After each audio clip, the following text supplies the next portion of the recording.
Let's go. Man, I can increase that even more, I think.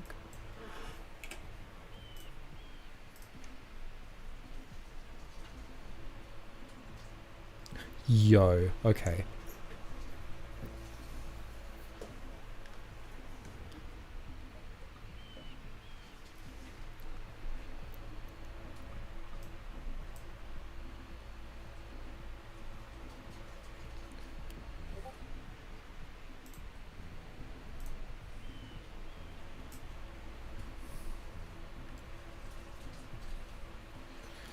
All right.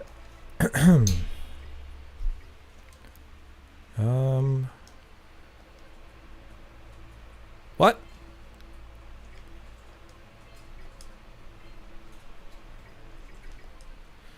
All right, whatever.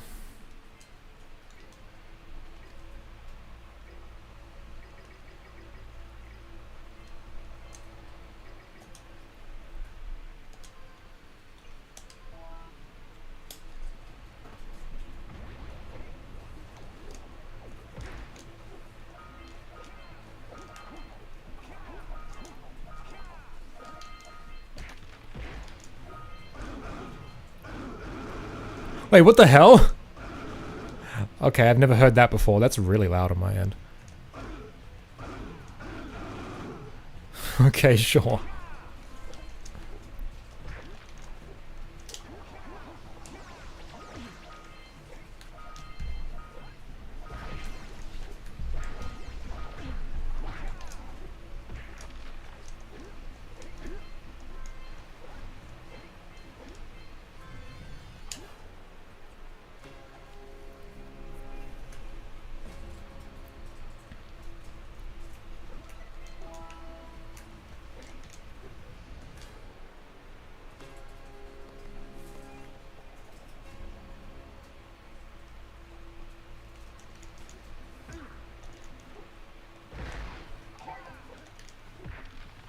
Hey there, Joel. How we doing?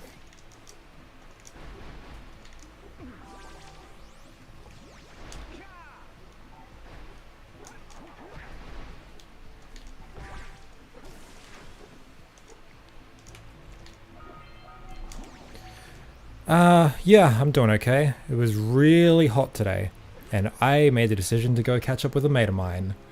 So I had to be outside. But it was fun. It's pretty late in the day, so it was pretty chill. Hey Untitled, how we doing?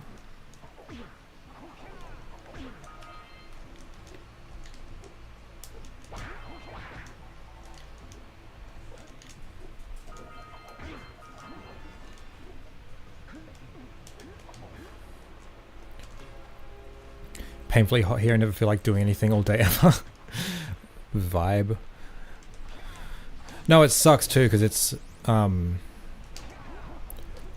of hard to keep my place cool.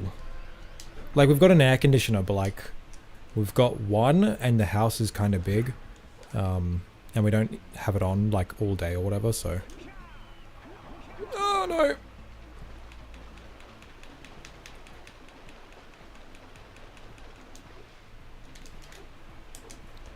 All right.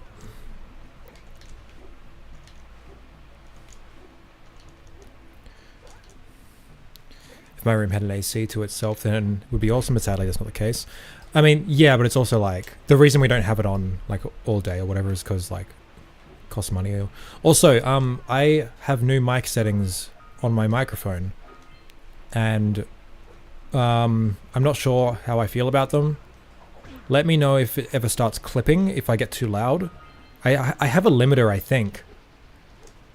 I don't know. I played with it a while ago, and then I took a lot of stuff off because it sounded like shit. So I don't know what it sounds like now. Let me know if I need to fix anything.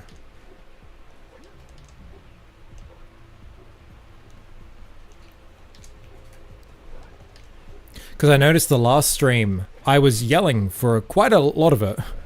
And I was clipping really hard like the whole time. And it sounded like arse.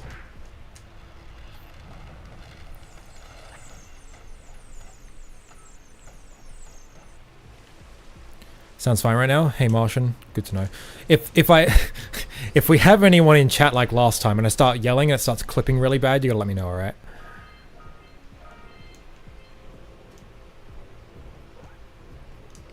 Okay.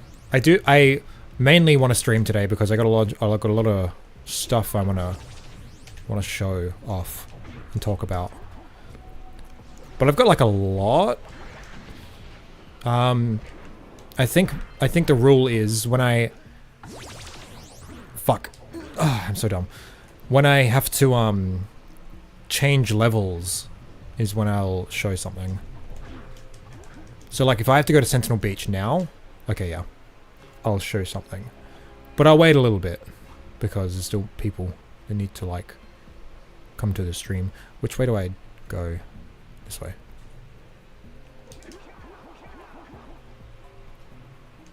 Oh shit.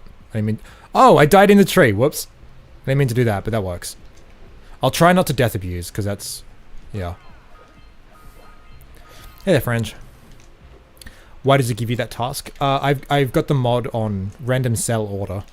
And I also put on mirror mode, because it's just a cheat. I've been playing a lot of Jack 1 lately, because random cell order is, like, really fun, actually. Because it's different every time, so it's like, sweet.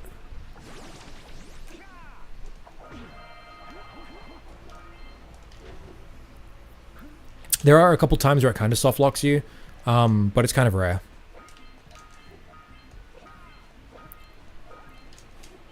The game I'm playing for this week has a collectible that might be impossible to get. It's not a game I haven't mentioned. The game before though. Okay, cool. Yeah, I forgot you were doing like that one game a week thing. I wish you luck. A lot of stuff like that kind of dies in the first like few months. But I know you can do it. I kind of want to get through like a book like every week or two. I think that'll be good. Did I ever tell you that I used to play Jack 3 almost exclusively on mirror mode when I was a kid? That's so based.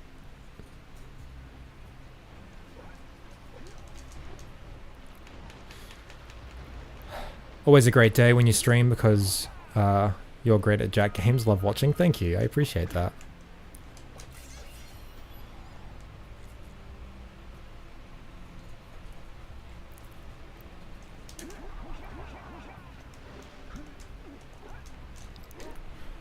Am I going the right way? Yes. Cool. Testing a lot of games. It's been slow going right now. That's fair. I mean, for me, I know it's like a bit... I know it's not the case for everyone. But I kind of like the journey of getting older games working as well. Like, sometimes, you know, like, you get a game and you try to install it and it doesn't work. And it's like, oh, man. I gotta do all this work to get it working so I can play it. But like sometimes it's like, I don't know. Sometimes it's like, if you can get it running, that is. It's like, oh sweet, I did all this work, and now I get that. Now my reward is playing the game. Just better hope the game's good. Fuck.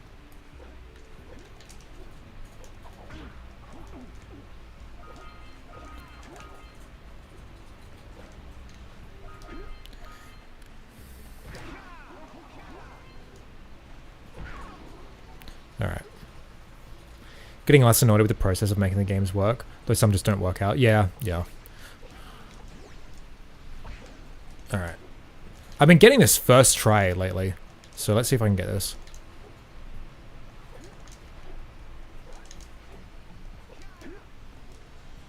Let's go.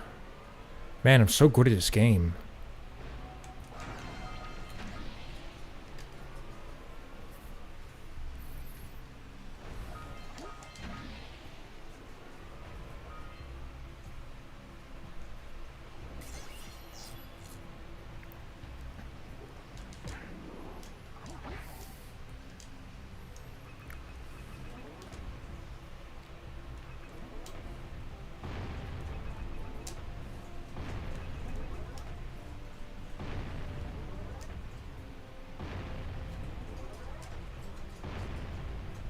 There we go. Yeah, it's pretty whack. Okay. I'm gonna start showing stuff now, because I gotta go to a different level, but I'll do it once I collect the orbs. Also, I've got my window open as well and my fan going, so there might be like some background noise. Just please ignore it. Also, this is the first stream I'm ever doing where we're streaming in 1080p because my internet's actually good and I remembered to make it 1080p. And my internet's working today. I wasn't working yesterday. So, whoa. High resolution. Wait, can I actually... I couldn't do it earlier. What? Whatever. Alright. I will go to Sandover. And then...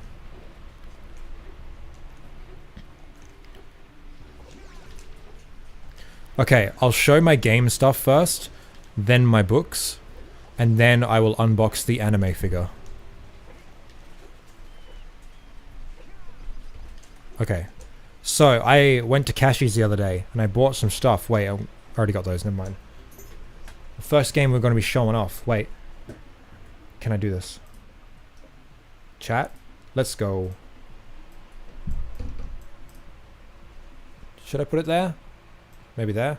Nope. That's fine. First game I got is Zappa for PS2. And I gotta return it, because,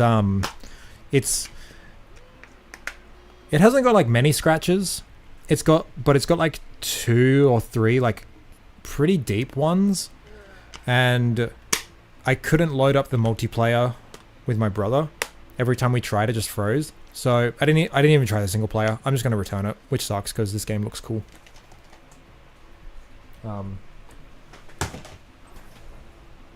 Yeah, that's an oof moment. Wrong one. There we go. Okay. To the gameplay.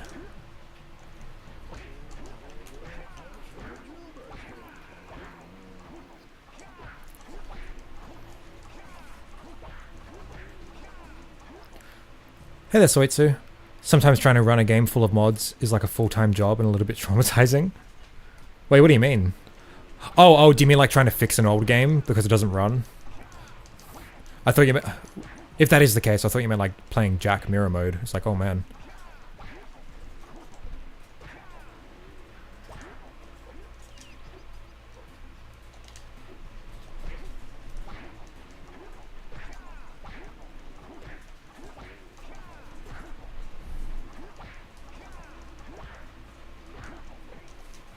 Things like Skyrim? Yeah.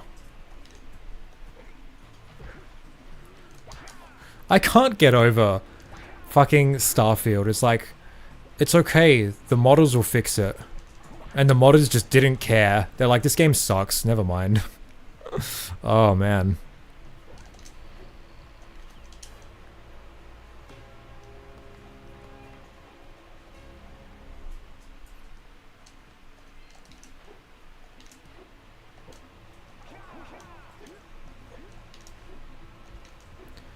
This one? Yep.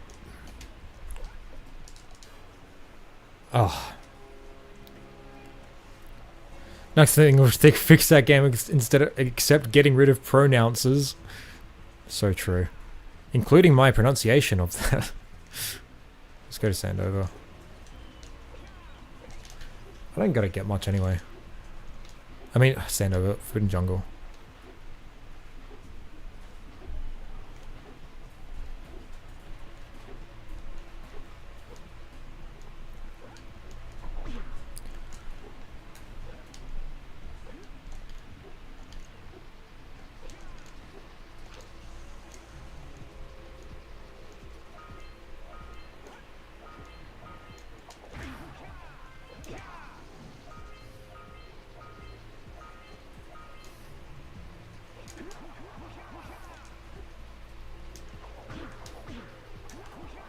Bro.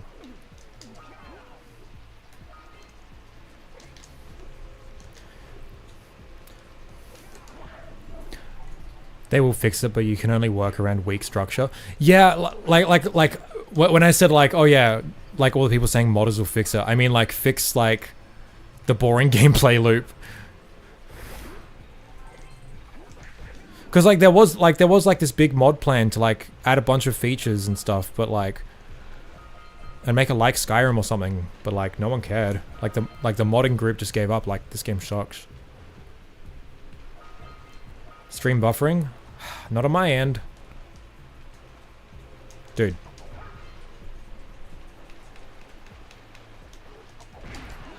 Hey Alex, how we doing?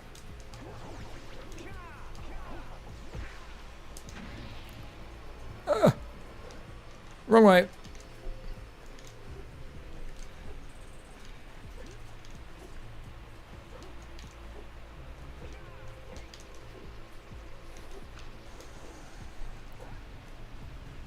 Looking at you serving fish, you look great.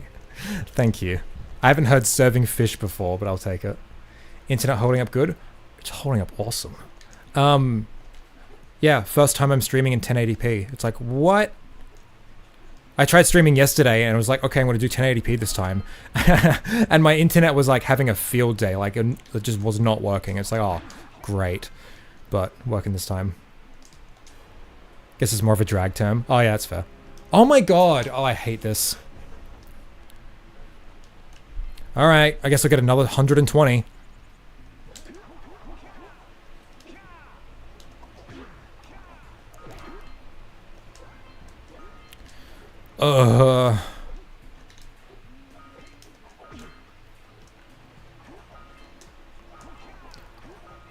Did you answer my message during the buffer?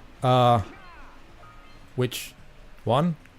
Oh, by the way, have you... I didn't, so I'll try now. Have you watched any more Adventure Time since a few streams ago? No, I haven't, because I suck. But speaking of, I'll just do the next game now, because it's going to take a while. The next game I picked up at Cashies was Adventure Time Explore the Dungeon Because I Don't Know on 3DS. It's going to be fun. The first game wasn't great, but... Whoa! I don't know if it's any different to the console version, so... Let's go.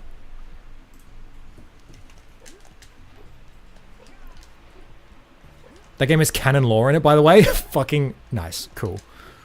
I will play it when I get up to whenever it releases during the show, which I am not watching at the moment. I'll get back to it one day. Nice, did I miss anything? I just showed the next game, but other than that, no. Canon lore that's never said in the show, great. I didn't play Starfield, but the only thing that gets my interest up is the New Game Plus feature made of time paradox in the story, from what I understand. Okay, interesting. You're at least past the stuff you've already seen? A little bit. I didn't get very far into Season 5. I can't remember the last episode I watched. And Season 5 is, like, long.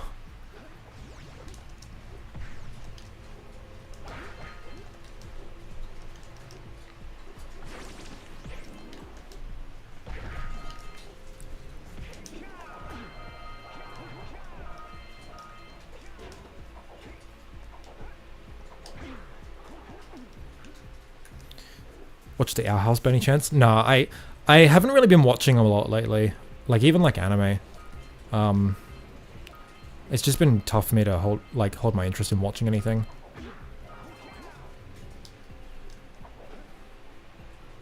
But I have been reading, which is like funny because that takes more effort. So that's been cool. That's so funny. It's a fun cartoon, kind of queer also. Yeah, I remember you telling me about it. It does look cool. Reading? Yeah, I got like 30 books here that I'm going to be showing. And I haven't read any of them, except like 2. But I just bought them like yesterday. I think that's all I can get from here. Great. Will you watch the new Miyazaki movie? Maybe one day. I've only seen a handful of Ghibli movies, but they're good. I like them.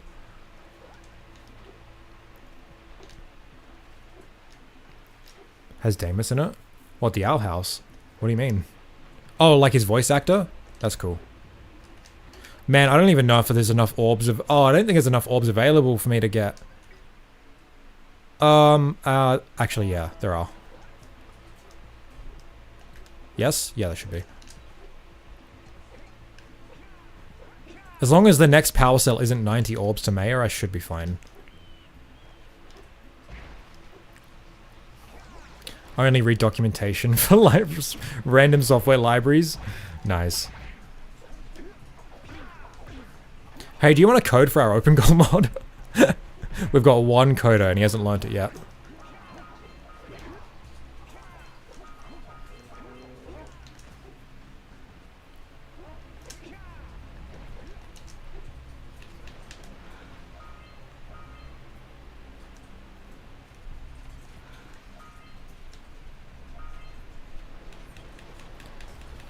Making Owl House fan game at the moment, so all my code time's taken. Nice, that's cool. I was half joking. It's fine. You don't have to. It's fine. We're not up to that stage anyway. But if you want to, I mean, I won't say no.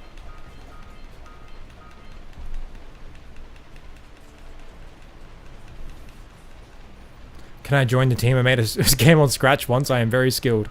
I made several games in Scratch when I was 12. None of them platformers. Because gravity is hard to work out in Scratch.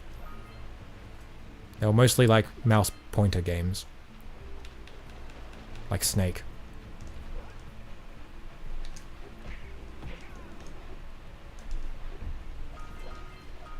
Is it this one? I think so. Maybe it's this one. No, it's this one. It's this one.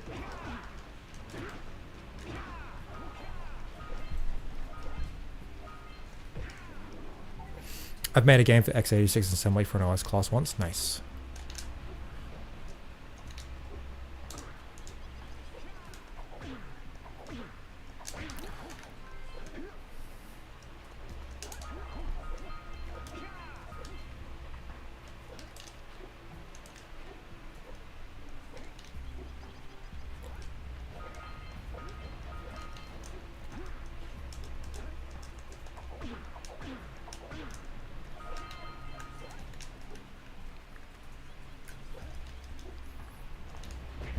Game design is best done on paper, some say. I mean, we're not committing to doing any like proper work until we've got all our stuff figured out. And we've only just started writing everything down. Everything so far has been like abstract conversations about, oh, what if we did this? But now we've started to be like, okay, we're deciding things now. What's gonna be in the level? What are we gonna do?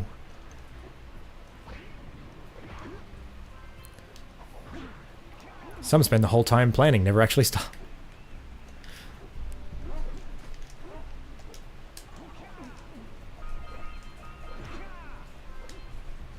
I'm sure all Nippon Ichi games are done on paper. I'm not sure what that is. Orbs will be in the levels. Hopefully. Man, is that it? Except for the vent? Ah, I think it might be. Damn it. It's a dev publisher? Yeah, okay. Why are you leaving all the cells? Because I can't pick them up. What do you mean? Oh wait, there's this one as well. I haven't gotten this vent. So I can just get this vent.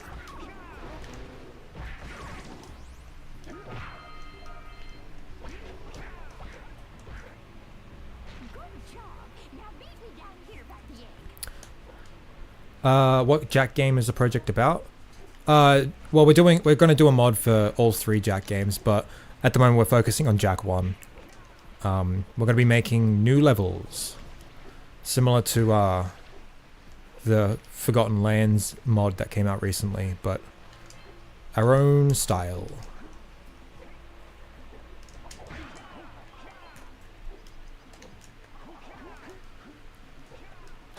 Okay, please don't make me give orbs to the mayor next. The Remembered Lands? Yeah.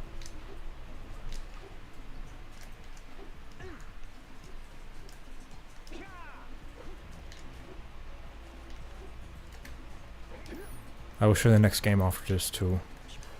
Okay, thank you. Next game, really quick. I picked up The Last of Us because it was $8 and I need to play through it properly. And I'm a slut for OG hardware, OG versions. So yeah, pick that up. Whoa.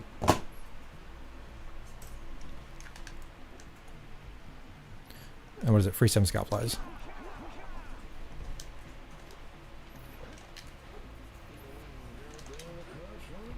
Never played it, I know. I've like played it like back around when it released, but I never finished it. I never owned it either. I played it, I played like a good chunk of it, like at a friend's place, like whenever I'd visit. And that was on PS4, so not even the original version. Now I just got to pick up a fucking another PS3 controller because I bought a replacement and it was broken. It was like, fuck. I was too sour, it was not Jack, so didn't play it. Yeah, yeah. I was there as well when I was 12. Until I was like 17. Alright. Would you try Last of Us 2 as well? Used to be intrigued by Last of Us after hearing about Neil Druckmann. It's kind of... I mean, yeah, I'll play it at some point. See, it's so complicated. Like, I hear, like, obvious... Like, I know that Neil Druckmann... Look, I don't know if, like... I haven't kept up with it or whatever. I don't know if he's actually a Zionist or if he's, like... He's just, like, pro-Israel in the sense that, like, that's his home country or whatever. I know there's some weird stuff to do with, like, the allegory of The Last of Us 2. Which, like... I wouldn't be able to comment on it until I actually play it. Because I know, like, you know... I know a bunch of people would, like, read into that negatively... and look past what the actual, like, message of the narrative was, sort of thing. But it's like, yeah, I don't know. I'd need to play it myself.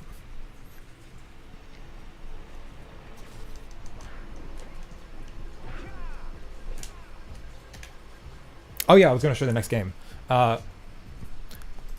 Much better game than Last of Us. Is one of my favorite games ever.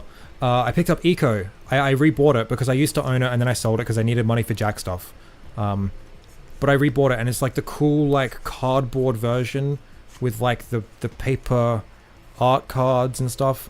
And it's in, like, pristine condition.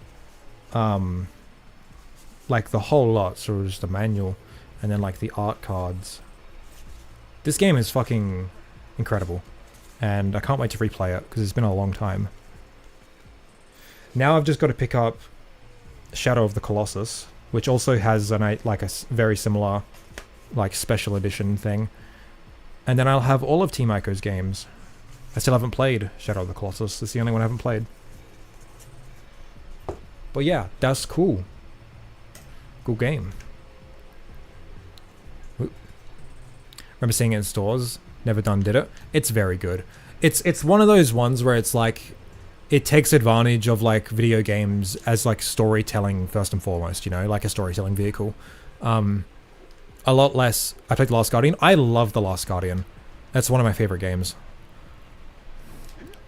Like, Team Ico's games are a lot less about, like, oh yeah, let's, like, make a fun, mechanically intense game. It's more about, like, how can we use the mechanics, like, for storytelling, you know? And I think that shit is so good.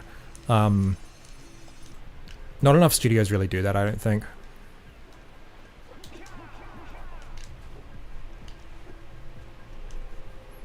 Sounds up my alley. It's you know, early 2000s jank.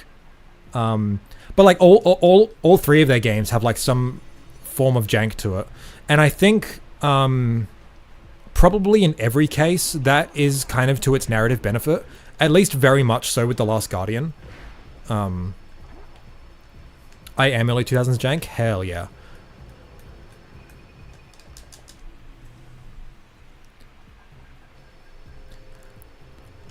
Last Guardian has some mind-blowing puzzles in my opinion. I can't remember the puzzles specifically. But that game was really fucking good.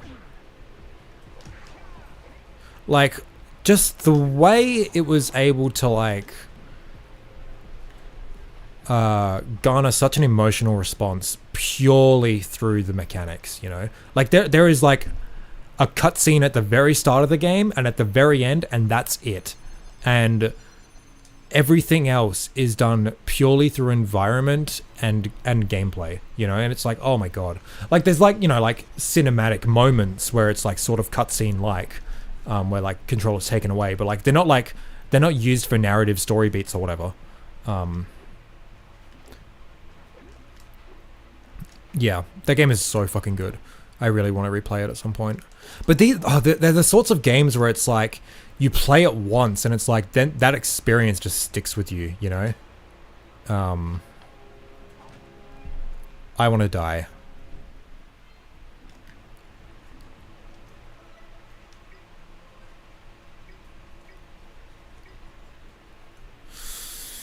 Alright, I guess we're restarting. Fuck this.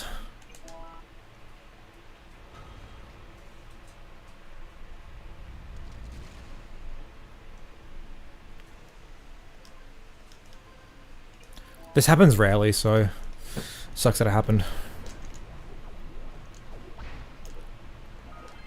It's fine, I got a lot of books to talk about. That I don't have much to say on them because I haven't read them.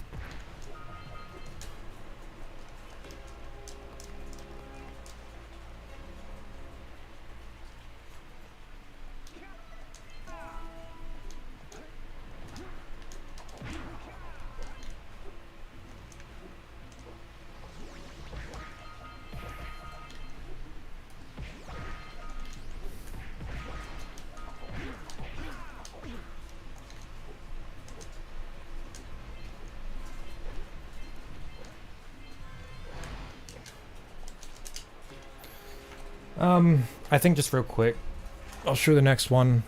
I haven't bought this, I'm borrowing it from my brother, but he's let me borrow Mad World for Wii. This game has always looked really cool to me, and I think it's gonna be cool. And he let me borrow it because of something that I'll show you in a minute. Wrong way.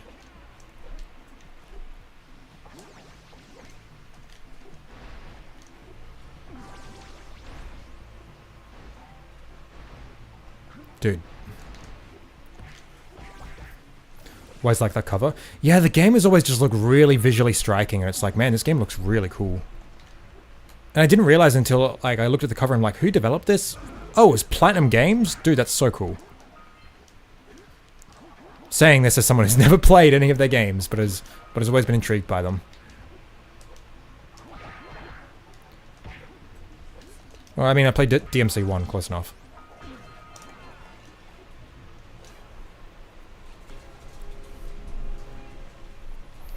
Bruh, I can't search hints for obscure indie games.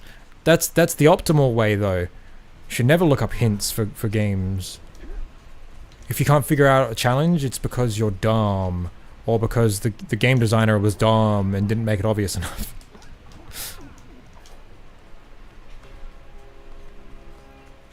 Always put Mad World OST when playing Temple Run for no reason. That's so cool.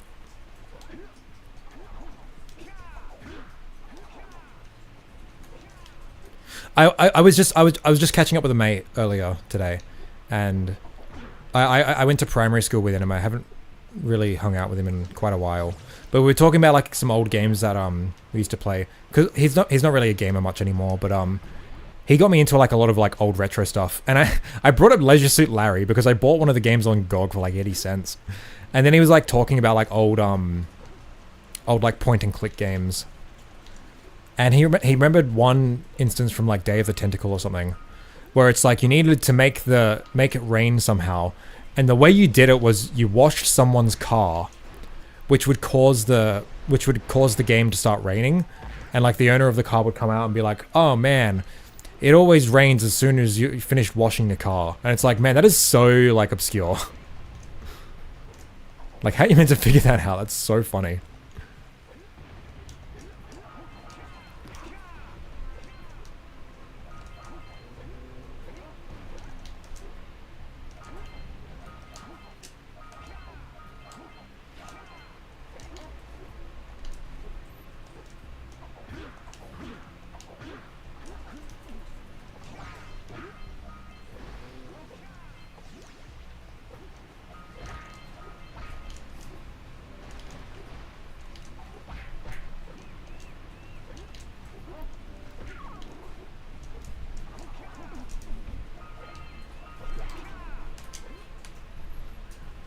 There is this show, Mostly Walking, where they play some of those old adventure point-and-click games. Some of those are full of logic puzzles. Yeah, yeah.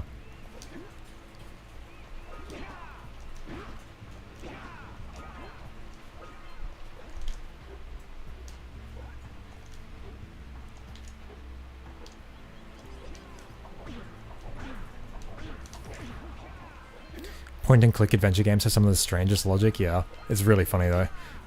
I mean, I just played one recently. It's a more recent one. It's called Fran Bow, and that game is so cool. Actually, Alex, if you haven't heard of it, I think you'd really like it. It's very much gives Alice vibes in a lot of ways.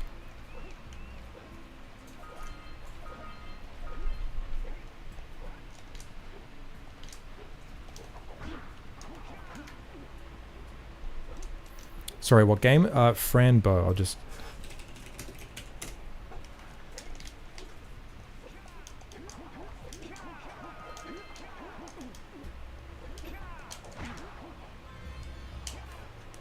Okay, sweet. The sooner you unlock Misty Island, the better, because it's like... less likely that you'll get caught in those, like, soft locks where it's like, oh, I don't have enough orbs available to me to do the next power cell.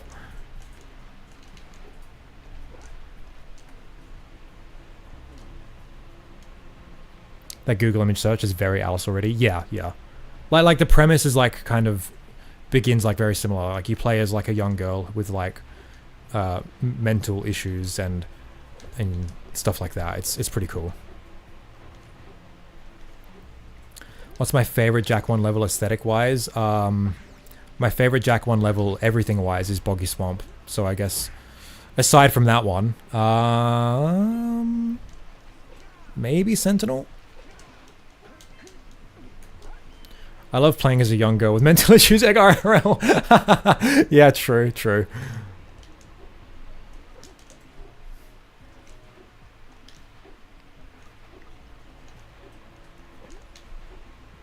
The visuals and the music as well are just like really, really cool. Really creepy. Like there were like some moments in that game where I was just like, oh wow.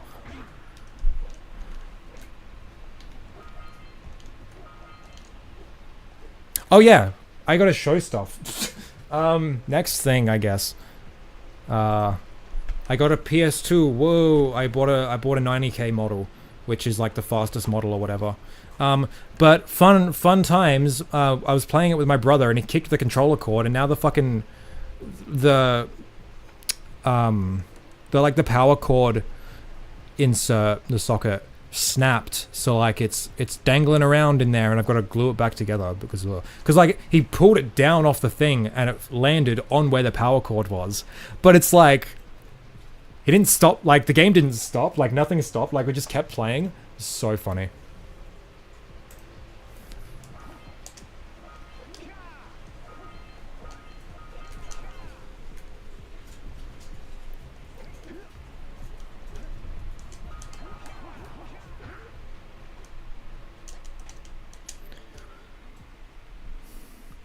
Haven't you already been here? Why does the text come up?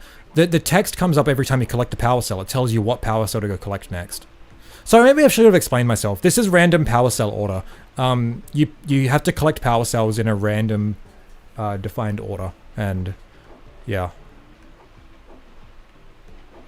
I just put mirror mode in the title because I am playing it mirror mode to make it more interesting. And it's easier to tell you what that is, so... I'm literally just playing Jak as a vehicle to talk about all the dumb shit I bought.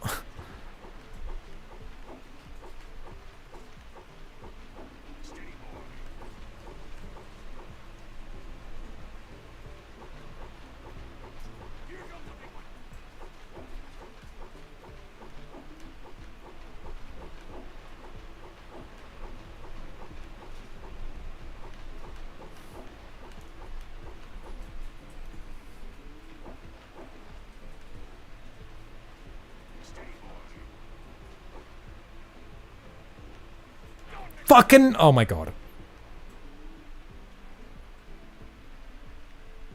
Man, they're really rewarding me with these yellows.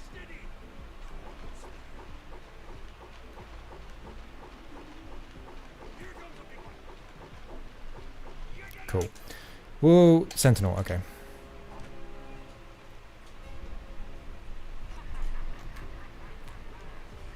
I mean, like the level title? Oh. Oh yeah, because I restarted the game. Because I was kind of soft locked.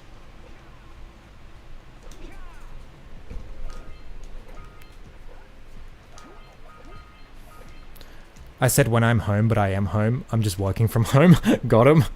Nice. Made by the same people who did Monkey Go Happy Games, I think. What, Franbo? Oh, sorry. I remember playing a point-and-click game called Boja the Ninja. I think it was called that. I never heard of it.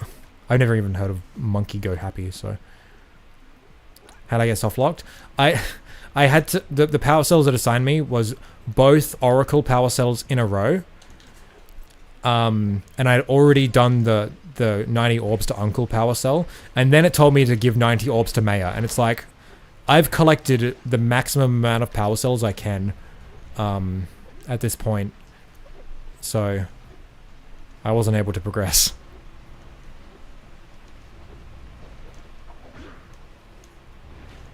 Did I say Powercells? I meant maximum amount of precursor orbs.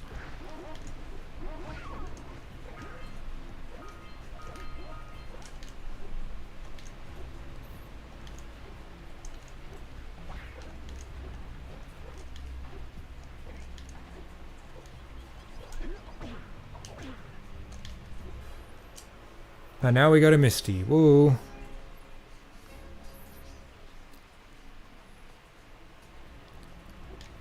I get confused as to what I haven't done. Oh, it doesn't matter because like you're always being told what you need to do. So.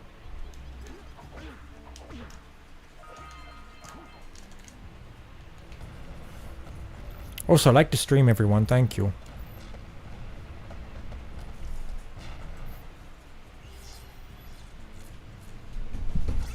Jeez, it's really windy. And it's really hot in here. Oh. Is it possible to make a mod with the final boss that always stalks you? I'm sure if someone puts enough time into it, they could make that. Maybe? I don't know.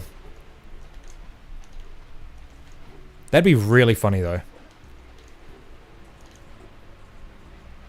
Sorry, my brain is really not working. That's okay. I forgive you. This time.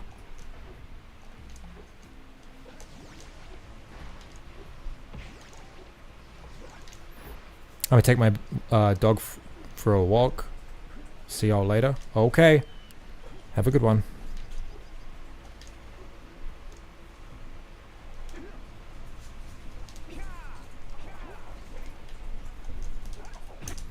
Okay, next thing. I got a Wii. It was $25 and it came with like everything I needed. And yeah, hell yeah. Now I can mod it and play Wii games. And that's why my brother lent me his copy of Mad World. That's what it's called, right? Yeah. Fucking PS2 was $100 though. It's so bad. But it's like, it's a 90k. I'll get it. There was a fat PS3 there for fucking $80. Like, Jesus. Like, not a backwards compatible, but still. Alright, let's do this. No! Let's go. Could have been better. Whatever. They should make a Jack Upside Down mod. They did. And I didn't want to play it.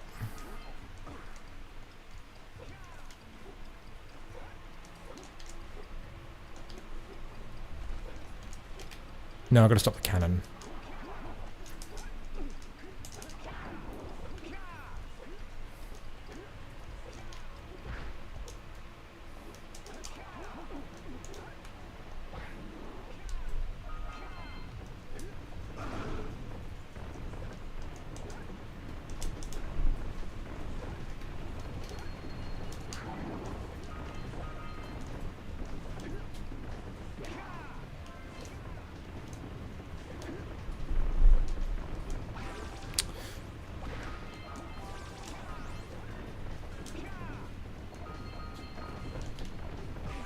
Oh, fuck off. Whatever.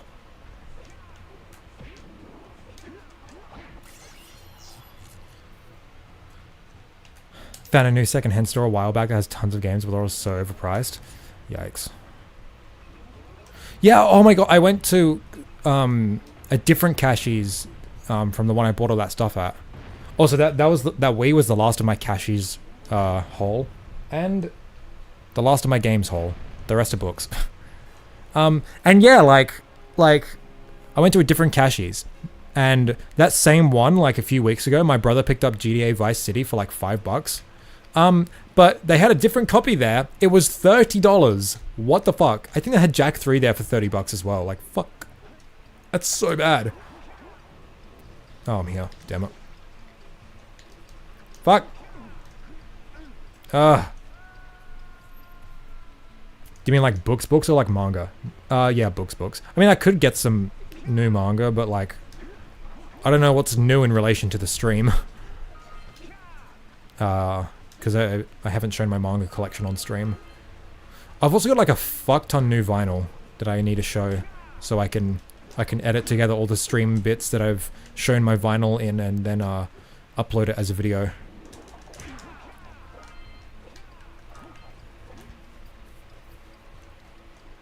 Have I played the Jack to Hero Mode Plus mod? Yes, and I was playing through it on stream, but I kind of just stopped. I want to get back to it. Like the last time I tried playing it, it uninstalled itself. It said it was a virus or whatever, but I fixed that since. I just kind of forgot about it. It was like playing the game for the first time again as like when I was a kid. It was amazing. Yeah, I was having a lot of fun with it. Except any mission where you need to run away from the guards. Fuck those. I don't know where I am or what I'm doing.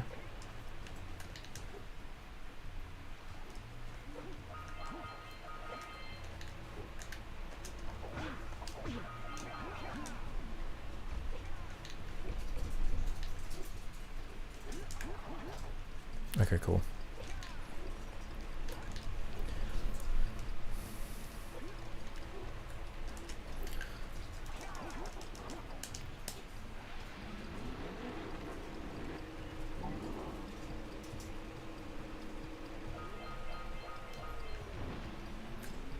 I thought it was a challenge. Oh yeah, it is for sure. It's just what does Jack 2 Hero Mode Plus mod do? I'll explain it, but I also want to say I wasn't just playing the normal Hero Mode Plus. I was playing it on Hero Mode, which has every challenge modifier on all at once, and that's what I was playing. What else am I? Oh yeah, I know where they are. So Hero Mode Plus is it's like a harder Jack 2 mod. On normal mode, you get to like roll for a chance at a different difficulty modifier. Some help but have drawbacks. Some are like just drawbacks. Or no, I think you get one drawback and one helpful thing. And yeah, you can like spend some skull gems to like randomize those or whatever. But if you're like me and you want a real challenge, you play the game on Hero Mode, which has every single modifier, good and bad, all on at once. And yeah, it's pretty ridiculous. But you get to unlock like gun mods, which is really cool. Drawback like almost every single civilian has been replaced with a Crimson Guard, and if you hit one guard, it's max alert instantly. Stuff like that. But like the positive modifiers are stuff like a jetboard speed increase, which is really cool.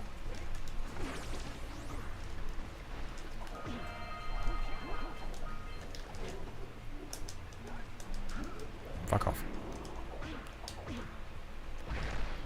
The Mar piece at Slums mission was easy. Yeah, I think it's because the way they went about making that harder was they spawned like 20 guys at once from each ship, but it's like because it wasn't spaced out, your blaster shots were able to like shoot like all of them at once because the blaster shot has like a wide radius, like wider than you'd think. So it was very easy. It was easier than normal.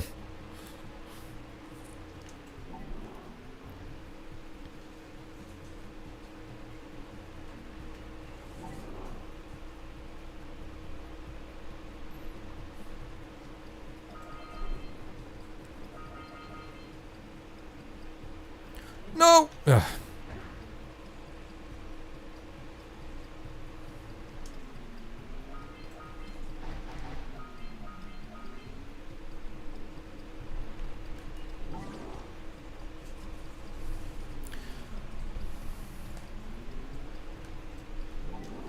So Jack 2 Hero Mode Plus mod melee only when? No, thank you.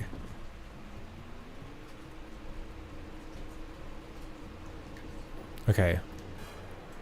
I will show the next book now.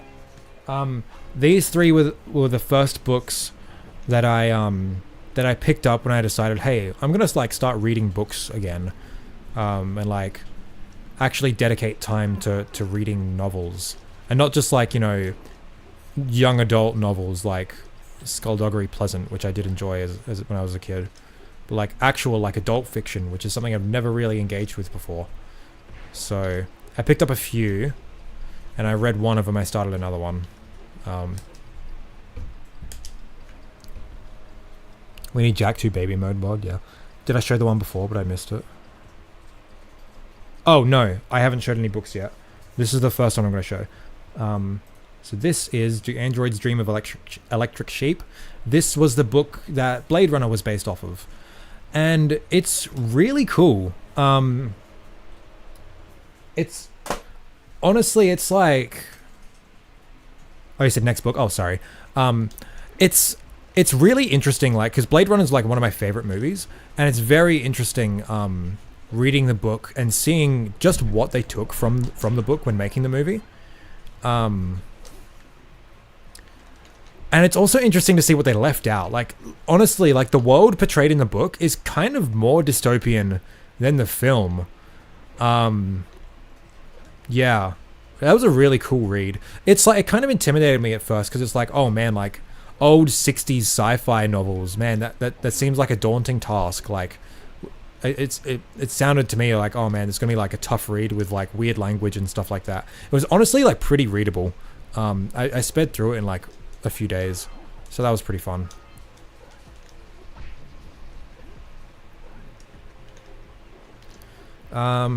I heard Tom Holland is going to play Jack in the upcoming movie. We haven't got any concrete details on anything about the new Jack movie except who the director is and the fact that it's being made. So that literally what I just said, that's everything we know about the Jack movie. So and that like Naughty Dog was like collaborating with it in some capacity. So anything else you hear about it is a rumor.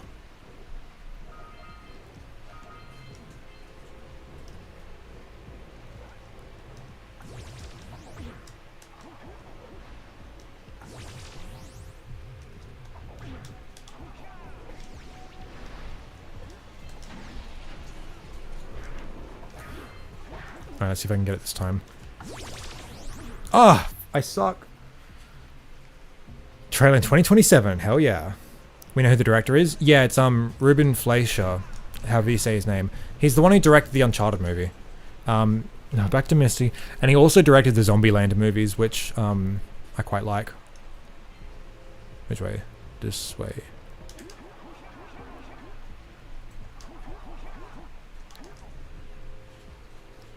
Ugh. Yeah, I'm not expecting anything great from the Jack movie, let's be real. If it even gets made.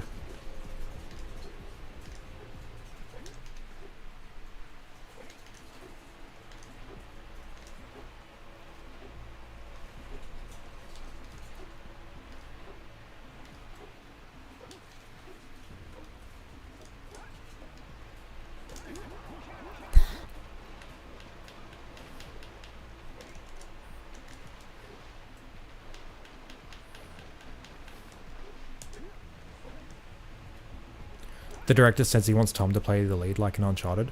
No, he never said that. It's just, no, because what, this is the thing when it's like a game of telephone, it's like when you don't know the direct sources and stuff. What happened was, in the press tour for the Uncharted movie, Tom Holland was asked by an interviewer if you could play any video game character in a movie, who would it be? He said it'd be Jack. Because he liked those games. And then it was announced like a week or two after that Ruben Fleischer was working on a Jack movie, and this was complete coincidence. Neither of them had talked to each other about doing Jack or anything. It was complete coincidence that Tom said that amidst the movie being worked on. We could maybe like infer that Tom has some hand in it, maybe, because like, you know, they have a working relationship. My mistake, then I saw that on some news site. Yeah, that's the thing, like you gotta, this stuff is really annoying, but it's okay. I'm here to be the Jack fact checker because I don't do anything else with my life. Cool. Oh, I was gonna do the next book. I'll do it when I park.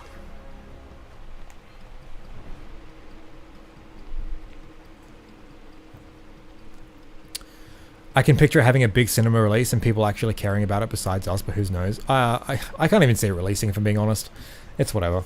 The next book is Neuromancer by William Gibson.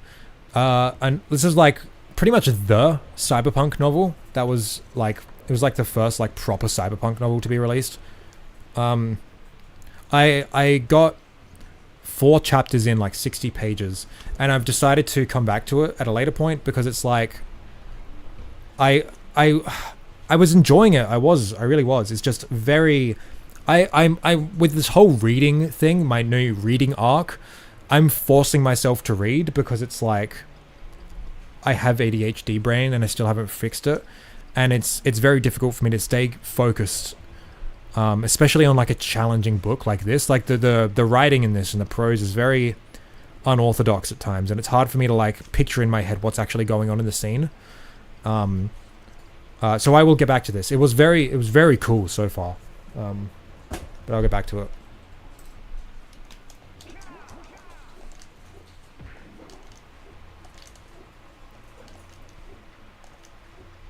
Oh wait, hey, maybe once I've described all these novels that I know nothing about to you all, we can like put to a vote which one I should read first, because some of these are wild. Some of these are really fucking wild.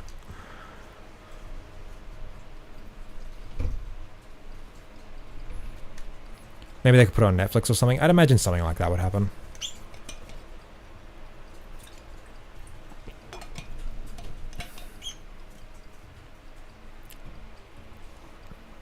If you're the Jack fact checker, when's Jack 4 coming out? Never. Where am I going?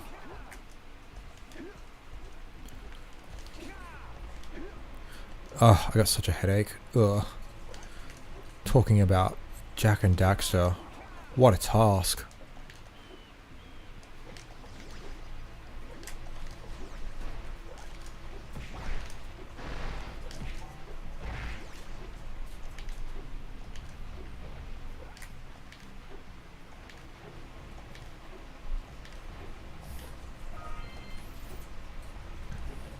I went past it.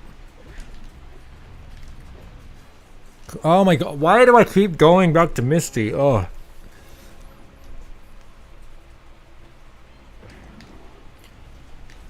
Might start modding Jack 2, I got ideas. Good luck. It's very windy out there.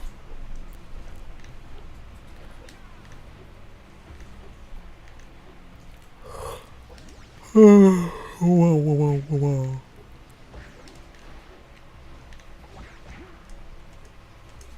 Might start modding TLF. Hell yeah.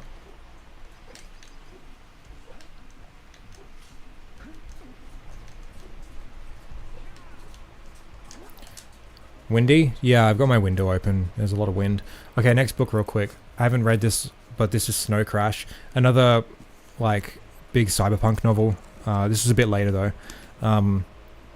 I know about Neuromancer and this one through Tim Rogers' video on Cyberpunk 2077, where he talks about, like, the literary genre of cyberpunk a lot. And he references these few books quite a bit, so I picked them up. I still have Blue Eco. Nice. Read that one? Oh, cool. Well, I'm looking forward to getting to it. It's very long, though, so I'm kind of intimidated. I still haven't, like, sunk my teeth into, like, a long novel yet. Misty... The pool.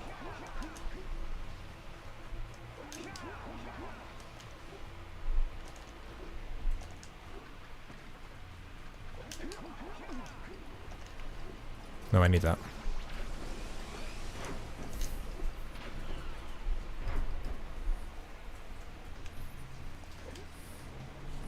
The longer the better for me with books. Oh my god. I don't know if I really have a preference right now. I just know that like starting a book for me is like a big ask. Like starting any game really. Like any piece of media that's like really long for me is like, oh man, that's a big task. This is really loud in my ears. Is this loud for you? So it's easier for me to like get started reading if I start with something short, you know.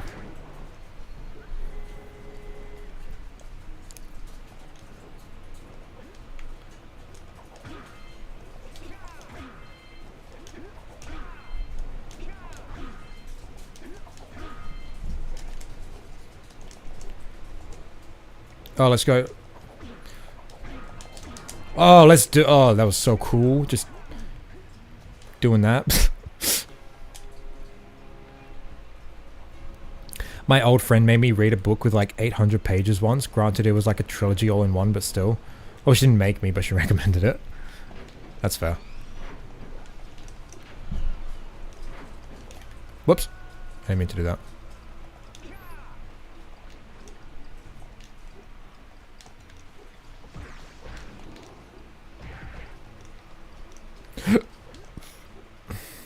What happens if you try to get a Powercell before it tells you? I will show you. At some point. I mean, I've done it a few times now. Nothing happens.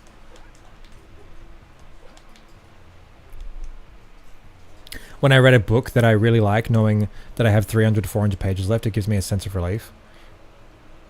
300 to 400 pages left? Oh my god.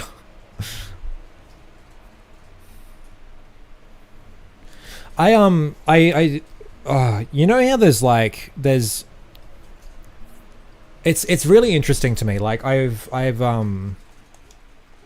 there's a lot of like, you know, classes and stuff I took in like high school and primary school and stuff that like I remember nothing from, but there's like bits and pieces that have always stuck with me for one reason or another. Like I sucked in like pretty much every class in school for like most of school. To varying degrees, but there's always like one or two things that always stick with me.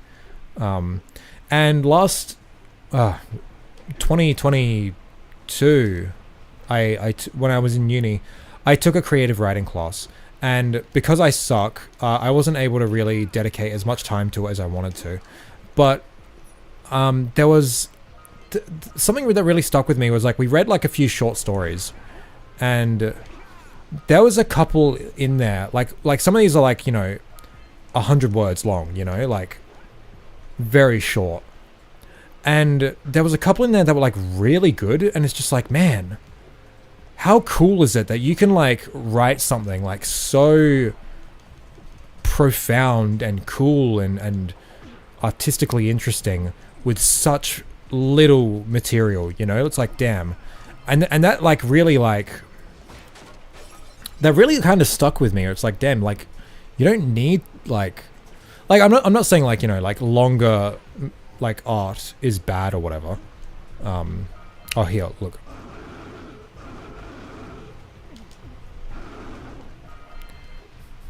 But it's like, it really put into perspective, like, man, like, sometimes you, like, you know, you do just, like, overwrite, you know, like, you like, just try and simplify it as best you can.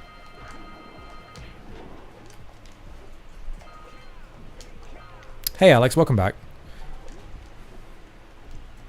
I've been showing off my books now and talking about writing. This way.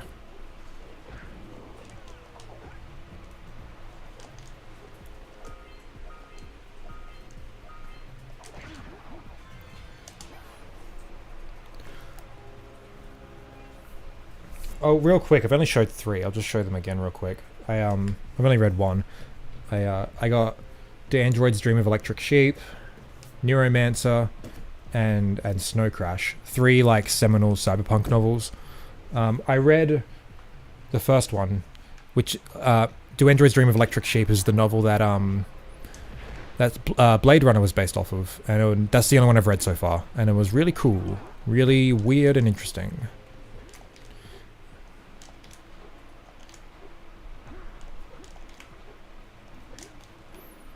I suck at writing, so most of my games are just puzzle games because of that. I want to make some like really simplistic puzzle game, but like with like a really cool narrative.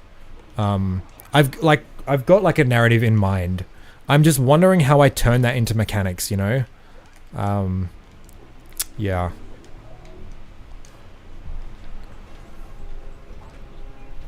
Man, we've talked about shows, movies, books, writing, and games all in one stream. I'm leaning into my my art connoisseur phase where I want to my art connoisseur arc where I want to like be proficient and knowledgeable about all kinds of different of art, right? Like, you know, at first it was just like, man, video games are the best, and I just like, you know, engage with a fuck ton of games, and like I still want to do that. But I've also been watching, you know, more movies that like really famous movies, and I want to read like actual like novels and stuff, because like I don't know, maybe it's just me, but I feel like novels and like just writing is like the purest form of storytelling, because like with like films and video games, like you can hide like lazy or like bad storytelling behind like visuals and music and all that sort of stuff. But with a book where it's just words, like you can't hide behind that shit. Like if you got a shit book, you got a shit book, and you're not gonna want to read it. You know, like you can kind of tell. But that's just me though. Like I don't like value one over the other. Like I think all mediums have their strengths. Yeah. I just feel like I'll be able to be a much better critic and a much better creative if I read more actual novels and try to critically engage with them as I do with video games and other stuff. It's also the least expensive. Yeah, true. You're right in the fact that there's a saying that longer books are just a bunch of tiny stories put all together. I don't know if I agree with that. I think like some longer books are just like, man, you really... This is the first draft, wasn't it? like, yeah, I don't know. It depends on the book, I guess. What am I doing? Climb the locust ship. Alright, let me show you the next one. What have I... Okay. I bought a bunch of books, but I also borrowed a bunch from my dad, my younger sibling, and my younger brother. So I'll specify when I'm borrowing them. So these first few are from my dad, and they're by the same author, Ben Elton. This is Two Brothers. Oh, this is Two Brothers. I don't know what it's about, but I've read some of Ben Elton's stuff. He is a British author. I know he worked on The Young Ones, which is one of my favorite fucking shows. It's like one of the funniest shows ever. But I've read a few of his books. I read Stark, Popcorn, and Time After Time, I think it was called. And those are some really fucking cool books. Yeah. So I'm looking forward to reading that stuff. I guess I'll just show the next two of his right now. I also got from him Blind Faith and The First Casualty. And his books are like pretty easy reads, which is nice. But they're really cool. They're really good reads.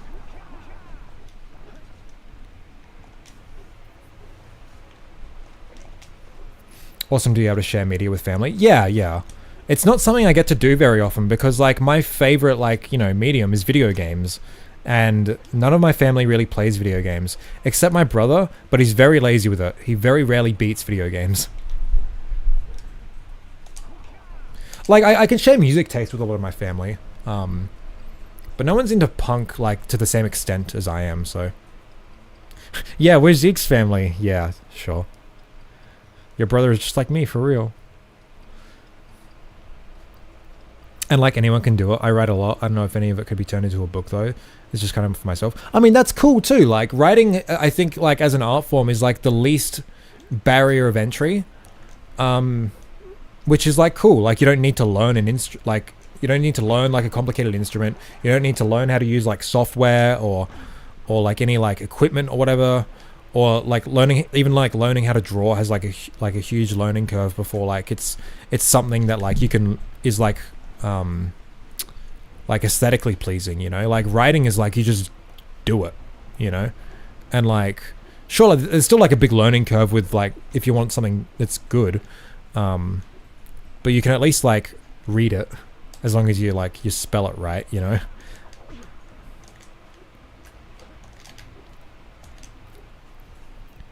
for me, video games has the most potential in terms of art form because it's an interactive experience, and all the other forms of art are passive experience.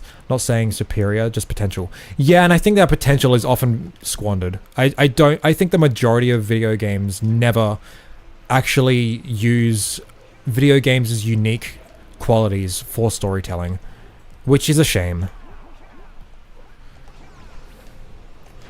And it sucks because, like, you know, there are like, you know, a few that do, but are also very mechanically simplistic. Like, I love Team Ico's games. Like, The Last Guardian is one of my favorite games. But again, like, it does use its mechanics for storytelling purposes, but the mechanics are very simplistic. But it's like, it feels like Team Ico's games are at the extreme end of narrative storytelling in video games, where it's like you're like, its whole purpose is just narrative, and it's using only the interactive element for storytelling, which is cool. It's like, those are games you can point to be like, hey, video games have their own like unique ways of doing storytelling, and that's really cool. But like, I feel like there aren't enough games that, like, you know, like that blend like traditional forms of storytelling with the unique aspects of video games. Not enough games do that. Some do in like an abstract sense, like you can like infer meaning from the mechanics. But like, I don't know. Like a lot of like gamers always make the distinction of like, it's gameplay before story. Story is always secondary to video games, and it's like, no wonder why we never get like actual like good oh, I've already done this Powercell. Yeah, it's no wonder that we're in this state that we are, you know.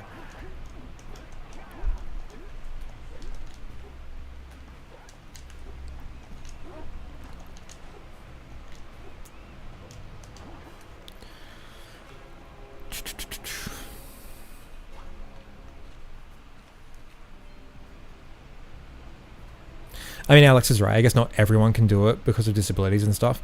I mean, like, I think, I don't know, like, I think disabilities are, like, they pose a greater barrier of entry. But I don't think that, like, most disabilities prevent people from doing any art form, really. Like, I mean, it depends, right? Like, but I've seen, like, people with, like, you know, physical, like, disabilities, like, from birth, with like, you know, like deformed hands or whatever, still like learn to like draw and paint and stuff, and they have their own unique way of doing it and stuff like that. It's like, you can always adapt, I think.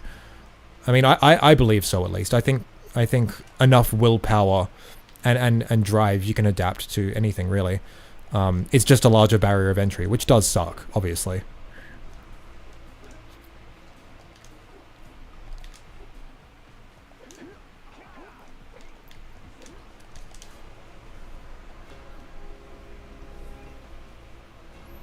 Video games are superior because of Garfield Kart? Absolutely. Oh, also, if you ever try to get a Powercell that you get like through a cutscene, like one of those Powercells from the Oracle, when you're not supposed to, it will crash the game. So don't do that if you want to play this. I should show the next thing. Next book, I guess. I just started reading this morning. I'm borrowing this from my brother. This is Stephen King's Carrie. I've read, what, like 60 pages? I think? Oh no, 30. Way off. Or 40, really. Yeah, it's been interesting so far. Kind of weird. I'm not sure if this is like a great starting point for Stephen King. I've never read any of his stuff, but it's been interesting. Looking forward to reading more.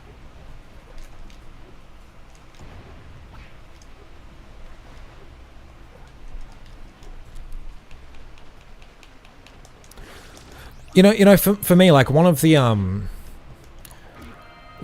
biggest things unique to, well, it's not exactly unique to video games, but I think the one like element of storytelling that I think video games excel at more than any other medium is its ability for immersion. Like, the ability to make the player feel like they're in the world, you know. Um, I don't really get that as much with any other medium because like I don't know, like whenever I try and engage with like any sort of art, whether it be like film, video games, or even books or whatever, I always try to give it 100% of my attention, fully immerse myself in it. And I think like, you know, like the most immersive experience I've had with film was like when I first watched Blade Runner.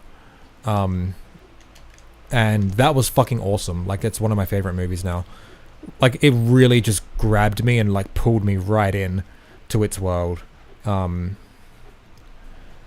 I don't feel like most movies can really do that because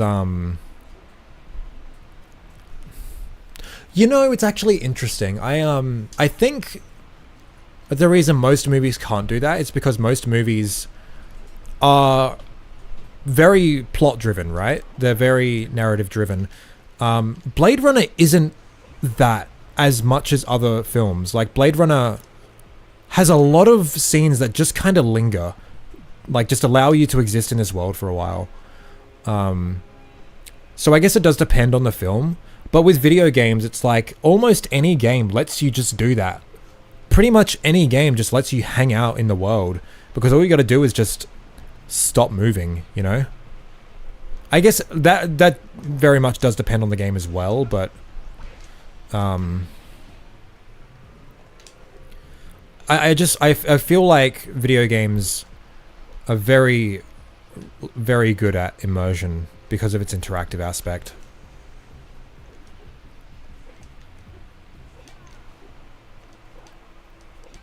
Left-handed people in the past were forced to learn how to write with the right hand. Yeah, and yeah, that does it does suck, but like, you know, you can do it if you kind of have to.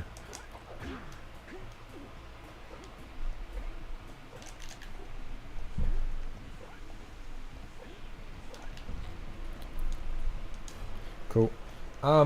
What's next? I guess the next two. These are still from my brother. I got Stephen King's Pet Sematary and It. These are like much bigger novels, so I'm more intimidated by them than the other one I'm reading. But I'm looking forward to giving them a try at some point.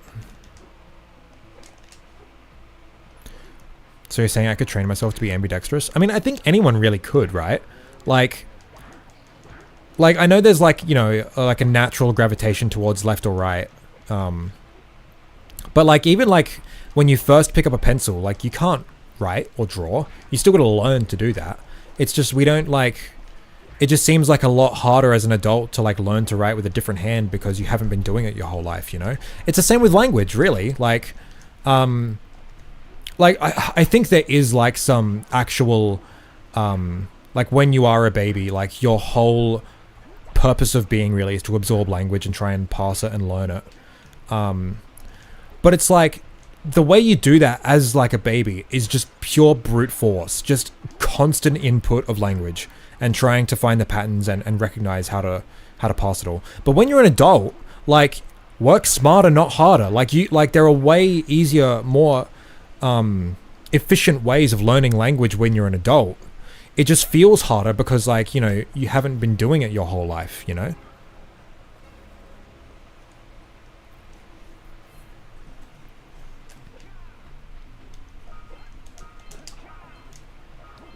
At least that's my theory when it comes to writing left-handed and stuff, or using your opposite hand. I am left-handed.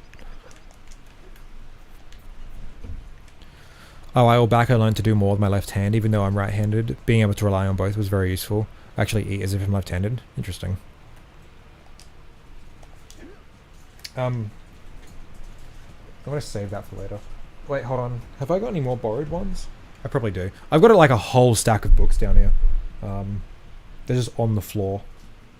Hold on, I'm gonna sort this out for a sec.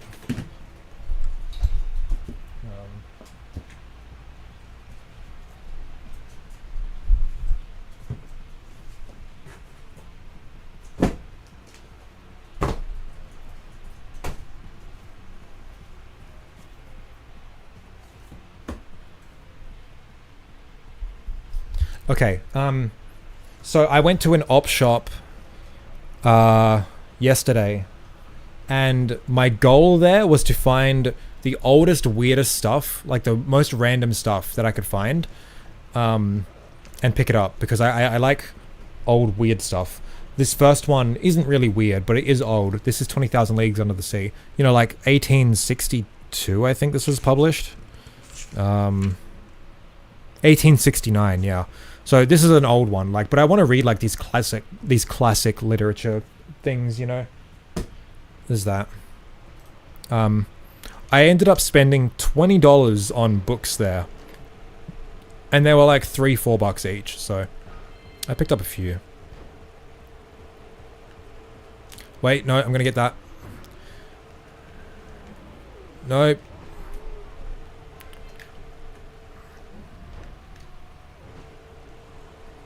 Pissed my family right off because I wasn't eating properly. That's so funny. How would they even like pay enough attention to realize you were using the wrong hand? Unless you were like eating really horribly, like just dropping food everywhere or something. Nope, nope, nope, nope. Get. Oh my god, I suck. Oh my god, I suck. Dude, I hit the locker. That sucks. Would drive my mom crazy if I could just swap hands. I say we all start a movement of learning how to use the opposite hand just to piss off the prudish ones in our lives. Good thing I live alone. I can't imagine how doing such a thing would even like anger someone. It literally has no bearing on anyone's life. That's so funny.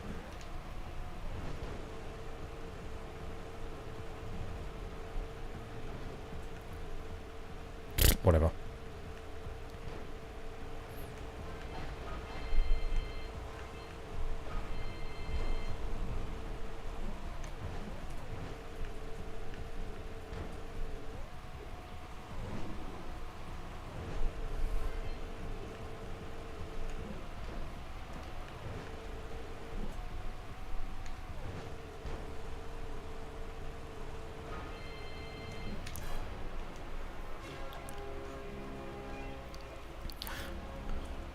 From the combo before, since games are inherently interactive, it would make sense that people would think the interactivity takes priority, though gameplay isn't the only form of interaction.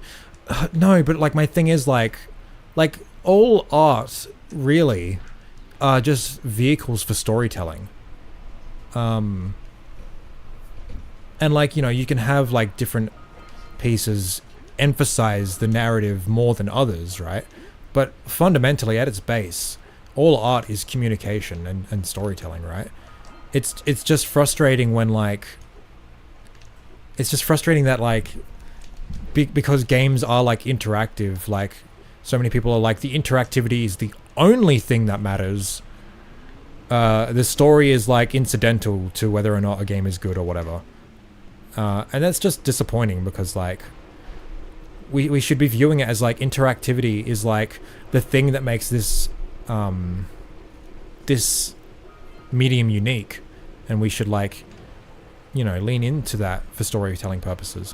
Like it'd be weird if like, it'd be so weird if like with film, it's like, well, what makes film unique? Well, it's like, well, it's distinct from like TV shows or something like that because it's only, it fits within these time parameters and has these like common you know, tropes to it. But like the thing that makes it like unique compared to like, you know, the other art forms of the time is that it's visual and audio, I guess, like a visual audio experience. And it'd be weird if like, you know, film purists were like, the only thing that matters with a film is how good it looks and the narrative is completely incidental, you know? That'd be so weird.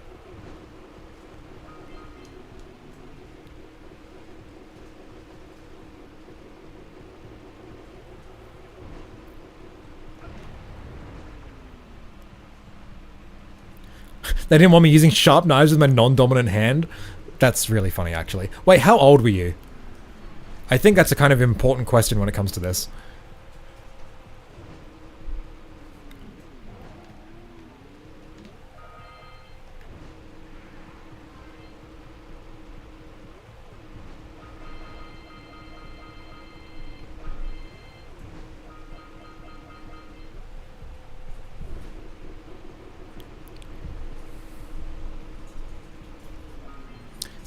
semi-related, but for some reason I have an aversion to using both knife and fork to eat my food. I cut it up and then just use my fork with my right hand. I've seen people do that, they like cut up a whole thing with the knife and fork and then put the knife down and then eat all the pieces individually. Somewhere around primary school. Okay, I kind of get it if it's like, if you're a kid and yeah, that kind of makes sense. I thought you meant like recently. And it's like, I mean, I guess, it might be a problem with knives if you're using your non-dominant hand, but it's like, you're an adult. If you hurt yourself, that's your issue.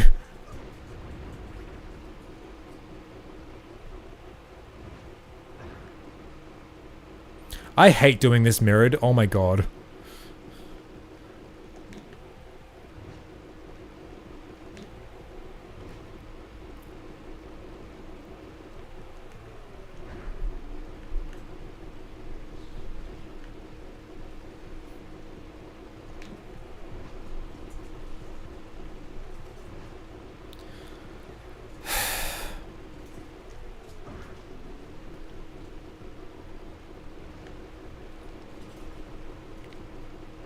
There we go. Jesus. I used to eat one kind of food at a time. I had to finish one kind of food before moving on to others, even with food normally mixed. Yeah. I always tried to eat... like, I used to not like vegetables as a kid, so my mom's always just like, eat them first, and then, like, the good things, you'll, like, have them last. Like, save the good things for later, so, like... you have something to look forward to. And I kind of took that with me for a while. I still kind of do that when I have, like, multiple foods. But I never do that. I only eat rice and beans. Hello? There we go.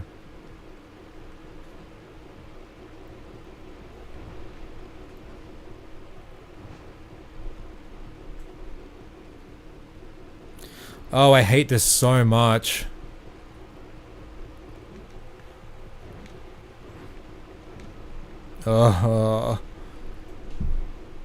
There we go. Cool.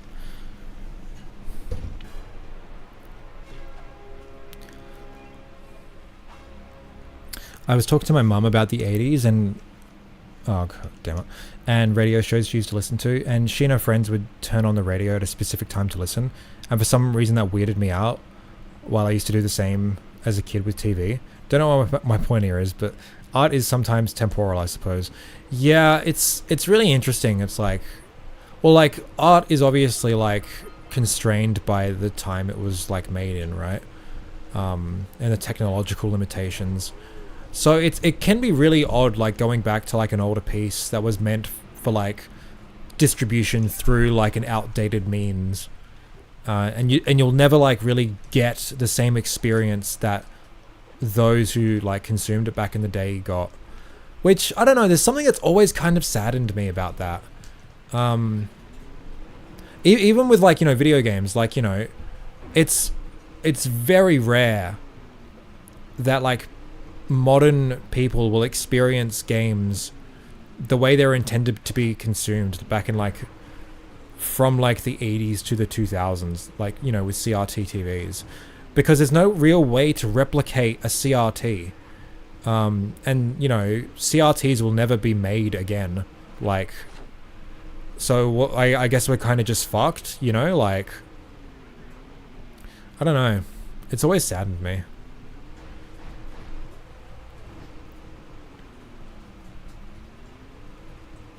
There's just something really melancholic to me about, like, the passage of time. Like, we're always, like, losing something in order to, like, to gain something, which is, like, moving forward. Like, getting stuck in the past is, like, it sucks, and I think it's, like, really sad when people do that. But at the same time, it's like, man, like, we're always losing so much, I think, that we can't really get back. I don't know.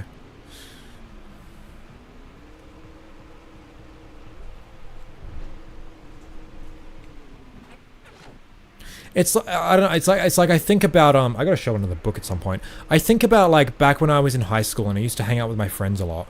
Something I don't do anymore because I don't really have many friends. But like the context and the way we would hang out was like unique to being a high schooler, and I will never get that experience again. Not only because I'm like not in high school, but also because like the context of it was like we would finish school, then we would walk down to like the mall and hang out in the library, and the only reason we would do that is because none of us could drive and all our parents had work, and it's like we'd only hang out there for a while because like, you know, we wanted to hang out and we had nothing else to do, and we couldn't just go to each other's houses because like we lived so far apart. And like all the hijinks that we get up to and like the cool stuff that we do together, it's like you can't have that experience as an adult because like you don't have those constraints. You have more freedom as an adult. It's kind of contradictory that like, you know, the more freedoms you're given as an adult, the less free you feel because you're not free to like have those experiences that like that you miss so much, sort of thing. I don't know. It's something I think about kind of often, and it like even like, you know, without the pressures of like, you know, of adulthood and capitalism and all this stuff, like even in like an idealist socialist society, I feel like these are experiences that I like that you just couldn't really have again. Like it is like something unique to childhood.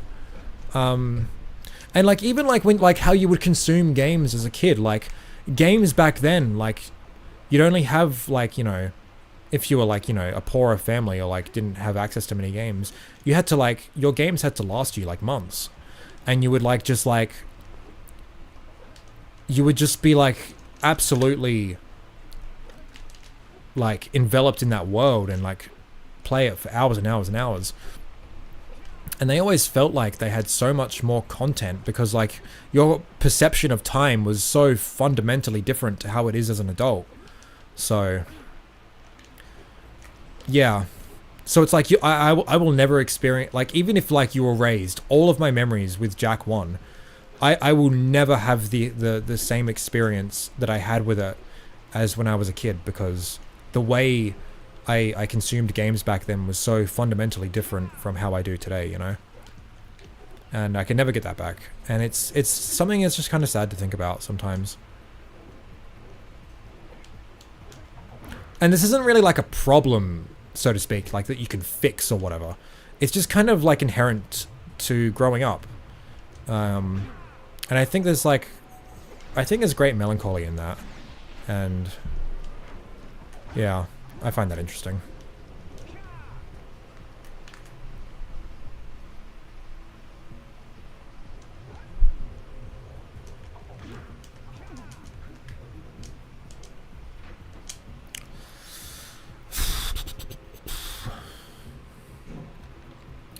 I have this major issue with this. Games are always online. There is no way you could play some games anymore. Yeah. And it's like that's actually a really big problem when it comes to preservation. Whoops. Like take a game like World of Warcraft. Like we can and I think have like preserved, quote unquote, every like version of World of Warcraft. Every update, every expansion, every patch, everything. Like it's like you can play any of them whenever. But it's like you're not getting that same experience that the people who played it at the time got, because like the context is so different. No one, like there aren't like thousands of people all playing at once like these old patches or whatever, you know? So like how do we preserve an MMO?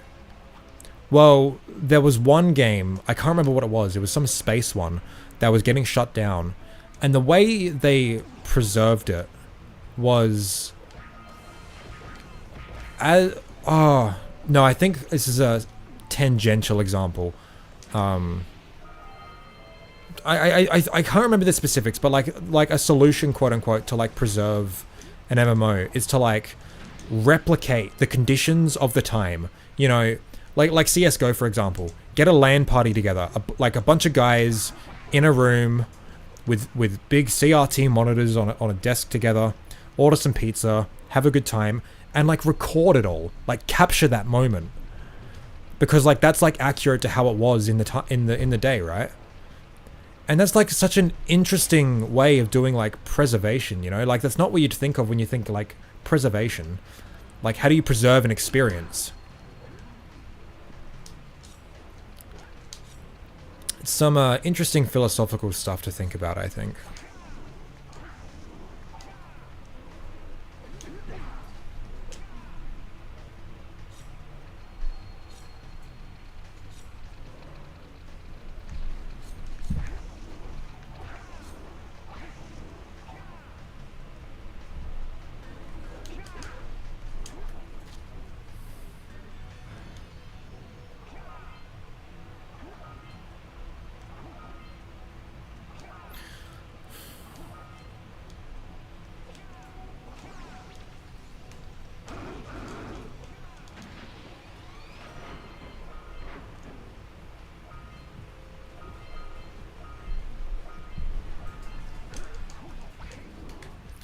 Ah, to Boggy Swamp we go. Whoa.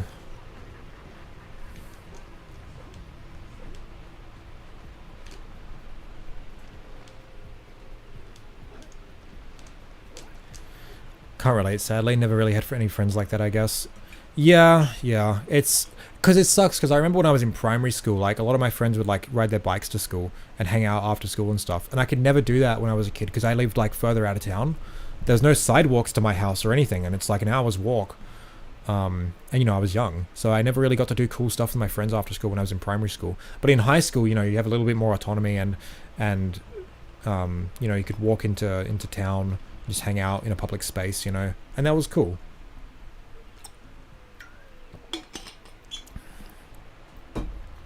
But now it's like, even like, you know, if I tried replicating those conditions, I'm going to university and I don't have a lot of friends, but if I made friends, like, and same with like, you know, skipping school and like goofing off during class and like, you know, those are fun, formative experiences with friends. And it's like, well, I can't do that again because like I'm an adult and I'm paying to be here in school, you know, and it's like, fuck, dude. Like the conditions are just so different, you know?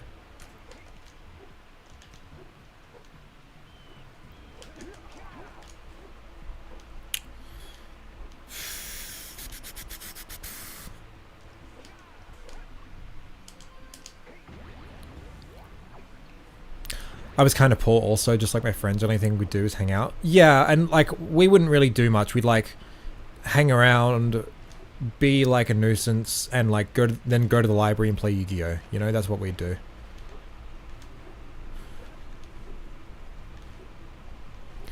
I think the knowledge of how long I've lived has also made it harder to appreciate stuff to the degree I used to as a kid. When I never had to worry about possibly running out of time. Yeah. Man, like, yeah, like when you're like made aware of things, it's just like, I don't know, there's a lot more dread.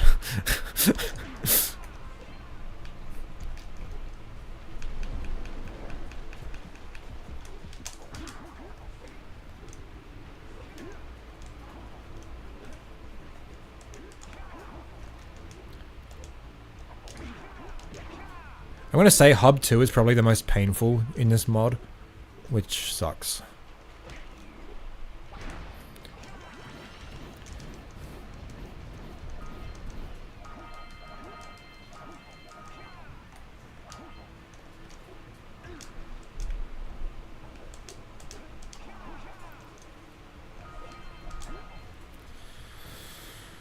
If I have children, I can give them the games I played in the past, but my children's children can't. Yeah, I would give my 8-year-old a Game Boy Color and Pokemon when they know nothing of gaming yet, yeah. I mean, I've thought about that sort of stuff a lot, like, you know, how would I introduce my kid to, like, the games and media that I liked? But I don't want to have kids, so I don't have to worry about that.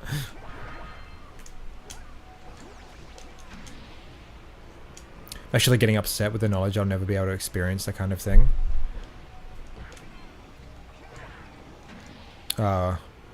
Which thing? We've talked about a bit. Giving cats games probably wouldn't work. Oh, that, yeah. Yeah, probably not.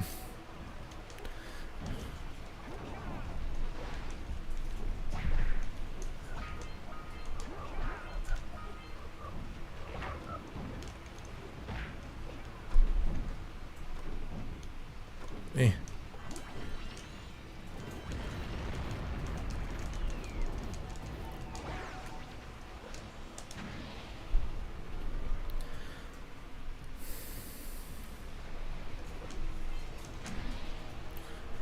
I feel this feeling in the queer community comes up tons. For some of us, didn't feel like themselves when they were teens. Yeah.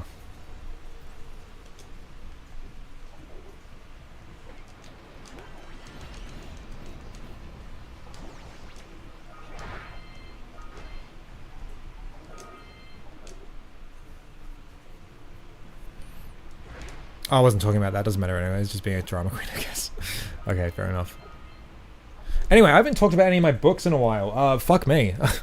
I picked this up just today. I caught up with a mate of mine, and we kind of just walked around the city for a bit after we got lunch. There was this in the Central Market. There was this small bookstore which had a bunch of stuff. There was a few I wanted to get, but I settled on this because it was $8, which was like a lot for a lot of these older books. But I picked up Tolstoy, Childhood, Boyhood, Youth, which I think is like a collection of 3 stories. I know Tolstoy is like a famous Russian author or something like that. I'm like, man, this is old and cool. I'll pick it up. There was also a couple books by Aldous Huxley that I was also considering getting. I like he was like a big inspiration to Jim Morrison, who was a singer of The Doors. So I was like really interested in picking those up, but they're all $8 each. So I was like, fuck, I'm not spending that much money on books when I just bought like 50 books. Anyway, actually, I'll show like one more. This is one I borrowed from my dad called The Devil on the Road. He said this was one that really spoke to him as a teen. So I'm interested to give it a read.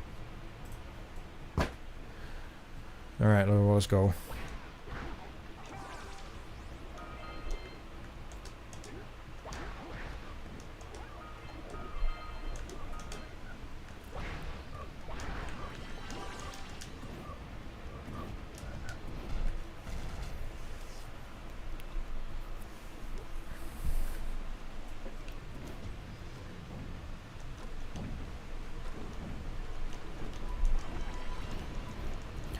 I don't know if it's just me, but I feel like some of the water droplet effects in Open Goal are bigger than they should be. I get distracted by them more often, but I can't tell if it's just me or not, or what the go is. I'm not sure.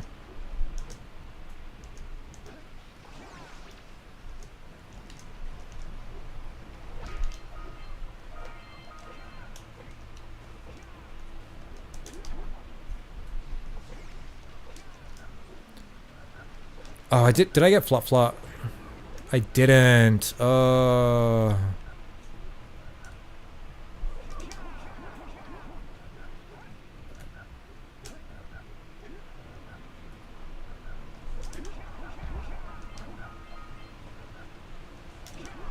no. Fuck. Yeah.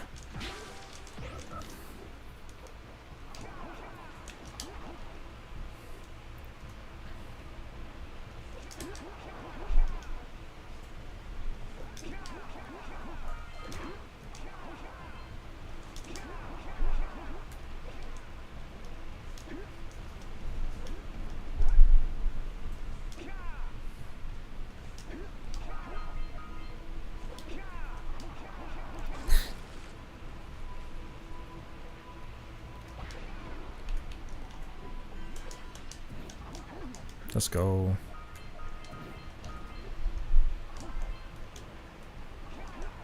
Fuck.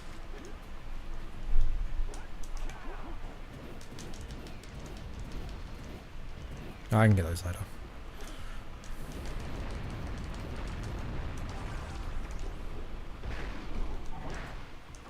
Hey there, Pop Bubble. I miss old Naughty Dog and lively cartoony art style. That's fair. Oh man, I love how we're just like, oh man, yeah, let's just like, let's just show a bunch of books and games I picked up, and then we just get exhausted from existentialism. Ugh.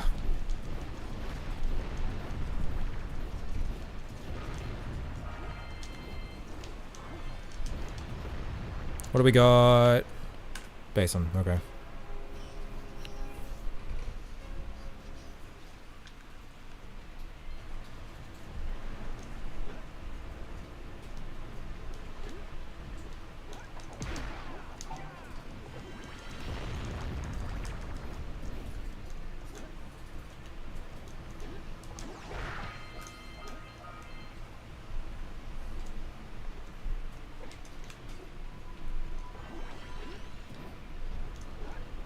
I hate they put that box there because it's like every time. I hate it.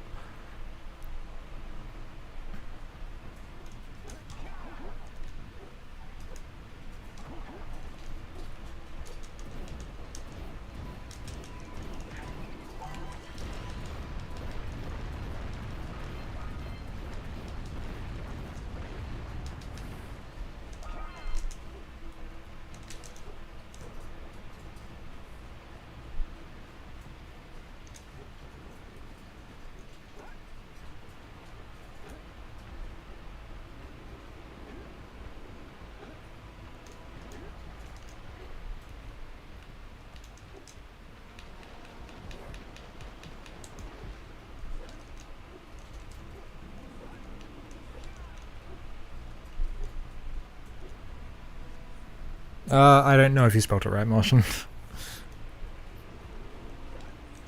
Doesn't have the little red line to tell me if you did or not.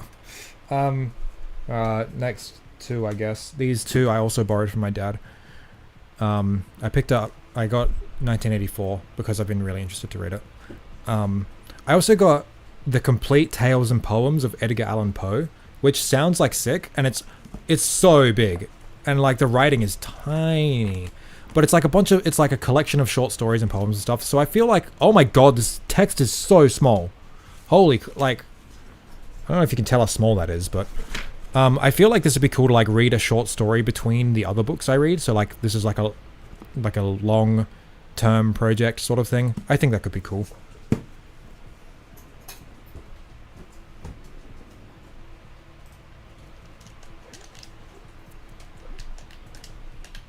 What do I got? Plants. I've read him. He had an ethos of stories being short so they can be done in one sitting. Yeah, I'm really looking forward to it. I don't know, I find a sort of comfort in knowing I'm insignificant and not actually all too important. Sounds like a lot of stress, to be honest. I don't know, that like the big sort of like, you know, sort of stuff. I don't know, that sometimes I can get down from it. Like the sort of existentialist stuff I was talking, like, makes me kind of sad is like the like the stuff I was talking about earlier, like the inherent sadness to a lot of the human experience. But it's a sort of stuff that like you wouldn't want to take away though, you know, like, because it is a fundamental part of being human. Like I don't think poverty and suffering is an inherent part of being human. I think those are issues we can fix. But like, you know, the sadness and melancholy of nostalgia, you know, before it was just like a thing that crybaby man babies on the internet just want in their video games more. Before it was that, it was like, you know, a melancholic feeling, and I think there is like deep sadness to be found in it, but like it's also like I think an important part of being human, and that's the sort of stuff that kind of gets me down. But again, it's like, it's not something I'd want to like, you know, remove or take away or try and quote unquote fix. It's just something to kind of dwell on sometimes, I guess. I don't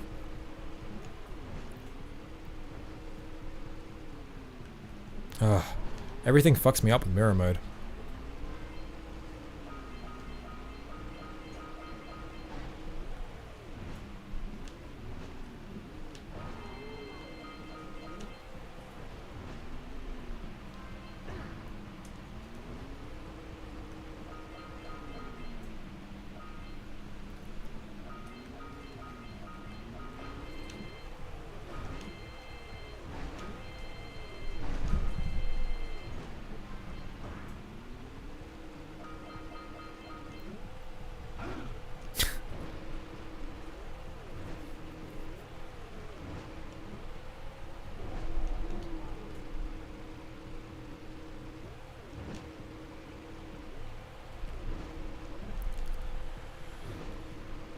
You know, it is interesting, like how you're saying you are important, not in a cosmic scale. Who cares about cosmic significance? You don't live on that scale. I think that's all true. Individually, I don't really get like cosmically like existential about that sort of stuff, but as like a species though, I kind of do sometimes. When I think about like humans or like just Earth's significance in like, you know, broader existence, it's like I kind of I don't know, maybe I like preserving things and experiences like video games and stuff, and maybe that just extends to like everything. But it's like, man, like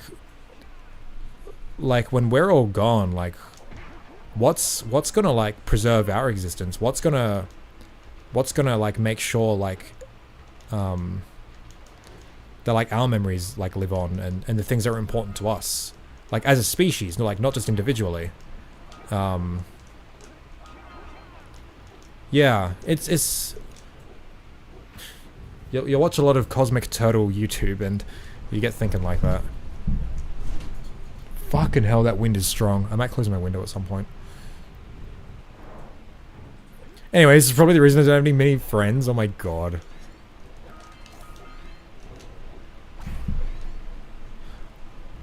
Look. Alienation is a big thing, okay? Read Marx. I think that's a real reason most people don't have any friends these days.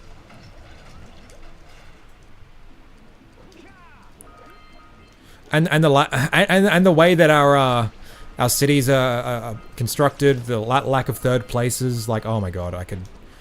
it's all structural.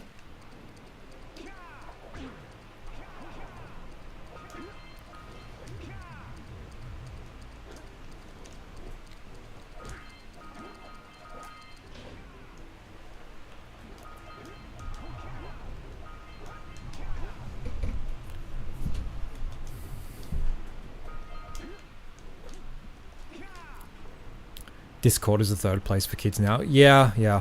Also, it's third, not thirth.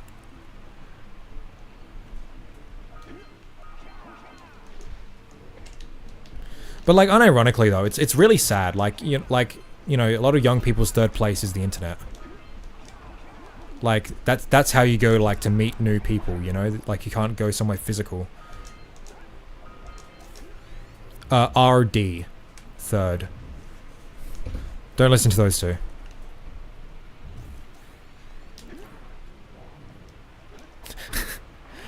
Yeah, well, yeah. Just replace the first three letters with the number 3.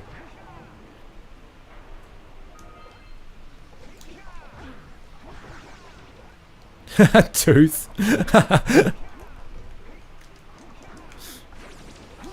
Fuck. Also, hi, I'm back. Sorry to get ready for bed. Oh my god, somehow the lag is even worse on desktop. I'm so sorry. Maybe set down the quality to 720p. You know, you won't be able to enjoy my first ever 1080p stream to its full extent, but you know, it's fine. I forgive you.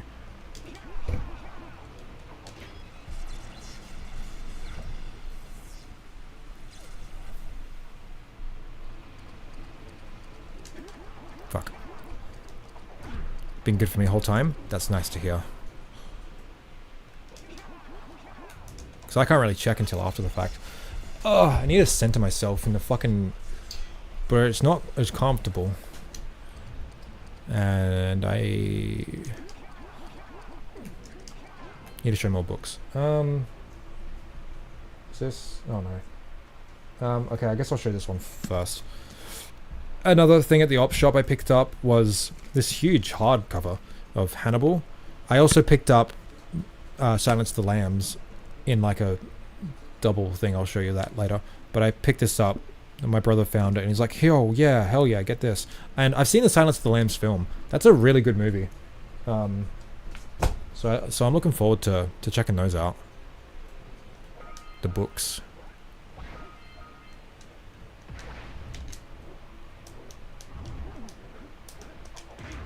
God, that was smooth.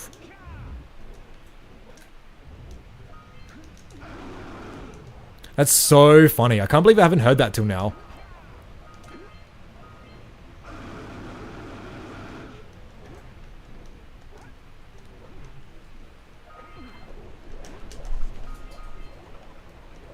Fuck.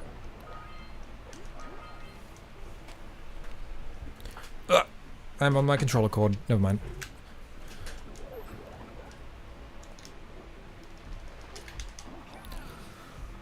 Oh, what did I miss? Number stuff. Pi is used for circles, so we're always rounding it. You're so cultured. What, me? For the book? If you ever get the chance, you should watch the show. It's very gay. Yeah, I'll read the book first, but I'll probably check it out. Like, I watched the movie a while ago. I know it's like pretty, you know, like problematic or whatever. But I quite enjoyed the film.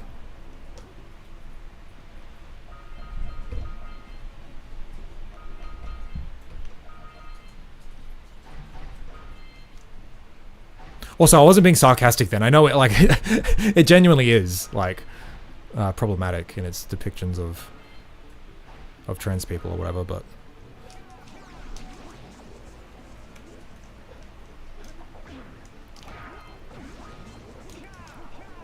Is it problematic? I saw it once 4 years ago, forgot a lot of it. Yeah, like, the villain is like, fuck. Oh, yeah.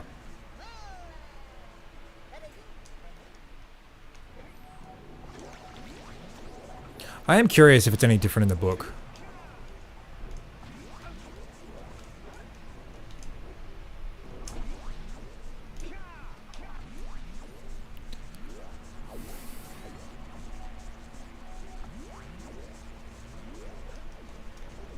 Where am I going? Fuck. Oh my god. When people don't like something, they call it gay. So liking niche stuff, not many like things, must mean you like gay things. I think there's a difference between lack of people liking something and actively disliking something. But I know what joke you were trying to go for. Climb the slide tube? Oh no. Okay, this was another weird soft locky thing, but I think I've got the opposite where it doesn't soft lock me.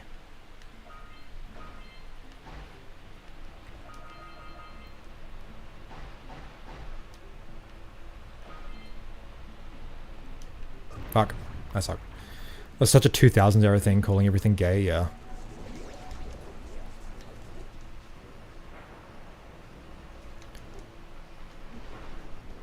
Oh man, it really speaks to how impressionable kids are, because I remember once it's like, you know, like our teachers would be like, you know, tell us, you know, you shouldn't like call things like gay, like as like a bad thing, you know, because it is like insulting to gay people.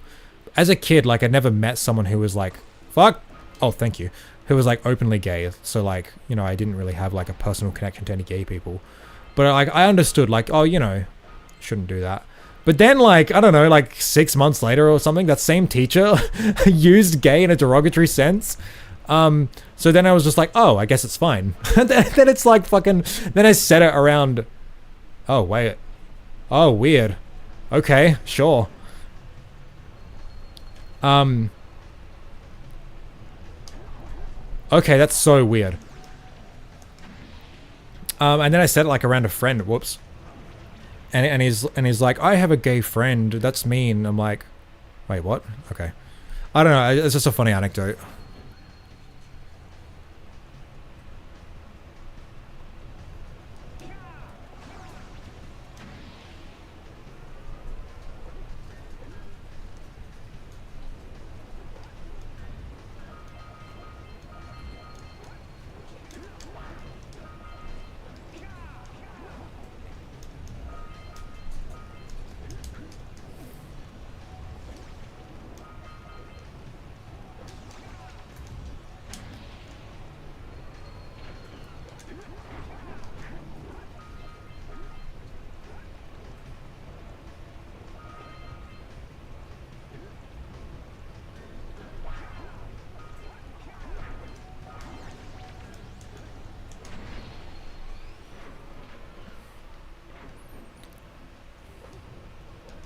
Cool, okay.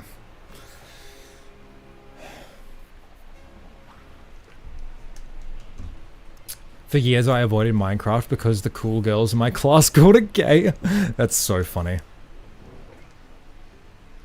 Like to stream, yes please. Also, I didn't realize until like very recently, if you push forwards, you go faster. It's just kind of hard to consistently push forward because you got to steer and everything. But that's cool.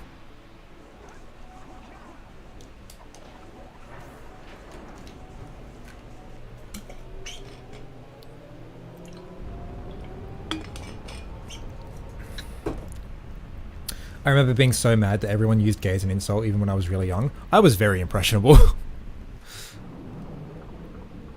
Pushing backwards slows you too. Yeah, yeah. It's pretty cool.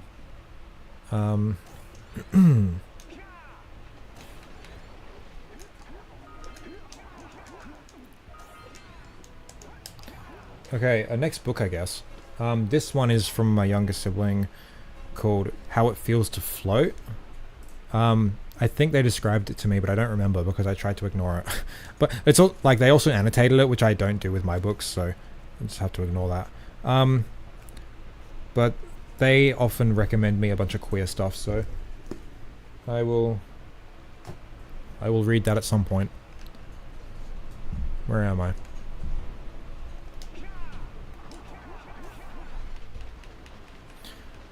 I just thought it was part of the slang, to be honest. I didn't think too hard about social stuff. Yeah, yeah. And it's also like, you know, you often like adopt like, you know, what your parents think are okay, you know.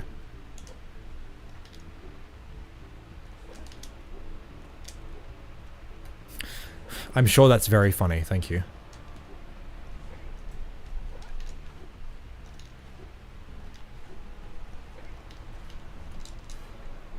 Oh, cool, okay.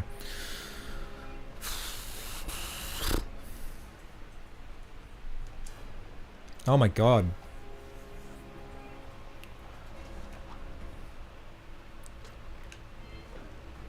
I got the orbs, it's fine. I guess I'll show another one real quick. Ah! This was another weird one that I found at the op shop. A Choice of Nightmares. It had a cool cover and it was a hardback. So I was like, hell yeah. And it's a woman writer, and I don't think out of all these books I've picked, there are many of those, so... cool. Looks cool. I don't know what it's about. A madman stalks the streets of a quiet Midwestern town, but how far will a mother go in order to protect her child? Okay. Interesting. Where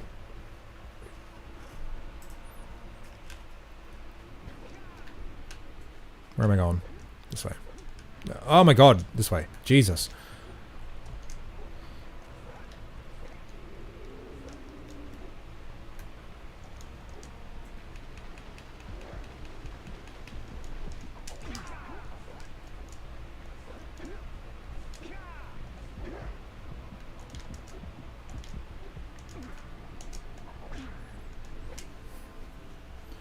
In maths class, the humor was puns, not equations. I blame my math teacher for a large chunk of my humor. So that's who's responsible. Oh no. Okay, the order of the tethers is completely fucked. I can't remember which one the second is. Oh, shit. Oh, it's not the fourth one, is it?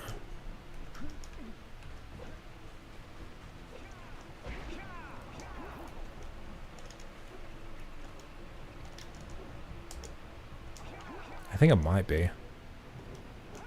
Actually, I think this one is the fourth, the second, quote unquote. Damn it.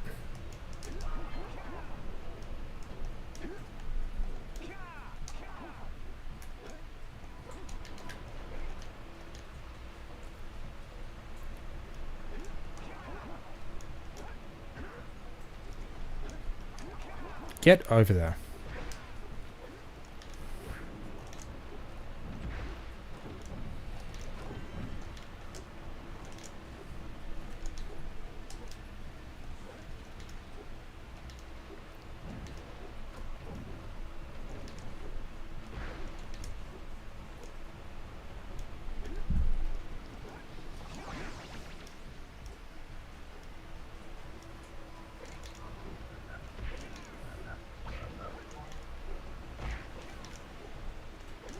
I think this one is a second. I hope.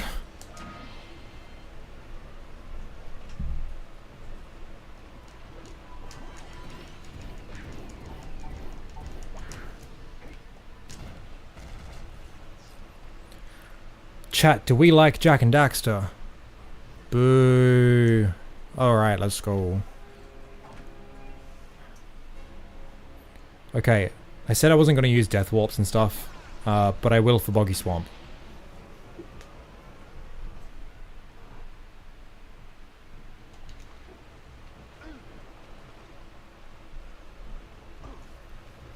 YouTube desktop version updated and it's so much worse. I think it's causing a lag. Jesus.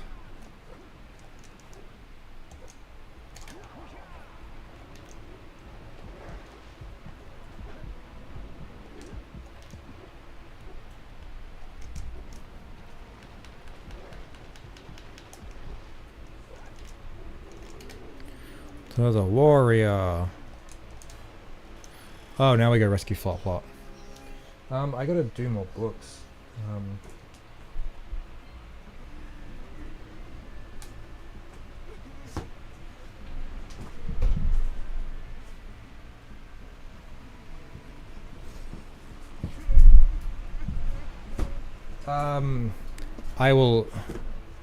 I'll go to the next village and then show this next one. This next one is fucking wild.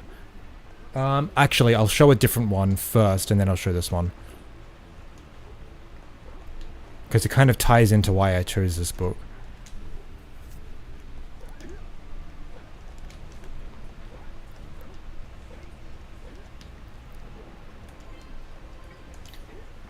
Okay. I've really got to sort this shit out.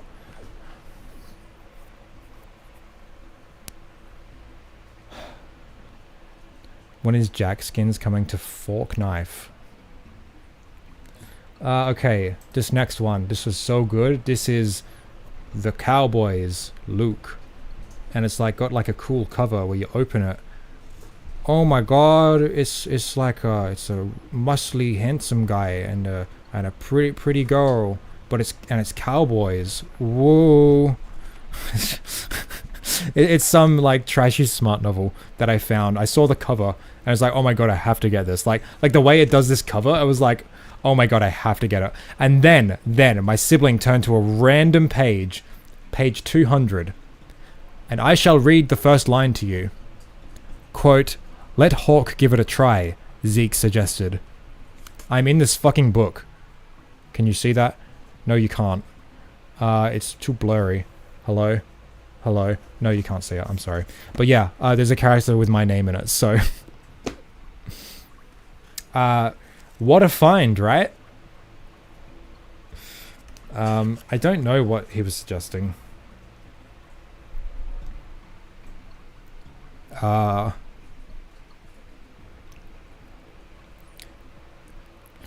don't care what I do, Hawk said. Me neither, Zeke said, but I think you ought to stay away from that woman. She's trouble.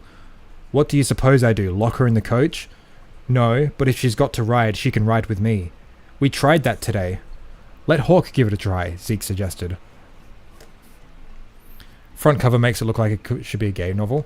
Well, you think women aren't into this? You think muscly guys are only for gay men? Jesus. It's a bit misogynistic, my guy. I don't know.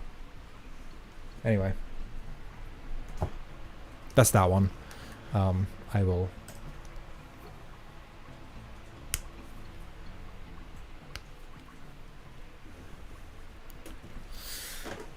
'80s as fuck. It's actually from the 90s, so... And it's funny because it's like... cancelled, yeah. It's funny because like in the back there's like, you know, like... mail order in like the other books in this series, you know? It's like, oh my god.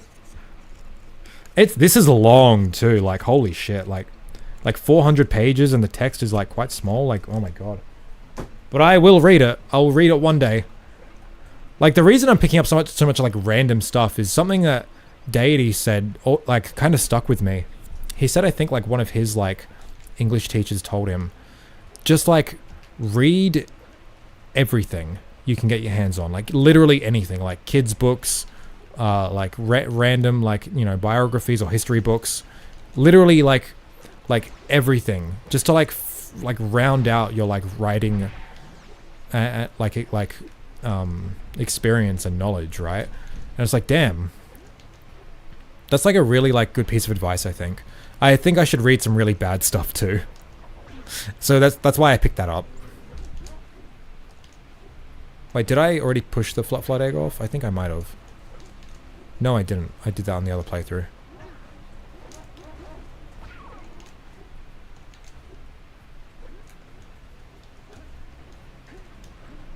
I'll make my own Jack projects with blackjack and hookers.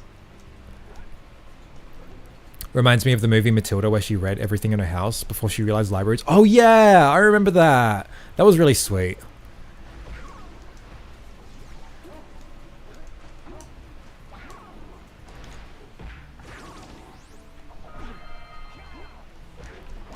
I can't remember if we read that book in the class first before watching it.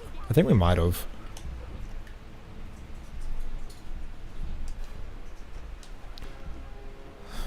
God, it's windy out there. I'm gonna shut my window real quick. 1 sec.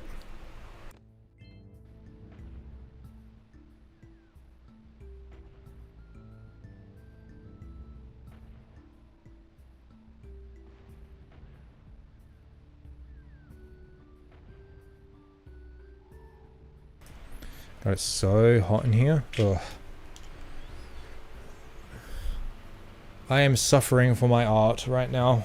I hope you're all happy. Oh, I just remember I'm wearing like this cool shirt from a singer I like called Susie. I think you guys would like it. What? I think it's funny. Oh no, oh no. Ah.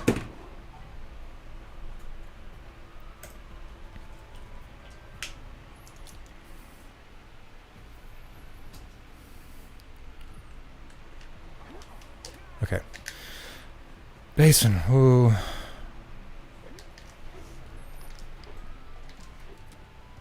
What happened? Oh, the dog was about to get me. As I was doing something else.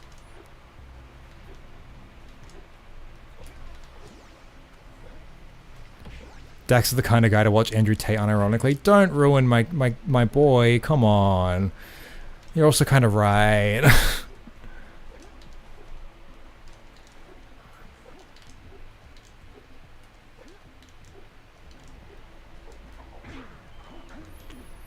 When I was like 6, my teacher read it to the class and we watched the movie and we discussed what was different between the book. I think we might have done the same.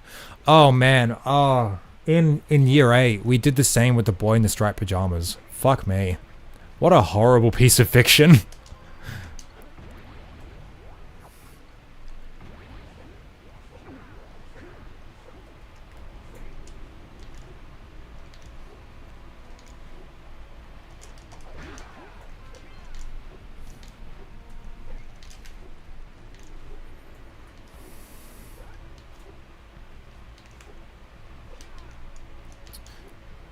Okay, so I'll show the next book now. I have a book from the same author. It's about a trans girl's skull emoji. Oh, that just fills me with confidence. Okay, this next book. So I didn't buy this one. I stole it. Not really. They're in the mall in my hometown. There's like these like things like these little like take a book, leave a book sort of library things. Where like you just sit down and there's like a shelf of books like in the middle of the whatever.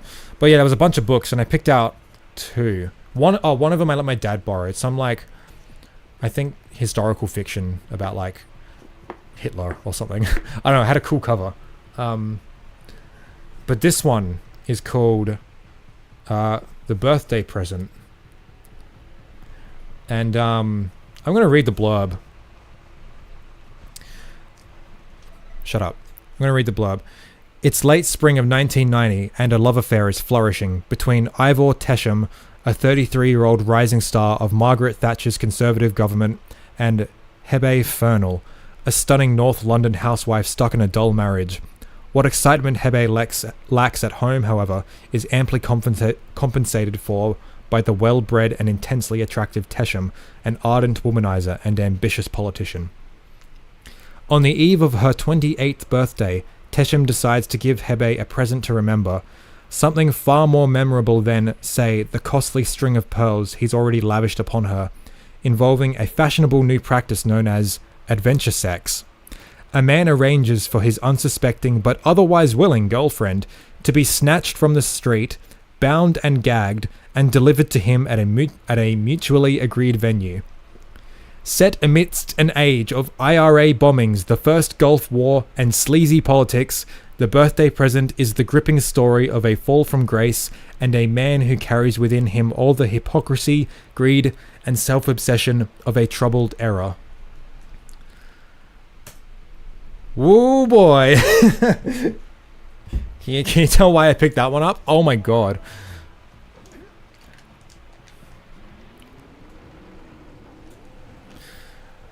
Yeah, my sibling was there looking through the books with me and read me like this, like just a tiny sliver of that blurb. I'm like, oh my god, I have to get that. And I look forward to reading it. What am I doing?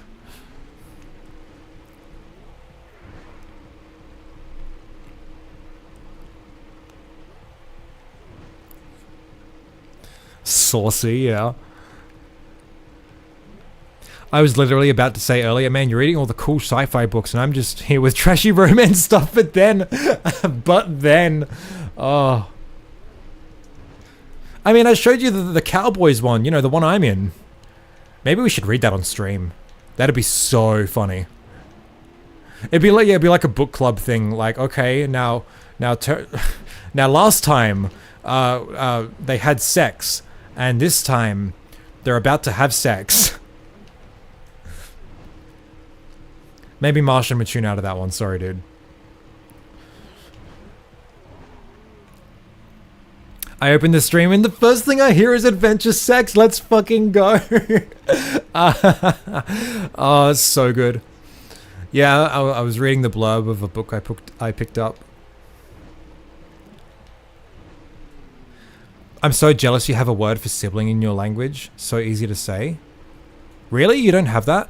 Oh man, I had this conversation a while ago. It's so weird how there's no gender neutral term for like your like child, but like them being like an adult, you know? It's always, oh, my son, my daughter, my kid, my child, my offspring, I guess. But you know, like it's all very like gendered or assuming they're like young, you know.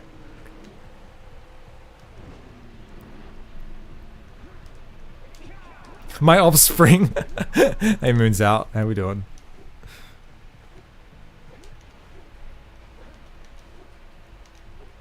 Crew's not involved. True. Sorry, but I am.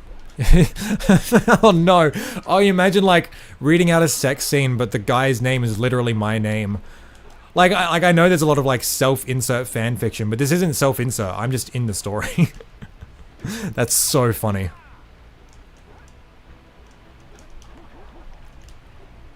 Demon Spawn. That's a good one, I guess. Yeah. Oh my god, where am I going?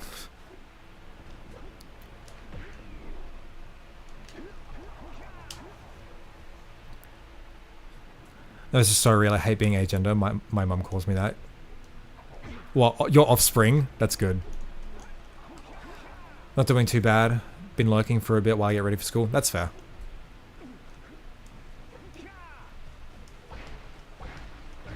Well, it's good to see you regardless. I'm gonna die, so.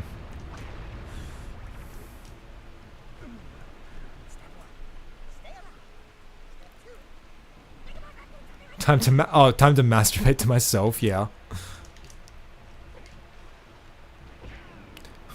We all are. It's like that ASDF bit where it's like some guy with a gun is like, you're gonna die, and the guy's like, we're all gonna die. And the guy just like looks sad and puts his gun down. Fuck's sake.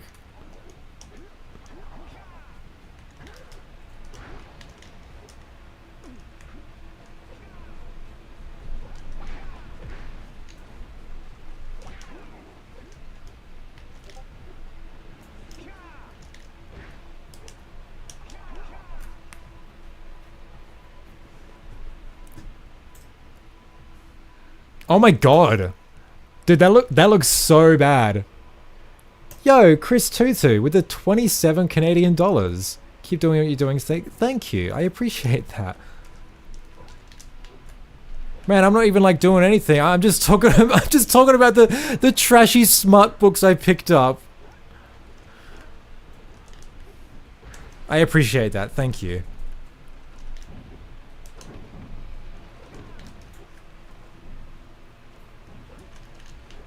Yeah, I just saw your screenshot on title. That looks fucking awful. God damn it, Buffett, are you talking about it? Oh man, man, this isn't even like Australian internet, am I right? This is New Zealand internet. I don't know. Can you like turn the quality down? I don't know. I'm sorry.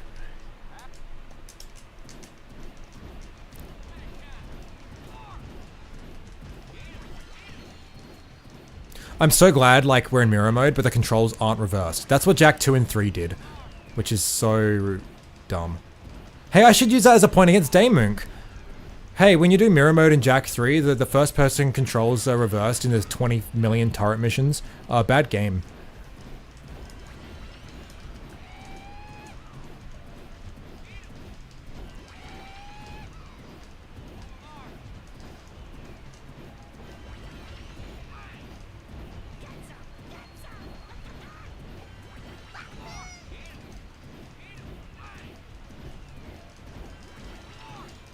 Hey.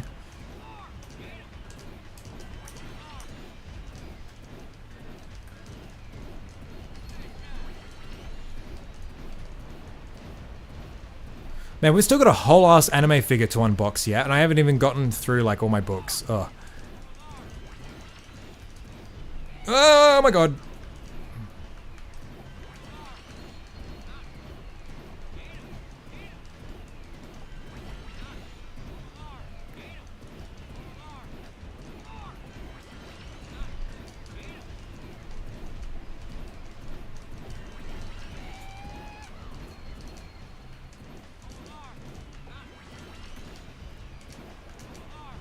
Cool.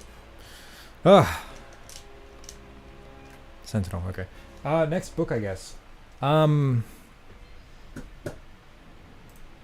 This was the first old weird one I found, called Aqua Alta. I don't know what it's I can't remember. Was this the... Where's the... These are all quotes. What? Wait, no. Commissario Guido Brunetti of the Venice Questura is shocked to hear that Brett Lynch, a friend since a murder case in La Fenice, has suffered a savage beating. So I guess it's some sort of crime book. Which, I don't know, that sounds cool. I don't know. It's $3. What haven't I done? That stuff, okay. I have multiple piles, and I'm not sure which ones I've shown yet.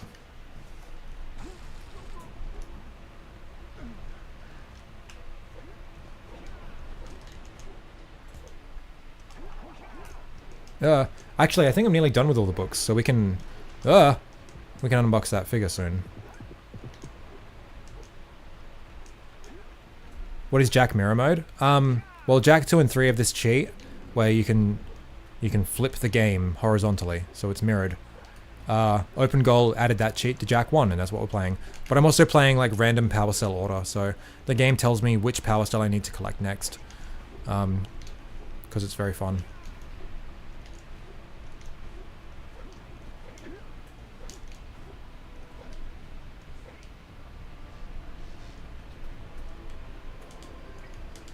This stream is making me want to read again. Ugh.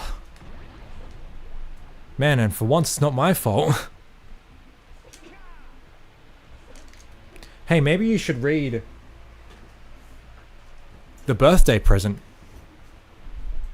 by Barbara Vine.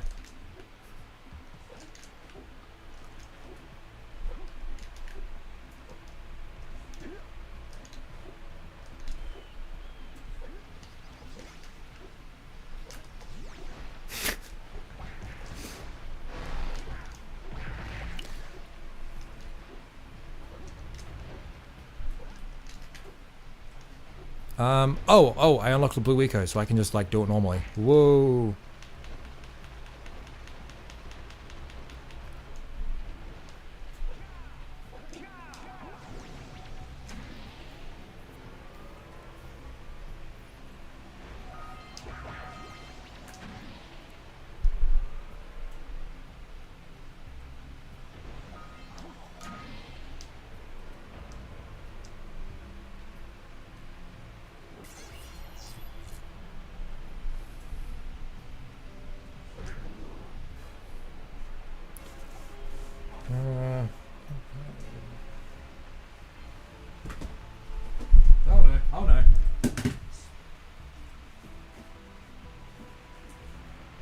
Okay, I have one more book left, and one other thing I picked up before we get to the anime. Right? That's it? Yeah, that's it. I guess I'll show the book first. I guess I'll do that now. This is the Silence of the Lambs and Red Dragon, which I think Red Dragon's the first one. But yeah, it's a 2-in-1 book, which is pretty cool. So I picked this up along with the Hannibal book. I think there's one other one I need to read. I don't know how many are in the series, but yeah, that's pretty cool. I got that.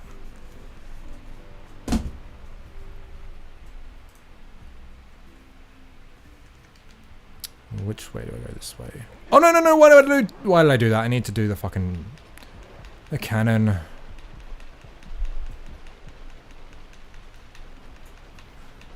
I think it's Return of the Red Dragon or something like that. I forgot. Yeah. I just need to Google it, so.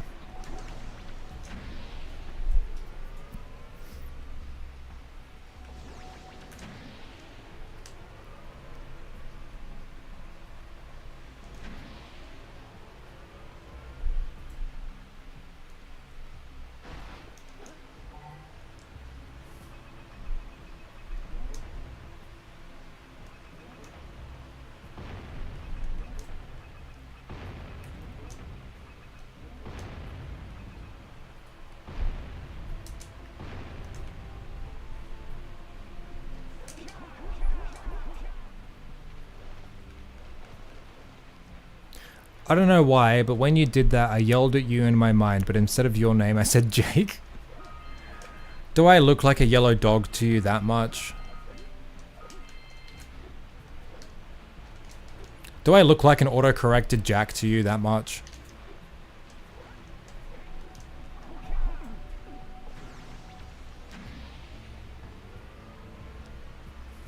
Also, I'm behind, I can't... I forgive you, it's okay.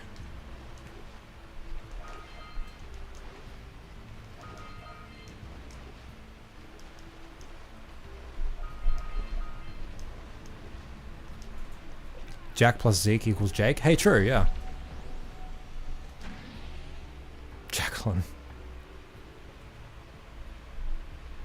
Wait. There they are. Is it just the ones behind the waterfall now? Oh, look at those water hops.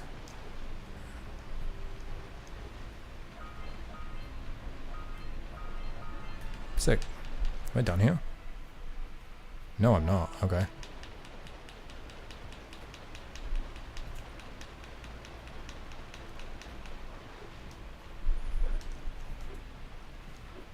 Oh, cool. I can make a name with Jack's name and my name.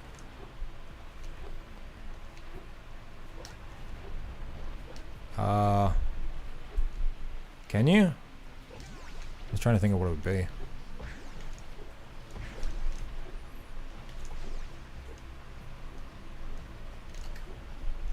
Oh no, I hate doing this. I hate having to fight Claw just to get to the next Powercell. It's so annoying.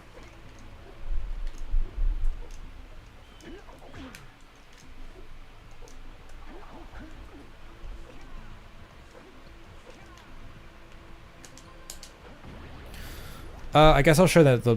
Wait, I even have enough Powercells to fight him? I don't! I've got to do the skip! Oh... Woe is me.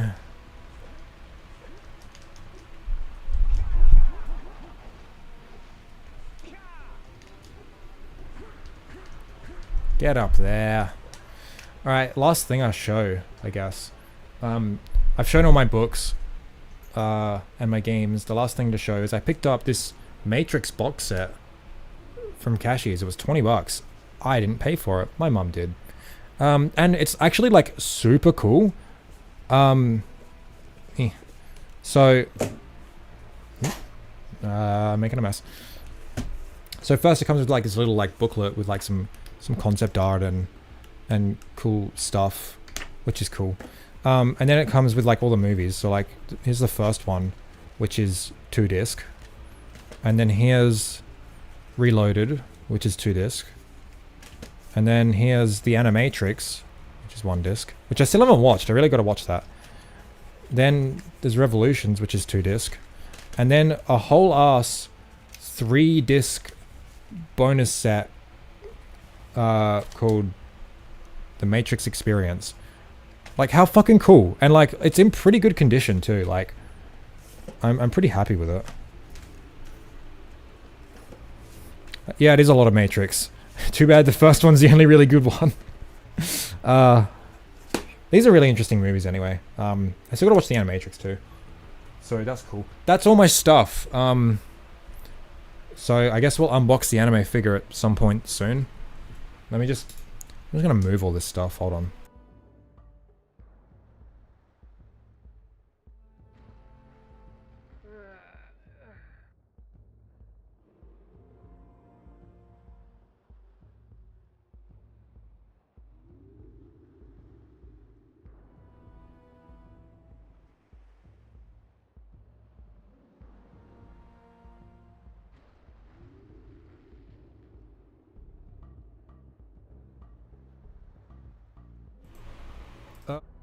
Oh, there we go. Okay. Yeah, all like 2 out of my 4 piles of books was sitting on top of the box that the anime figure is in. So, yeah, we'll open that at some point soon, I guess. Man, I keep calling it an anime figure. It's not. She's from a video game.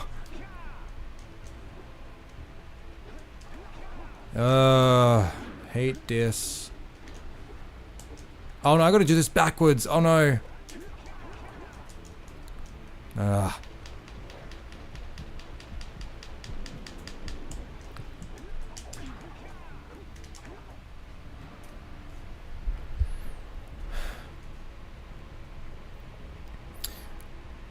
We're skipping? We have to. My next goal is in Mountain Pass, but I'm 1 Powercell short from unlocking the legit path, so... Oh, there we go.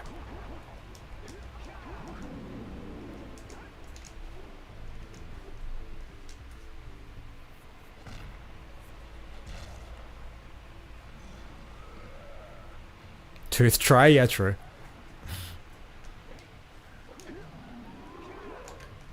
I guess after we get this Powercell, because this is going to take a while, because I got to do the boss fight and everything. Then we can have a look at the anime figure.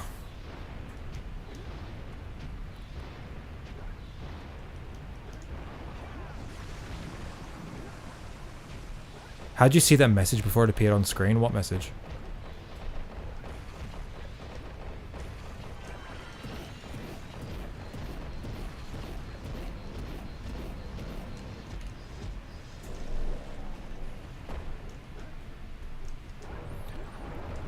The skipping one?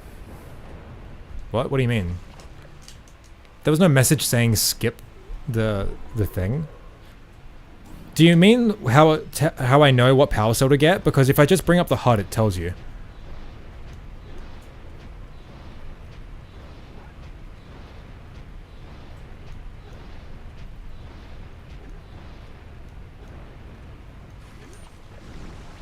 We skipping? Oh. Oh, your chat messages. I don't know. YouTube's weird. Okay.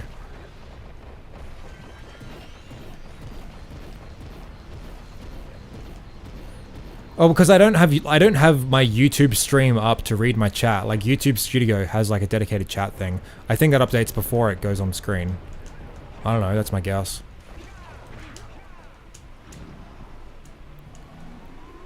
I'm giving up on trying to update stream. I just let it do what it wants at this point. Okay, I'm sorry. Well, no, I'm not. It's not my fault. I forgive you. Good luck.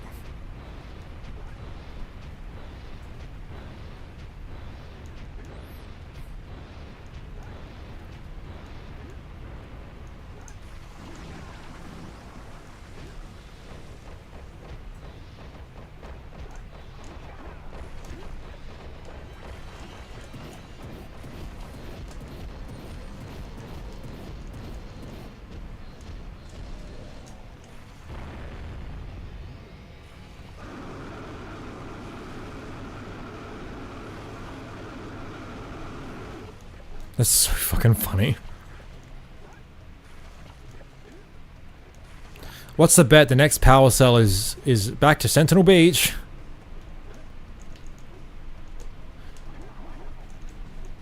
Sounds like he's vomiting. Yeah, the power cell just gets mad, yeah. It's like, don't touch me.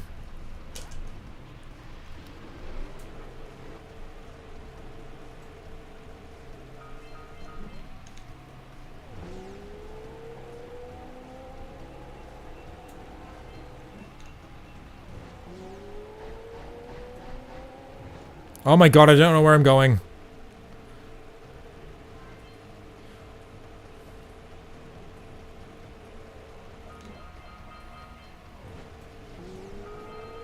Ah, man. No, the orb. What does it matter? I gotta come through the mountain pass again anyway.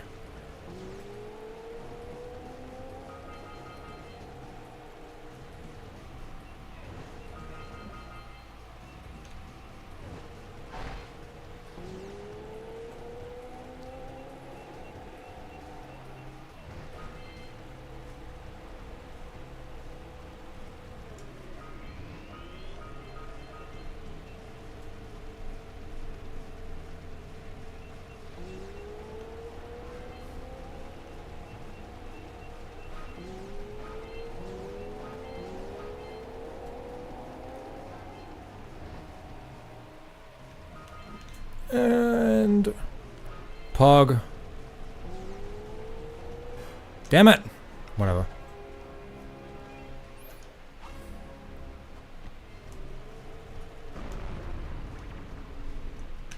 Cool. Well, not really.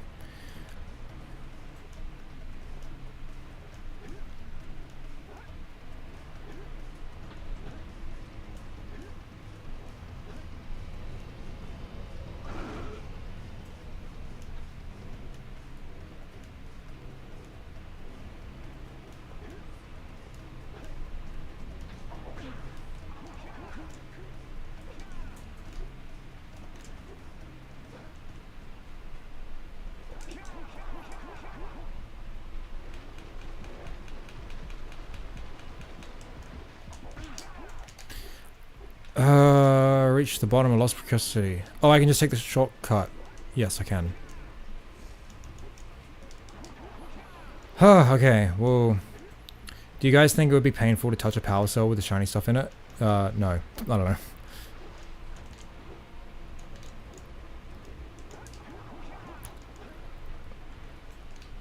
I got a good question. What level would you rather live in? Not including hubs. Metalhead Nest. Jack 1, I mean. There's no Metalhead Nest in Jack 1. Not yet. Yeah, Sentinel's kind of the easy answer. I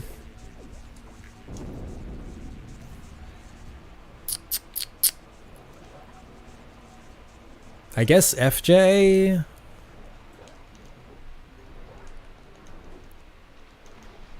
No, Basin, for sure. Not yet? I'm joking. I would live in Boggy with Billy. I don't know, Basin seems like the obvious answer to me, if we're excluding Sentinel as well. Fuck. Hey Nepu, happy birthday to me, or happy birthday? Oh yeah, also it was my birthday like 8 days ago. I didn't do anything on stream though, so. But happy birthday, woo.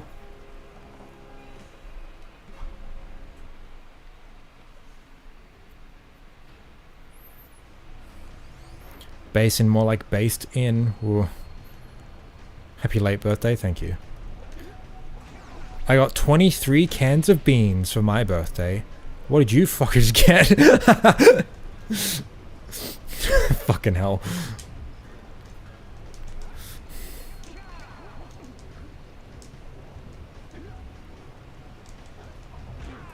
Oh no, no, no, no, get up there! I got a lesson into baked beans. Yeah, I don't know why that took me so long to figure that out. Like, beans and tomato sauce? What are they on about? It's been so long since I've had, like, baked beans, because all I eat is just like regular old beans, you know. I got money. I also got $23. Well, and I guess 200 because my mum's paying for my flight and accommodation to go see NoFX at the end of the month. So, that's fun.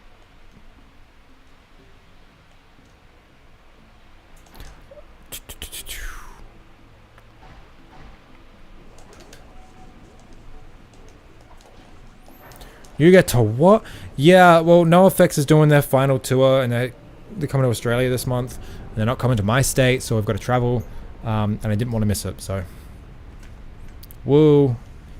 It's gonna be so bad though, because my favorite active band is also breaking up, the Heartaches, and their final tour is this month as well.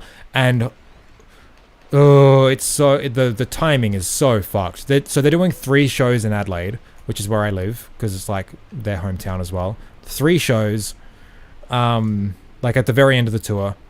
The first one is on Wednesday the 24th, and then NoFX is on Friday and Saturday of the same week, and then the final Heartaches show is on the Sunday. So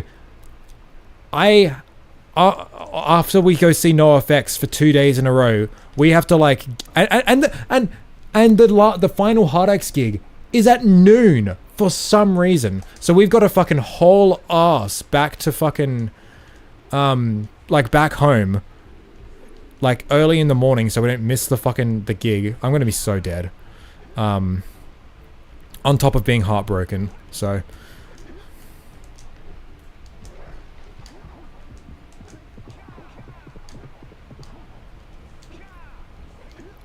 why are they all breaking up? I know, I hate it.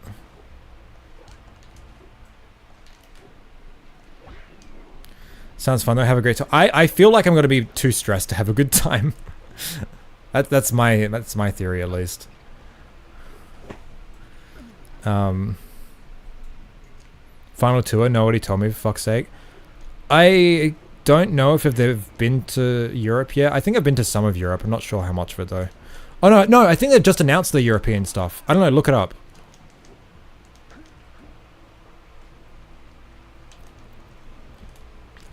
I get $23 from dividends next month because I'm an adult. Nice. I go to see Skating Polly end of the month. Hell yeah.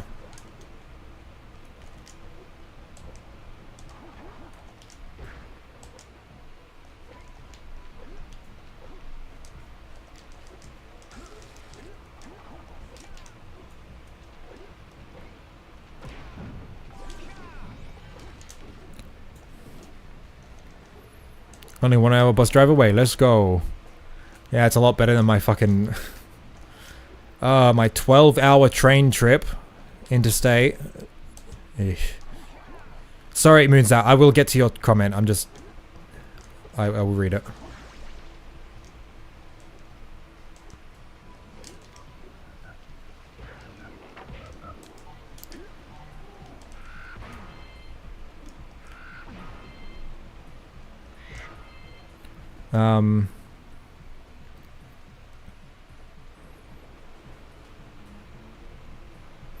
For me, it's either money or I choose ahead of time. It makes it so the gift is always useful, and I'm not much of a surprise person.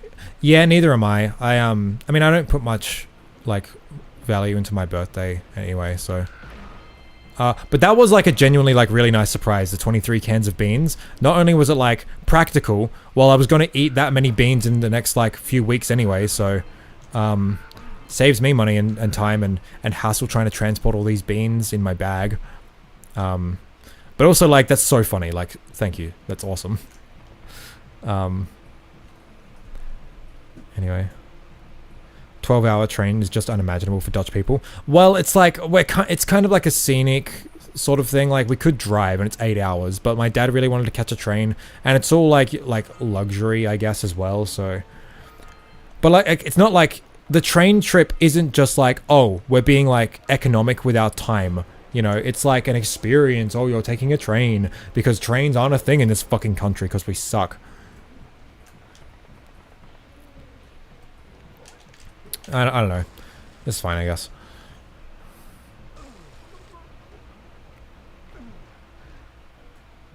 Kind of off topic, but I just played through Uncharted 1 Remaster for the first time the other day. It wasn't nearly as bad as people seem to say, IMO. I saw you played it too, so I wonder what you think. Man, it's so absolutely weird to me when people like review the Uncharted trilogy and they say one is like either like really bad or is like, oh man, it's clear that this series was going through such growing pains. But it's like, the game is like exactly the same as the other two. Like there's such minimal differences. It's literally just like how interesting the plot and scenarios are. Like that's it. Like, really? I don't know. But to get to like what I actually think about, I think it's fine. I've played the Uncharted games like quite a bit, like growing up, and I used to like them a lot as a kid, because it was like my first like, oh, it's an adult game, you know. But I don't know, they're fine. When I played through the when Sony gave away the trilogy remaster for free, I started playing through it because I wanted to like, you know, give like a fair take on it, like, you know, as an adult. And man, like Uncharted 1, like it was just like, oh man, God, I'm bored.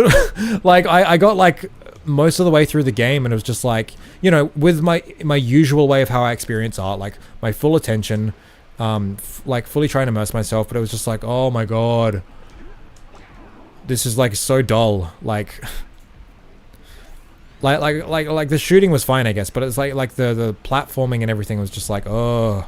So I ended up putting on like, I muted the game and put YouTube on the background. Oh, wrong one. And like, I don't know, the games are fine. Like, I think they're good, like, popcorn entertainment sort of thing, where it's like they kind of like achieve their goal of like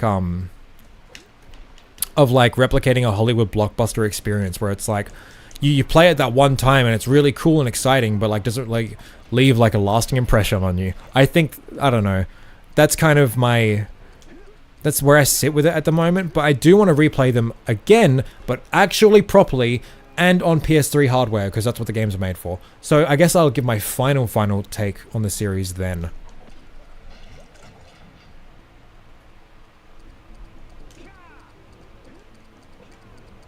Gotta go the long way now. Ugh.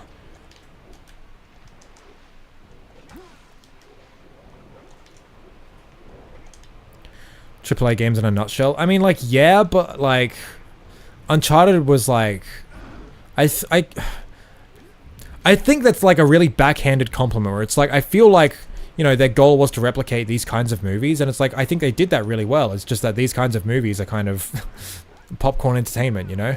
Like, nothing like truly super substantial. They're very high quality, polished experiences, but not ones that really stick with me.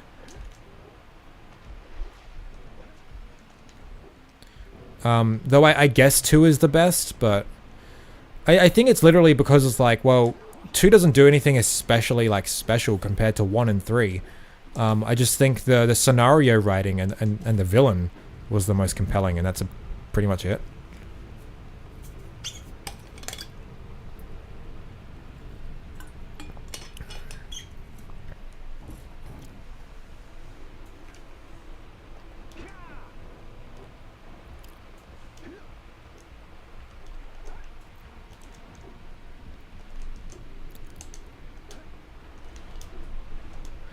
I like the Uncharted games a lot though, way better than The Last of Us. Man, I don't know, like I'm still yet to like properly play The Last of Us, but it's like like the stories for Uncharted, they're nothing like, you know, super gripping or compelling or deep. They're just, you know, cheesy action flicks. Like that, you know, they were just meant to be like a video game version of Indiana Jones, and I think they do succeed. Though I think the Indiana Jones movies do have a lot more heart. That like puts them above a lot of like, you know, cheesy action films. I think the Indiana Jones inspiration was purely like, you know, the globe-trotting, like, treasure hunter sort of thing. But like with The Last of Us, it was like, it was trying to do something like much more ambitious and very much its own with the story. And even mechanically, like Uncharted, like that's my biggest like issue with Uncharted, is like mechanically, they're just super, like really simplistic. Like the moment to moment gunfights, you know, they can be exhilarating, but like every fight is kind of like, and every encounter is kind of the same. There's not there's very little mechanical depth. They're just kind of fast and exhilarating, and the climbing is so fucking boring. Oh my god, like, oh my god, no. Like the climbing, like it looks cool and is like, you know, whoa, but like, man, you just push forward and mash X, and it's like, you know, when it's used as like a, man, where do I go next? Like you got to find the spot to climb to like progress, and like it's kind of like a puzzle or whatever. Like that's cool, but like most of the time it's just like, okay, you've just done an intense firefight. Now here's a very obvious path of where to go. Okay, climb this thing. You know, it's like, it's not really compelling to me. Whereas again, The Last of Us, like mechanically, is way more involved. Like it's like a very survival shooter game, you know, and I think that's cool. So I don't know, like, you know, this is all preference, of course, but like, yeah.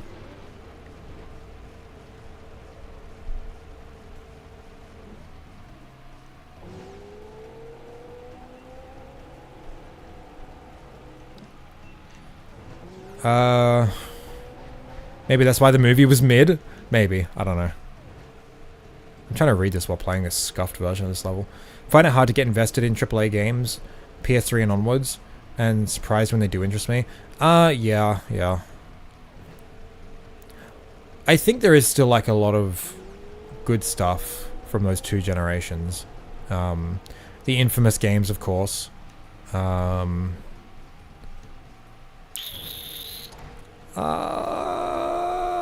drawing a blank.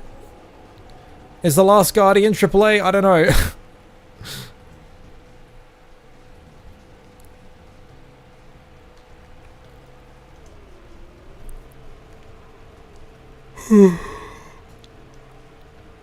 I don't know, Kingdom Hearts 3 was okay.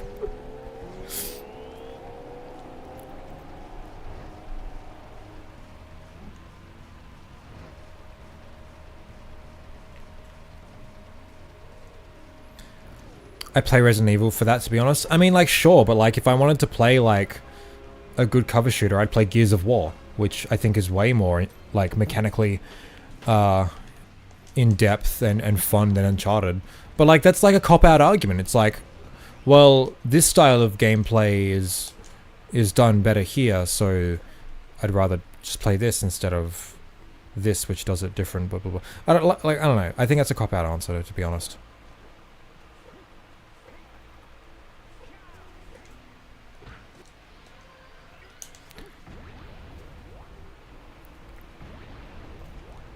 Finally got into Resident Evil this year. Never played it my whole life. Boy, was I missing out. Yeah, I'm really interested to start getting into that series, like when I eventually do. I really want to just get a fucking a PS1 with a disc drive emulator. Like, oh, I just want to play digital PS1 games on OG hardware. Oh, I'm going the wrong way. I always play generations behind. I just got a PS4 last month. I've been playing Labyrinth of Refrain, Coven of Dusk. Hell yeah. Well, I guess if you want some recommendations, hit me up. I mean, I haven't got a ton to recommend for PS4 specifically. The Last Guardian is really good. Played The Blob. That's on PS4. It was a Wii game, but you know. Oh yeah, I can finally play The Blob on Wii because I have one now, and I've had the game for a while now. I think you really like the old game, Zeke. It's worth going back to them and see how they develop over time. I mean, yeah, you know, I'm all about that. You know, always like the original of everything. You know, because I love that. You know, like when you get in on the ground floor, and then you see how like things improve over time. It's like, damn, like I didn't know what I was like, you know, missing out on until, you know, this like mechanic was introduced, sort of thing, or like, oh, finally they addressed this issue I had with this game. It's like, you know. If you just play like the best of the best from the get-go, it's like, oh man, I really liked that. I want to play more of it. Oh, well, I guess I can't because all the older games are like, you know, different or like worse, or, you know, like, I'm not saying that's like universal across the board that older games are worse or whatever, but it's like, you know, you can't appreciate how how the series evolved and improved over time if you just start with the most recent. So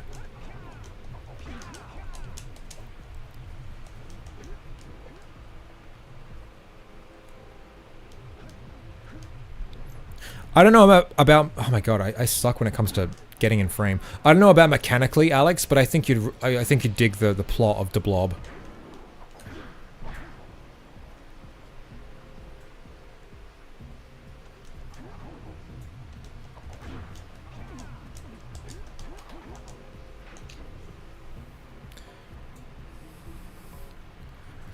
I'm not gonna properly play Legacy games until I've played Blood Omen Soul Reaver. I mean, yeah, like that's just like that. That's just kind of required playing, right? Because that's all one series. Yeah, I'm really looking forward to playing those games.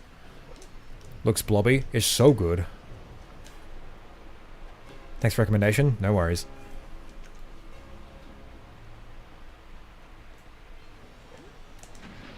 You heard a knack.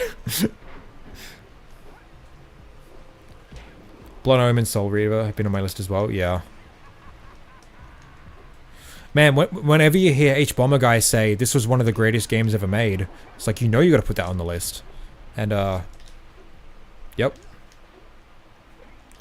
Just as Frostpunk, I bought it last sale, I never played it yet. I was about to say that was also H-Bomber. No, Jacob Geller did a video on that game.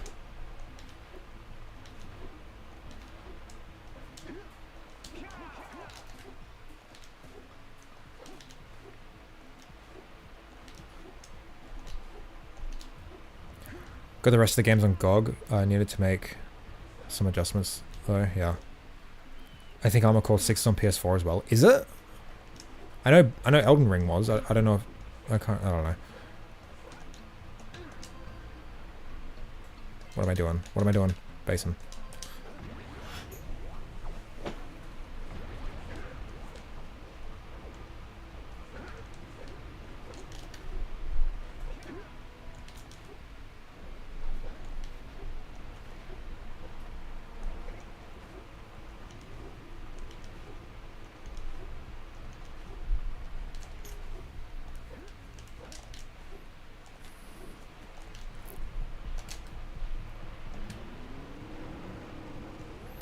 I think I will show the anime figure box once I beat Rings.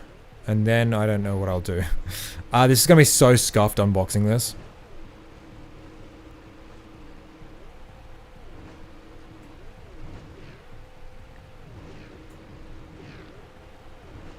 You know, it's really funny. I bought a PS4 and everything, and I've had it for a long time. I think the majority of the things I've played on it have been ports of older games. Like, I literally, like one of the reasons I wanted to get it in the first place was because Dark Cloud and Jack were released on it. It's like, oh, I love those games. And Ratchet and Clank, the reboot, and Crash Bandicoot, you know? It's like, fuck.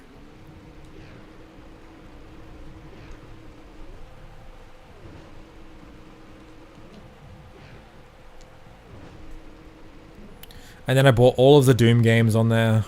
And all of the Kingdom Hearts games.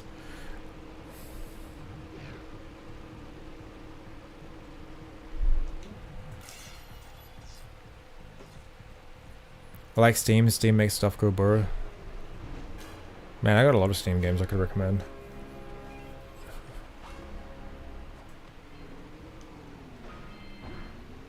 Is this it? Hell yeah. Am I done here, except for blue rings? No. Got one more. Oh, the race.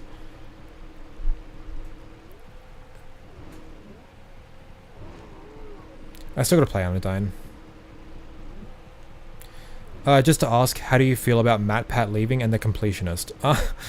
Okay.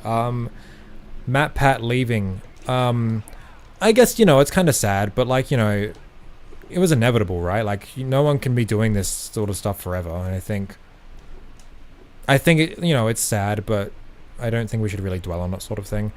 The completionist. Oh god, this whole topic is so cancer.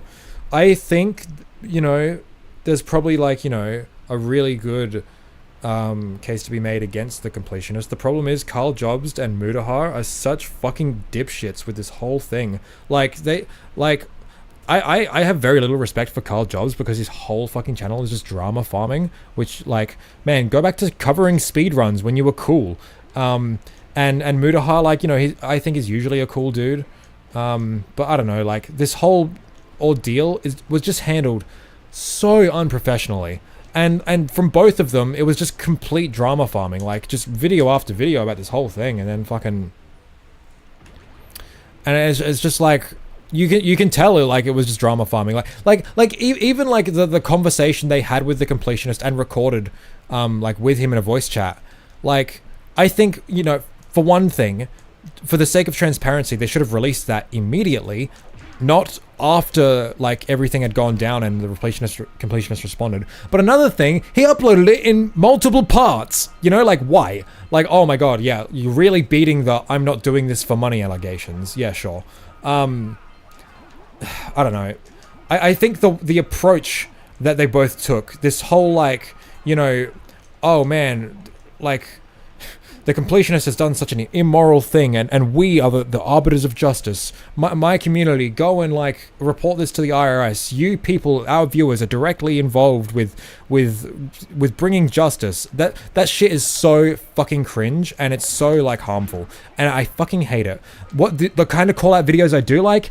H-Bomber Guy, he does his fucking due diligence, he does the proper research, considers all perspectives, and isn't, like, he doesn't, like, present himself as, like, you know, like, morally superior, or fucking gets his community directly emotionally involved or whatever. Like, he just presents the facts, and he's a bit jokey with it, you know? Like that's how you do a fucking call-out video. Like, his call-out videos are perfect. Like, mostly because they're well-researched, but also the tone and everything. Carl and Muda, like, Jesus Christ, it was so fucking sloppy, which just made this whole thing a shit show, and I stopped caring. I hope that was a sufficient answer. I'm not angry at you for asking or anything.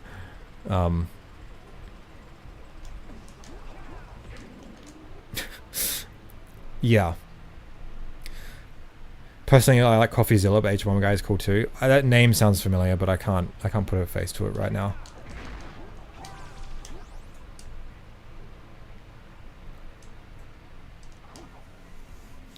But a YouTube channel I really like is called Moon's channel, or Mooney, and he is a lawyer and covers a lot of things to do with video games and the law. And he did a video going over the situation. And I don't know, it's probably not perfect, but, like, someone with actual credentials covering this is like, oh, it's so refreshing. And, like, and he brought up, like, you know, he actually read the fucking, you know, the literal language of the law of, like, stuff to do with, like, charity fraud or whatever. And it's like, actually went over the legality of it, whereas Mudahar and Carl were mostly concerned with morally impugning him for like doing, like, illegal things that they weren't able to substantiate as being illegal because they're fucking... They took, like, law definitions from Google, like the first Google result, and it's like, these aren't sufficient, you know? Like, this whole thing is just so unprofessional, and it just made me really mad. And it just sucks because, like, I have, like, enjoyed content from all three of these people in the past. I used to watch Carl when he used to do, like, actual fucking content. When he used to cover speedruns and, like, was, like, actually covered things he was passionate about instead of just trying to make money off of drama. You know, I've watched Some Ordinary Gamers on a variety of, like, tech-based topics because I think he's a smart dude and has, a, like, you know, valuable commentary. And, you know, The Completionist, I don't think it was, like, you know, did anything special, but, like, you know, his videos are high quality, so it was just like, you know, I'll watch them if I am interested in the game he's covering. You know, they're fine. But yeah, it's like...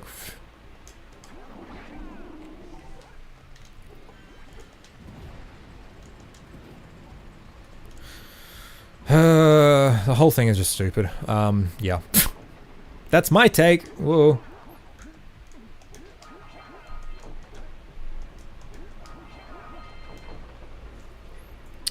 A bit behind on stream, but yeah, it's like I recognize Uncharted is nothing groundbreaking or deep, but I always find myself drawn to it. Usually play on high difficulty, so combat is more interesting. See, that's funny to me. Remember when Zeke used to make you do... Shh. Don't make me sad, jeez. Look, I reopened the wound that is the Boggy Swamp video the other day. It literally made me want to fucking vomit. Like, I just felt so sick because I was just like, oh no, I have no idea what I'm doing. I haven't looked at it since. I've been trying to cope ever since.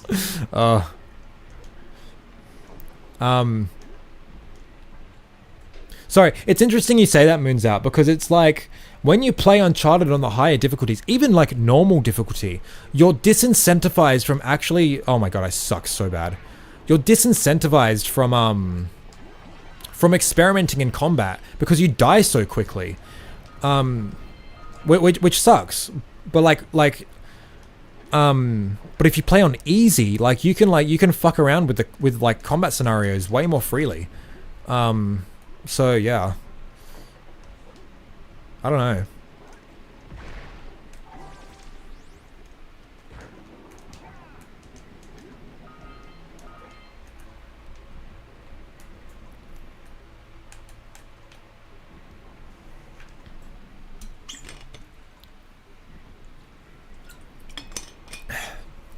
All I know is Doug Walker and his boss committed 3 types of fraud, and I don't see people wanting him to go to prison.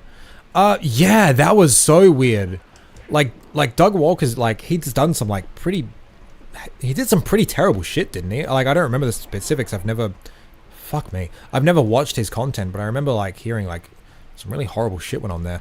But like, yeah, it's just this whole like purposeful brigade of the Completionist by Colin Muda, like to get their audiences emotionally invested. Like that's how, like, you know, that's how they rake in more views, by like making the viewers feel like they're personally involved in bringing someone to justice or whatever. It's so fucking cringe and really bad. Like you want to be an investigative journalist on YouTube and call out people for doing bad shit? Do it properly. Like, YouTube doesn't have like fucking standards when it comes to this shit. It's like a Wild West out here, and you can just ruin someone's career over something that like actually isn't bad, you know? Like, I'm not saying like he hasn't done anything bad, but it's like, I don't know. I'm not a lawyer, you know? Like, you know, holding on to $600,000 worth of donations, like, you know, I've never run a charity, but from what I've heard from, like, you know, Mooney's video, like, this isn't out of the ordinary for charities, because like they like to accrue large amounts of money and donate it all at once, and then like some sort of like thing will happen where it's like where it's like the money actually goes to like what the cause is. It doesn't go to administrative cost, and there's some like, you know, other stuff that is involved with that sort of stuff, and it's like, like, do these dumb fucks know anything about that? They're like their fucking specialty is like making videos and tech stuff, you know? But like at the same time, there's that like ethical concern where it's like, well, they kept saying like, you know, we're working directly with so-and-so charity, and it's like when they weren't, and it's like, you know, okay, that's like, maybe that's scummy, but is that illegal, like what they're doing? Or is it negligent? Or like, are they actively like aware that they're like doing an illegal thing? Like, you know, it's like all this stuff, and it's like, you guys aren't lawyers, and you haven't done your due diligence to actually research this stuff properly. And it's just so fucking, ugh. And it doesn't help that like it's been, you know, confirmed in the past that Carl Jobs just hung around a fucking neo-Nazi who, like, I guess has reformed in recent years, but like, I don't know, the circumstances of which, like him being exposed and immediately being like, oh man, I regret all this. This was a dark point in my past 2 weeks ago. You know, it's like, I don't know, man. And apparently the fucking, and Mudahar has been involved with some shady people. Oh, I literally need to get that Powercell, I suck.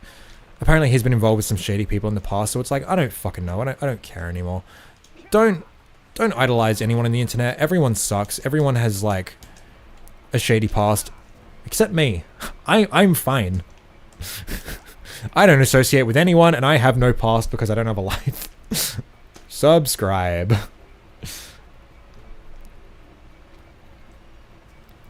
Oh man, I'm so behind. I deleted my old art from everywhere. but sometimes I see a drawing back and I just die at my old teenage cringe. But you've got to like, you can't like just like delete that, you know? You've got to like hold on to that.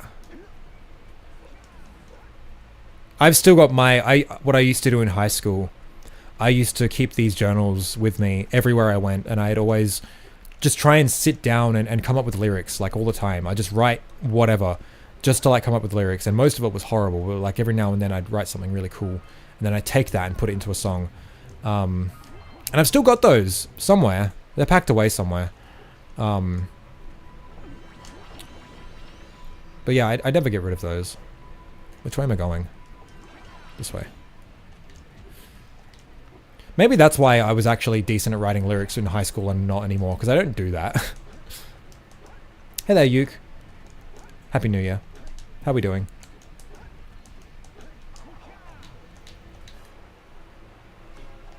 Back to jungle.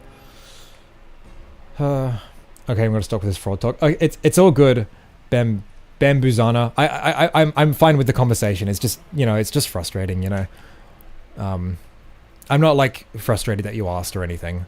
It's just a shitty situation. Honestly, it's kind of radicalized me into like a whole, man, none of this shit actually fucking matters. Why do I concern myself with internet drama? Which is what led me to reading more books. It's like, man, I could just like put my phone down and go pick a book up. That'd be a much better use of my time. Hey there, Alonzo. I'm doing well. Have I ever thought about making a video about the early designs of Jak and Daxter? Not really. I mean, I did those videos on the design Bibles. I think that's kind of sufficient enough, maybe.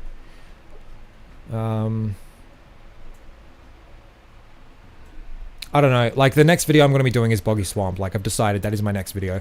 It's just a matter of... Also, like, I wrote up, like, a really long update post on my community tab. If no one's read that, and is interested in my content, I would appreciate it if you gave that a read through.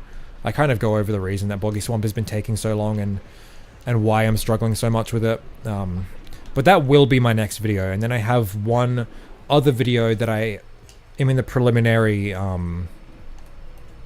research phases of at the moment. That's going to be after Boggy Swamp. But other than that, I have no idea what I'm going to be doing. I just can't see past Boggy Swamp at the moment. It's just, you know, everything. I read it. Thank you.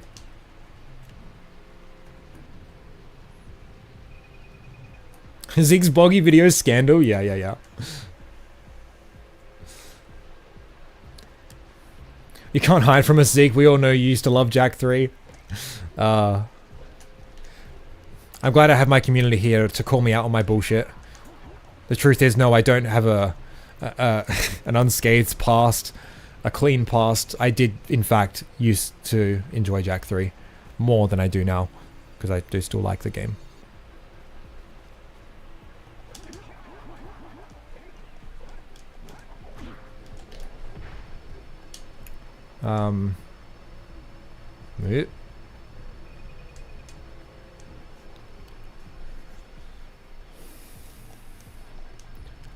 Bro, my brain won't shut up, so I have lyrics in my head 24/7. Yeah, well, I have the Boggy video writing and rewriting itself in my head all the time, and I never write any of it down because as soon as I go to, I know it's just going to disappear from my head, so I don't bother.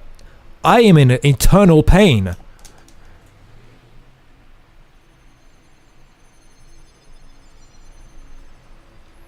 Escaping into fiction is such a banger. True. I read the community post. Thank you, Moonsour. I appreciate that. Have I played Rayman 2 by any chance? I certainly have. I've played the N64 version on emulator quite a bit, but it was mostly just like playing around with it. But I did finish Rayman Revolution, which, I don't know, I wasn't like the biggest fan of. I don't like the open world thing. I don't know. It's a good game though.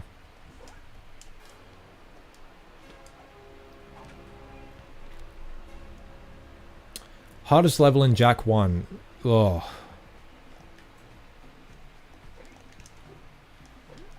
LPC, I guess, just because I'm impatient. I just keep jumping in the hazardous water. I don't know. Maybe that one. Maybe Citadel. I'm not sure.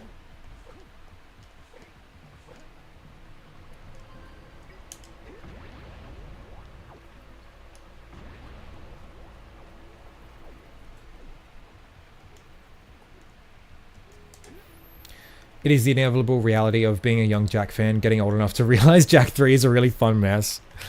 Maybe fun for some, infuriating for others, but I guess it just depends on my mood. Oh, I keep forgetting. I need to show my anime figure. Oh.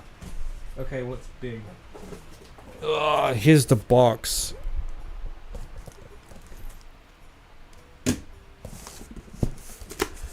Okay, first thing we'll show is the Army card that came with it. Whoa, isn't that pretty? Isn't that cute? Okay, that's all we get for now.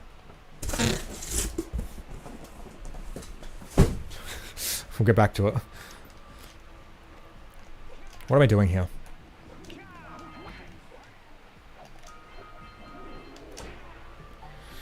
Who are they? I think they're just the characters of Army, which is the company. I just realized something about Jak 3. The power MacGuffin looks like an enlarged Powercell. The power MacGuffin? You mean the thing that powers the planetary defense system? Don't get me started on that.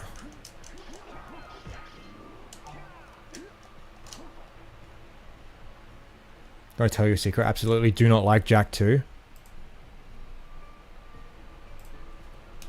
There we go. That's better.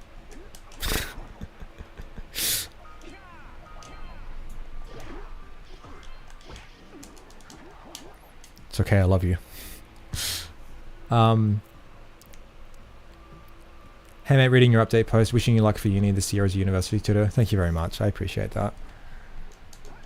Oh, it's gonna be so much of an experience. Ugh.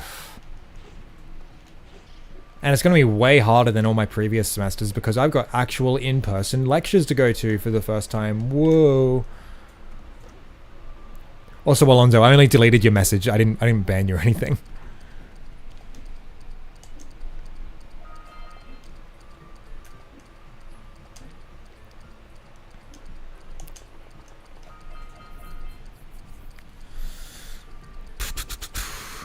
Yet. Jak 3 might be my favorite game of the trilogy, just to mess around in casually, to be honest, with all the guns and different areas you can visit. Sorry if that sounds like Daemuk. No, that doesn't sound like Daemuk because you didn't tell me. You haven't actually played Jak 3 if I said I don't like it very much or have some minor criticism of it. I don't know. But I love Jak 1 and 3, lol. It's okay. Not all of us can be correct, and that's fine. That's just being human. God, I'm such a bitch.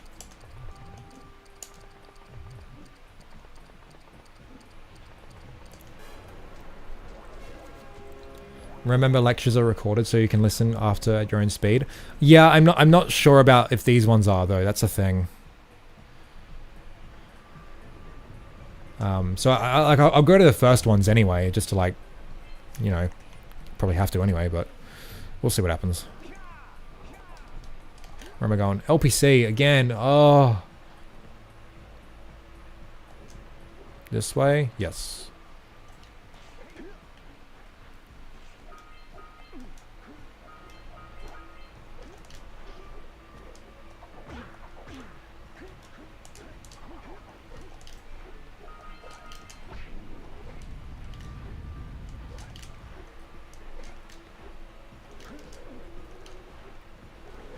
I failed my classes last year, so I have to retake them, but part-time. RIP. I like Jak when the game was like the first one, but I kind of wish they kept the original idea for Jak 2 game, which was a dark fantasy platformer with Legend of Zelda style play, GTA style gameplay. I don't think that was ever really an idea. They kind of were just making a Jak and Daxter 2. I don't think they really made it much. I mean, I think there's some indication that they were thinking about some sort of time travel stuff before the GTA influence, but I'm not really sure. Like, that sort of stuff is very hazy. Of, like, what happened when and what... and all that.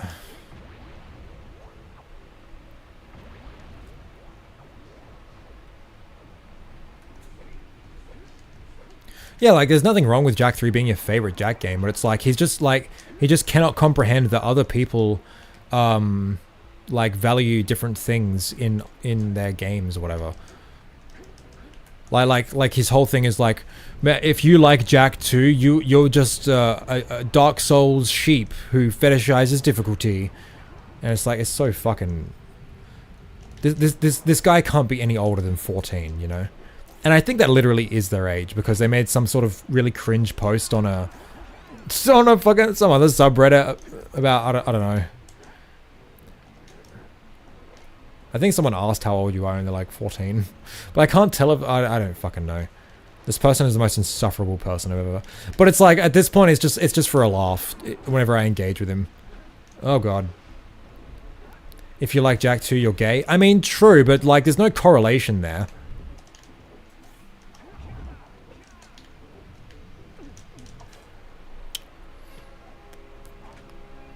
Most Australian lectures are recorded, and if not, get accessibility on them. Oh yeah, I'm disabled. I can, maybe that's something I can sort. I don't know. I gotta contact them about setting up a plan.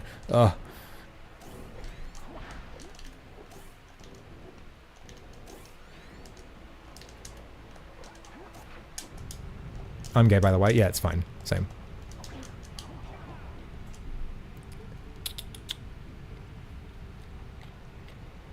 If you're gay, you like Jak 2. True.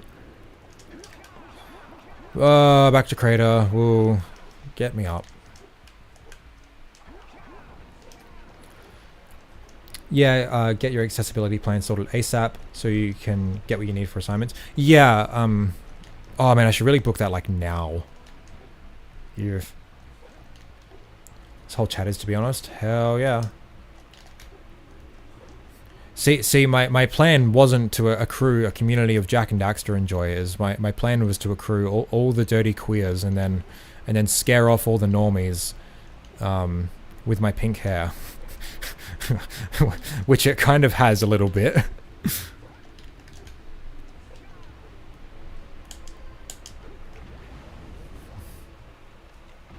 Also, I am gay and I'm mild on Jak 2, not gonna lie. No! That's fine. I love you anyway.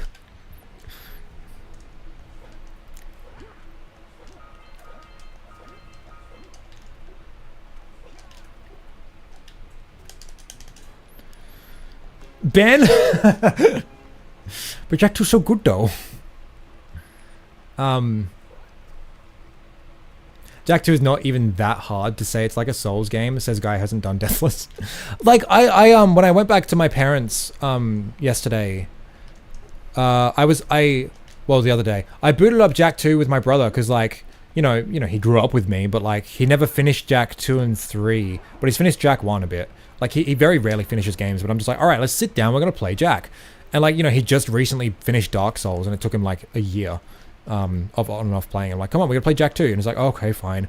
And like, you know, he struggled a bit in the beginning, but like, you know, like he'd die like once or twice or 3 times per mission, but like he was getting it. And it's like, dude, hell yeah.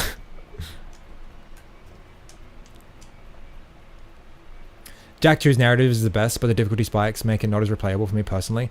Games are more of a comfort thing for me, and Jak 1 and 3 are breezy. Yeah, I mean, like, that's fair, and that's, again, that comes down to, like, different things, like, people, like, prioritizing different things in media. Like, I don't play games for, a comfort thing. I mean, I do sometimes, but not primarily. Like, games for me, like any other art form, they're there to communicate cool ideas and tell, like... and tell stories, right? And I think Jak 2 is like the most holistically interesting art piece in the Jak series. I think Jak 1 is maybe more holistically like quality. Like there's not as many like dips in quality in Jak 1 compared to 2. But I think Jak 2 is much more interesting of a game, of an experience. But yeah. Plus, like, I truly think, like, Jak 2 does get better with each playthrough. But, like, my whole thing with art is, like, especially video games, I need, like, at least 3 playthroughs in order to fully ground my thoughts on something, right? Because it's, like, the first time, it's, like, you know, it's just your initial viewing or whatever. And then the second time, it's, like, okay, you know, you can reevaluate your, like, your initial feelings towards it.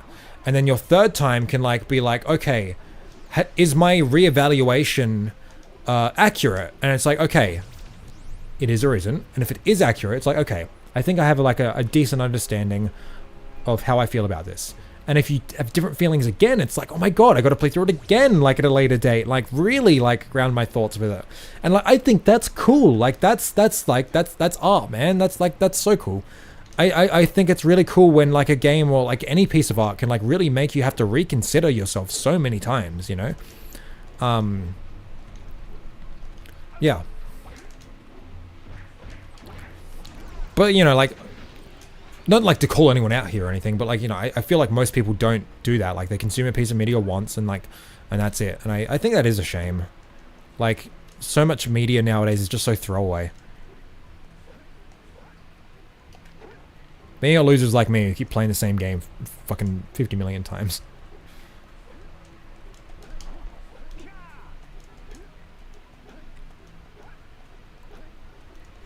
I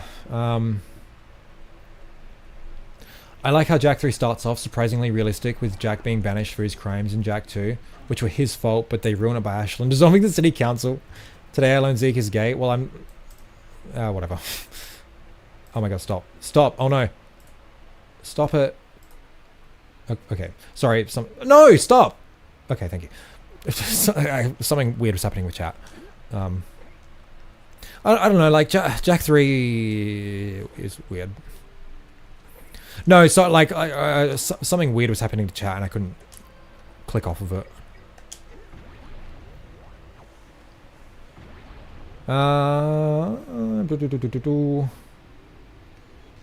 Baggy pants, hell yeah. I got through Jak 2 twice in my life, but I played it when it first came out at like 10 lol. Yeah, and I think it would probably be nice to revisit it, you know, as an adult with like, you know, hopefully a more refined palette. You know.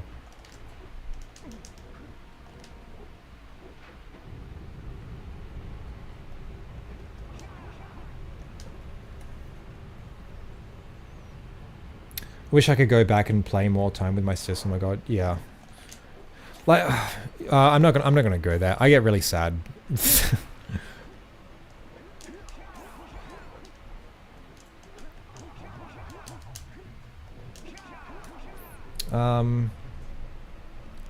That's me, to be honest, but at the same time, a good challenge does feel very satisfying to complete in a game. Yeah. Playing through Jak 3 for the second time, I noticed so many oofs. Amy Hennig, what were you doing? Oh, it's so... Man, Damien is like so vehemently... Like, he literally said this. Jak 3 being rushed is fake news. Like, fuck me. But it's like...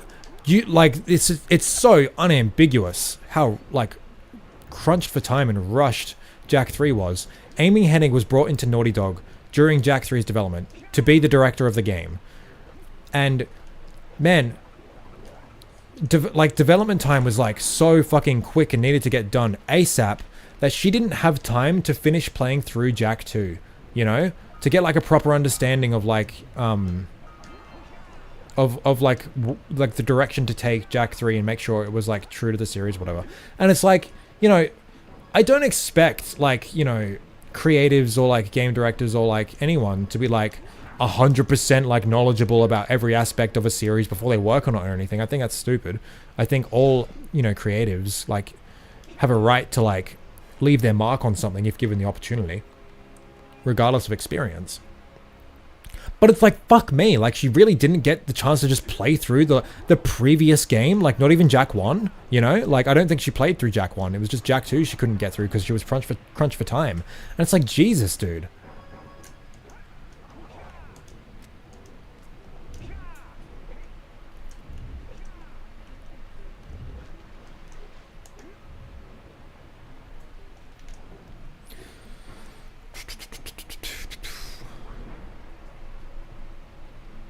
An album has the same for me. Got to listen more often. But games are way longer than albums. Yeah. I never give albums a one-time listen. I always have to listen like many times before I'm like, I have to be familiar with the songs before like, But at the same time, it's like if I listen a few times and an album isn't grabbing me, it's like I guess I'll just move on. Like if like I'm listening to an album multiple times and I'm not wanting to turn off and listen to something else during it, it's like I guess I'll keep listening to it, and eventually like if I listen to it like a lot of times, it'll be like, okay, I think I have some concrete thoughts on it. Like one of my favorite albums of all time, Silverchair's Diorama. The first time I listened to it, I was like, I mean, that was okay, but like it was kind of a bit weird in places. Like, some of those snare hits were like kind of random. But then like, I listened to it more and more and more. It's like, oh my god, this album is a masterpiece. And it's just such like such a fucking experience to listen to, I don't think I've really cranked that on my record player since getting it. Maybe I should.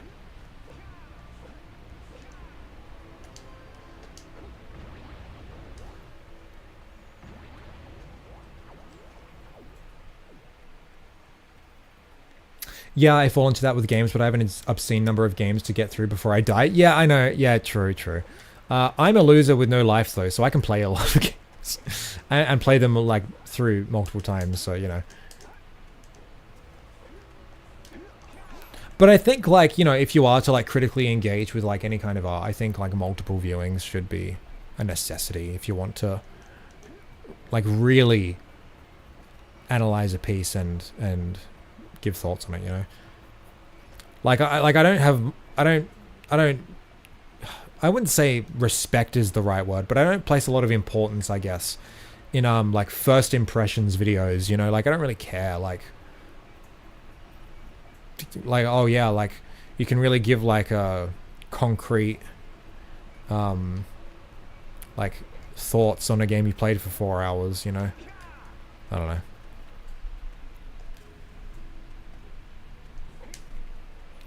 You're so right. Things most of the time are made to be throwaway. Player wants to move on. Yeah, it's a shame. I don't usually replay games more than one time. Usually, if they're too long, I feel like the excitement from the first playthrough isn't there. I don't know. Like, for me, this might just be an ADHD thing, but like playing through a game for the first time is often like a struggle. Like I have to force myself to like play something, and so like replaying a game is like, that's like a comfort thing for me, because like I don't have to like think as hard to like be fully immersed, because like I know the plot beats, I know where it's going, sort of thing. I'm going the wrong way. But it's like, I don't know, replaying games for me, that's when like you get to like start truly appreciating stuff, because it's like you're not just there like being like going through the motions and being brought along by like the narrative or the mechanics and the encounters and stuff. Like when you've played it multiple times, it's like you can really like start being like, oh man, that was like a really cool thing they did. Like that was a really smart implementation of this, or oh, it's really cool how this links up with this or is associated with this in like some abstract way, like that sort of stuff, like the deeper analysis. Like I feel like it's kind of impossible to like really do that on a first viewing. Yeah. A level of familiarity is needed for that sort of stuff, I think. And that sort of stuff is the stuff I get like really excited about when it comes to discussion on video games. Like the real deep stuff, not just like oh yeah, I played through it and enjoyed it. Like, sometimes like, hearing that sort of stuff is like not fine. Like I just made a video on my second channel all about that for all the games I played last year. I don't know. But as I demonstrated in that video, like I talked about a couple games that I reviewed, quote unquote, in previous versions of that video in the past few years, and talking about like my updated thoughts on stuff like, like Alice 1. I fucking despised that game when I played it for the first time, and now it's like one of my all-time favorites, like literal top 5 game. And same with DMC 1. Like I thought it was, it was good, it was fine the first time I played it, but like replayed it and it's like, damn, this game is so fucking good. And it's one of my favorites. So yeah, I don't know. Yeah. I like deeper discussion, and I think replays are necessary for that. I guess is the too long didn't listen version of what I just said. I don't know which one's which. I think that first one is 4.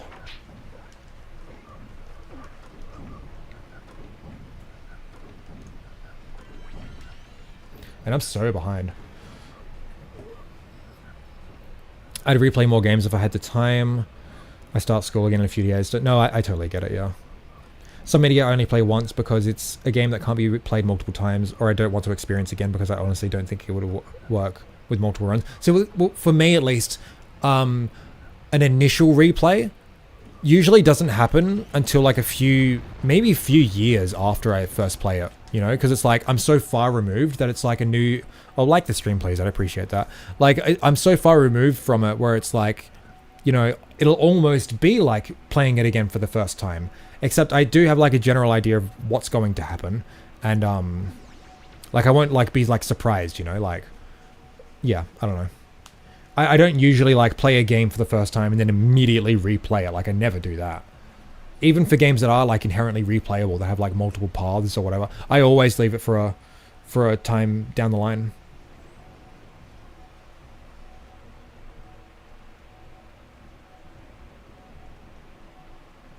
Why did they have to rush it? Do we know? Well, it's like I think they just wanted to like it was the end of the generation was coming up, and they wanted to hit the holiday season of that year. So, yeah.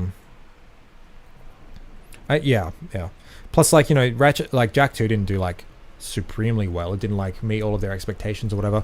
So like, I don't think they were like wanting to like spend another 2 years working on a whole last Jak game that probably wasn't going to do that well, you know.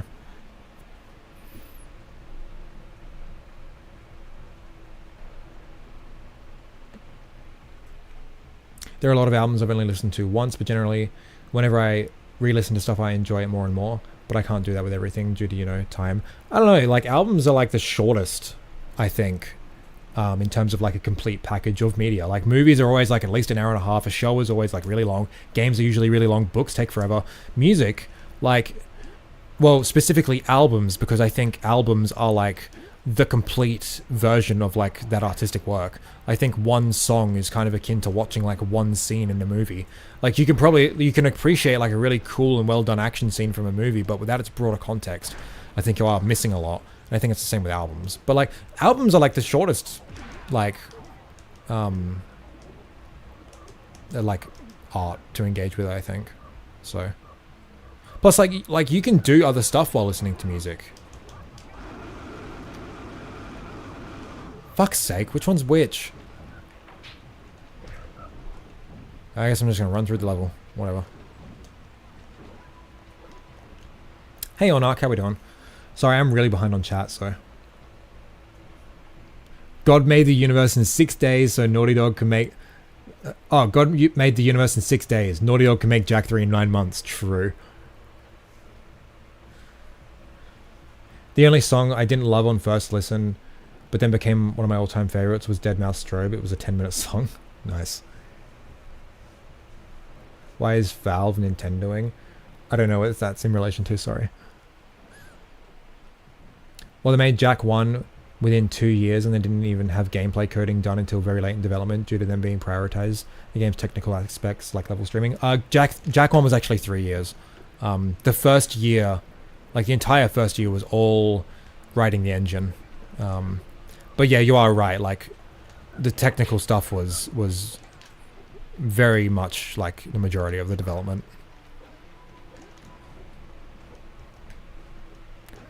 Oh god, what have I even done? How many? I've only gotten one tether. And I've already gotten the last one. And it wasn't... Wait. No, I haven't. Wait. Oh, no. Oh, fucking... Hold on, did I get this one? I think I did. Third tether? No, you gotta understand, the order is fucked. This is the third tether in the level, but I've already gotten this one. Man, I think the third one might be the first one in the level. Ah, whatever. We only got. Yeah.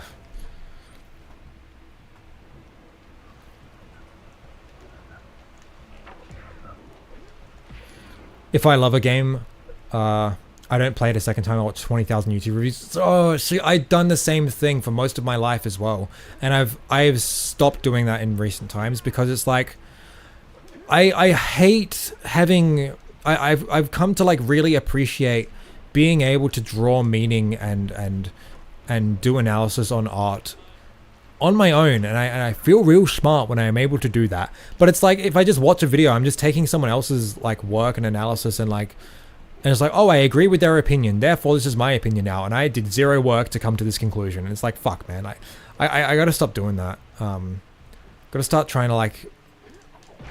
I think it's just kind of like lazy on my end doing that, you know? Like, I'm not actually engaging with the work in a substantial level. I'm like kind of tricking myself that I am, because like, well, this video is really, really smart, and I am watching it and I agree with it. Therefore, I'm very smart. So, I don't know. There we go. Fuck me.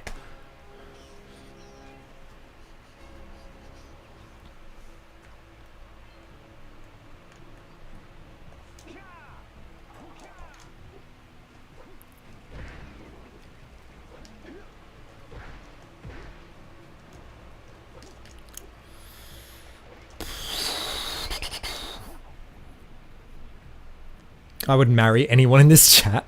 I'm glad I've cultivated such a good community.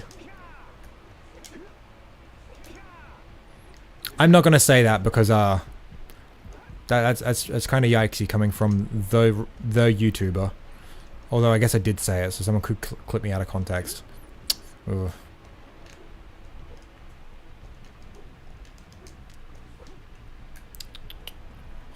All the games in your channel's banner are ones I've replayed a ton. I only got through Demon Shaft in Dark Cloud for the first time in 2022. I still haven't gotten through it. There's been a couple times where it's like, okay, I'm gonna do it now. And then I get like 3 levels in, I'm like, okay, never mind. Minecraft YouTuber moment? Jesus, yeah.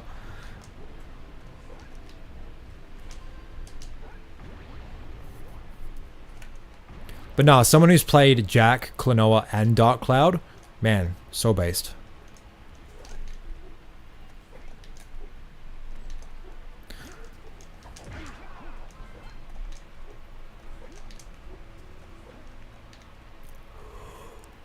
Ugh. I still gotta unbox this fucking figure. But we keep talking about stuff that's interesting. I guess I'll do it at the end of the stream, I guess. I don't know.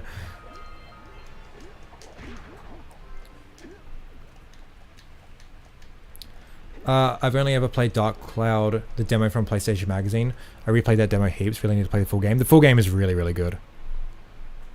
One of those games that it's like, it's one of those rare games where it's like, I think it gets better the more you play it. Like the end of the game is like the best part, you know. Usually like a lot of games front load their quality content.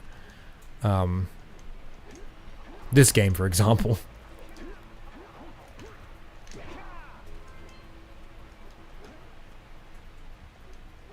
Oh, I didn't even get the Scoutfly right at the start of the level.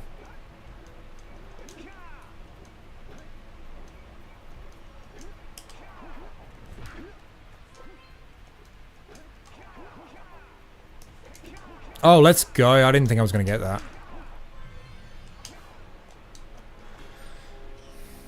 Is it me or is the game flipped backwards? It certainly is. It says so in the title. How did you not like Alice, SMH? Look, I played it on PS3. That is a fucking abysmal way to play that game. Because the controls are absolutely horrendous and it's a terrible port. But it's like, I liked like everything surrounding it. Like I liked the story, I liked the vibe, the art style, I liked all of that, but it's just like the gameplay was frustrating me so much that I couldn't enjoy any of it. But again, like I've played that game 3 times now. I did my initial replay like on PC. It's like, alright, I'm gonna give this game like a proper chance now. And I loved it. And then it was like, okay, I can kind of see a scenario where I play it again sometime down the road. And then I don't like it as much. But then I replayed it on stream on hard mode, and it's like, oh my god, no, this game is fucking great. So, oh, I gotta, whoops. I do think there is some like weird level design stuff. But like the experience as a whole, it's one of those, like, again, it's like I look at games as like artistic wholes, and like what they do well is what I really like cherish. Like the specifics of like, oh, this is flawed in this way or whatever. I don't know, I don't really care as much. Like again, like Dark Cloud is like a really jank game, but it's like the experience it gives me, and like the craftsmanship and like everything it does really cool and uniquely. Like I place way more importance on that than like, oh man, like it feels weird to move around and engage in combat. I don't know.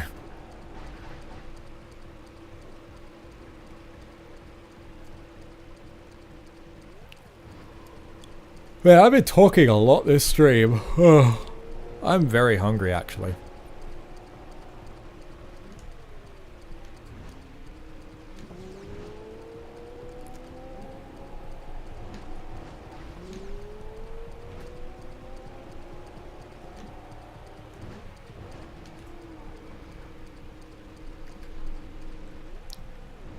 Oh yeah, we accepted weird levels back in 2000. Well, I mean, like, it's not. It's like the first thing that springs to mind is like it's got a dark jack issue. The rage mode boxes are always in places where there's no enemies. So it's like you get it. It's like, all right, time to go rage mode. And then you run around looking for enemies. You kill like 2, and then that's it. It's like, oh great, cool.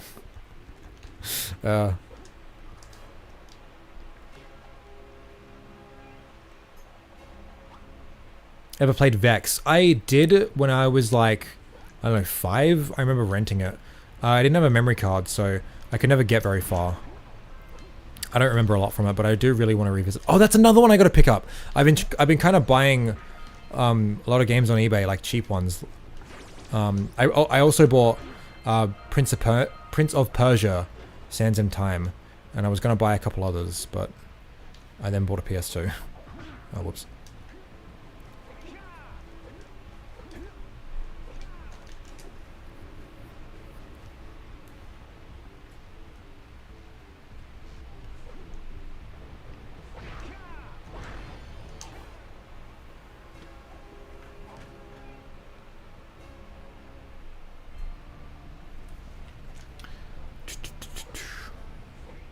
Dark Cloud was my first PS2 game, and now I've played most of level 5's logged.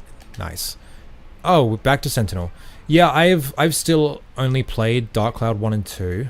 And I got like 30 hours into Ni no Kuni, and then the disc I was using froze, so I couldn't go anymore, but I was liking it. I haven't really played any of their other stuff.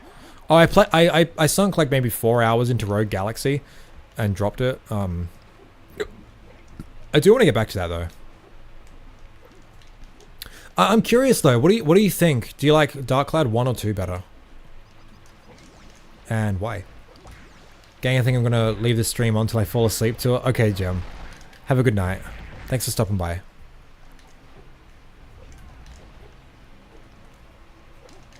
Like Dark Cloud 1 more? Based. I'm curious why though.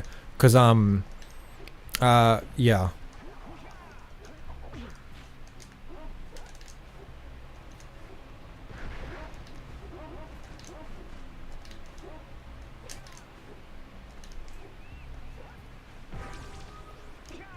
I just love ideas, even if the execution is jank. Yeah, me too. Like, you know, I don't know. Like, you know, I do think ideas are the easy part. Doing the work is the hard part. But it's like, I don't know. Like when you can tell, like they were trying their absolute hardest, and like you can tell so much heart was put into it. It's like who fucking cares how jank it is? Like this is fucking sick, you know. Like, just fucking having, like, this whack idea and just fucking going for it, you know? That's what I fucking love.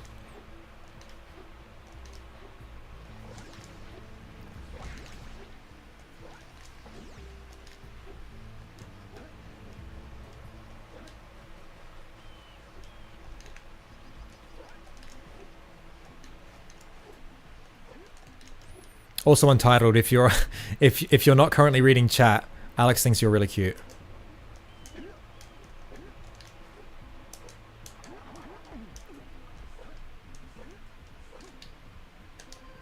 Where am I going? Crater.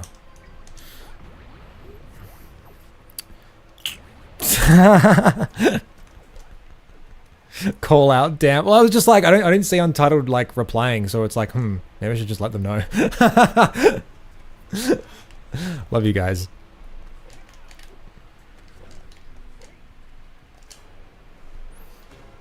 I think I prefer the atmosphere and the diorama feel. Feels more homely and community building. Like, I do love Dark Chronicle, and they hammer out a lot of mechanical flaws, but the diorama feels a lot more blah, and the vibe's not quite there. Oh, absolutely. I really, really dislike the diorama in Dark Cloud 2, or Dark Chronicle. Why did they make it like you have to, like, craft the materials? That's so weird. And, like, technically you can, like, you know, there's more freedom with, like, placing the stuff. But I just love the simplicity of Dark Cloud 1. So it's like, it's all on a grid and you just plop it down, you know? It's way more just like, yeah, and it's like you have to, like, write down a checklist of, like, oh, I need all these materials to go buy them and then bring them back. It's like, oh my god. Where am I going? Send over, okay. Yeah.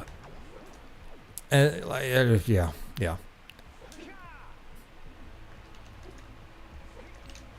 I think the combat is way better in 2, to be clear.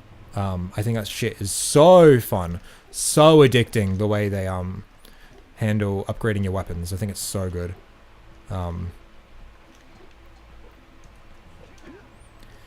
And you have to recruit people from Palm Brinks to populate the joint. They all suck. Yeah. I don't know, it just never felt as, like, yeah. I don't know. Dark Cloud 1 just has such heart to it, you know, that I think, like, the jank really does, like, and then, like, the quote-unquote lower budget, I guess, really does add to the feeling and the vibe and everything. Whereas 2, it's like, man, we got, like, full voice acting and high-quality animation and all this, blah, blah, blah. It's like, I mean, well, that's good, and, like, you know, the story's pretty good, I guess, but I don't know, man. 69 power, that was nice, yeah. I don't know if you follow a dude called Hidden Castle, certainly do, but the Western Dark Cloud is a lot more closer to Chronicle. Like, Japanese Dark Cloud has really jank combat. 1 second. Oh no, I'm tangled. I'm tangled in my controller cord. Hold on.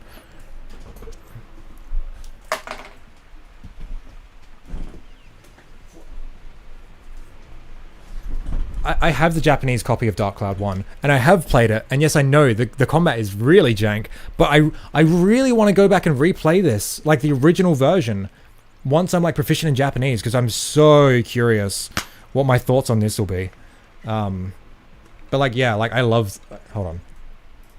I love the Japanese copy, like, the disc is so cool, and, like this cover, like, oh, it's so good. I got 2 as well.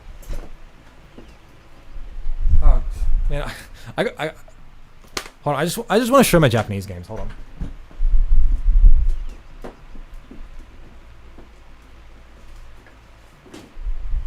Well, my Japanese PS2 games, at least.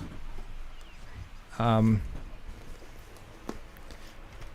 first of all, we got Rosario Vampire, based off the classic anime. I have, like, a full collector's edition. The box is down there too. But I got Klonoa 2, of course. Boku no Natsuyasumi 2. I also have Klonoa 1 and 2. Klonoa 1 and Boku 1 on PS1 in Japanese. I got Beck, based off the anime, with the soundtrack. Hell yeah. And then I got Kingdom Hearts 2 Final Mix with the cool slipcover. And then, like, the Platinum Kingdom Hearts 1 Final Mix, like the Platinum Collector's Edition thing. Platinum Limited, whatever. Yeah, good games. Doop. I also have, like, strategy guides for, like, a lot of these games in Japanese. Like, I've got all the Jack ones. I've got a 358 Days Over 2 strategy guide and another guide book thing. I got Klonoa 1 and 2 strategy guides. I've got a Boku no Natsuyasumi 2 strategy guide, still sealed. Yeah.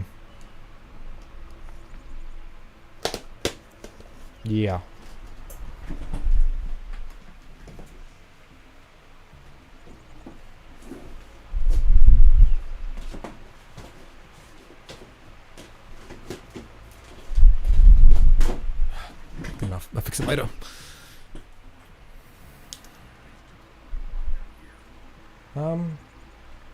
Yeah, the only Japanese PS1 games I've got is Klonoa 1 and Boku.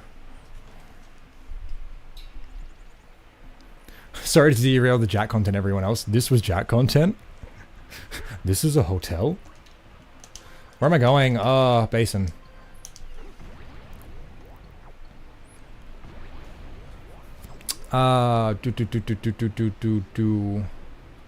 Been hearing a lot of people lately saying stuff like ideas are cheap, and I disagree. I just think the execution determines quality more than original. No, I don't know. It's hard. Like, ideas, like, they really are cheap. Like, all you have to do is think, you know? Like, I guess, like, you know, there is, like, a level of creativity you need to have, but, like, you know, the saying goes, like, every idea has been had, and it's kind of true. Like, everything, like, these days is kind of just combinations of pre-existing ideas. Like, you know, like dating back, like, you know, centuries, you know, like, everything is built on everything else. We stand on the shoulders of giants, as they say. But I don't know. I do, like, appreciate ideas, like, a lot in media. Like, and even, like, if they aren't executed well, it's like, it depends. Like, if like, they have an idea and it's not executed well, and it takes away from the experience. Oh man, but that's so subjective. Look, what I appreciate in media and how it manifests and everything, it's all extremely subjective, and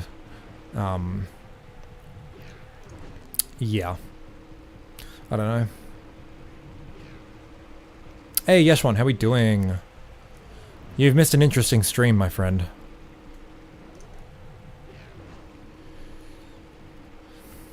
I've only got the Orphan PS2 game in Japanese. That was that, like, PS2 launch RPG, wasn't it? I haven't played it. I heard it was okay. Oh god. Yep, okay. Is it any good? Do you know?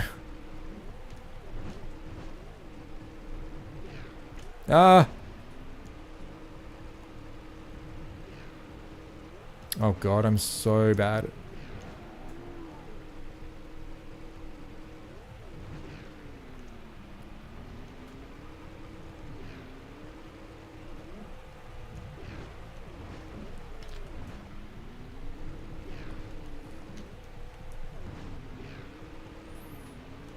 Oh no no no no no no no! Oh god. Okay.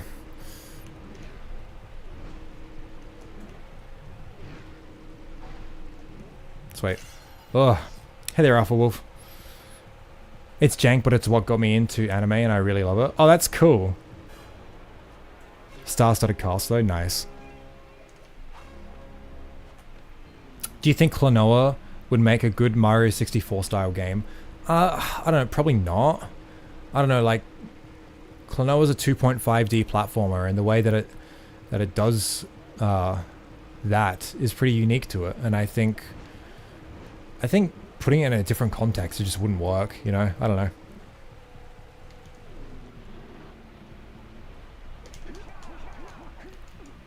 Klonoa Heroes is a bit weird, so definitely not. But that's a JRPG. That's different. I don't know.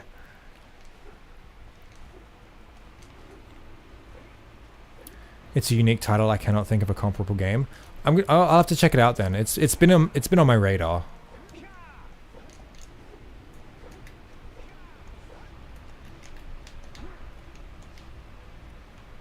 Man, I really gotta fucking do this statue at some point. Hey.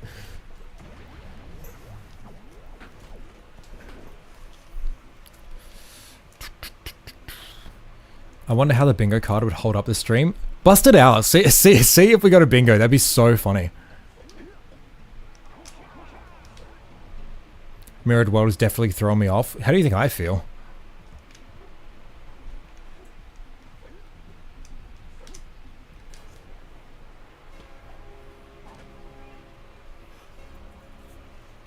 I'm enjoying watching the Jack Master struggle through the ring challenges. Thanks.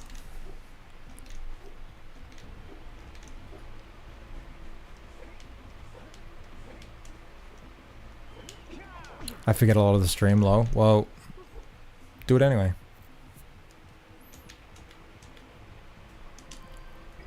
I mentioned Horizon and Crew at least. Yeah, well, there's two. Haven't brought up the pickle, but like it's powering my computer, so does that count?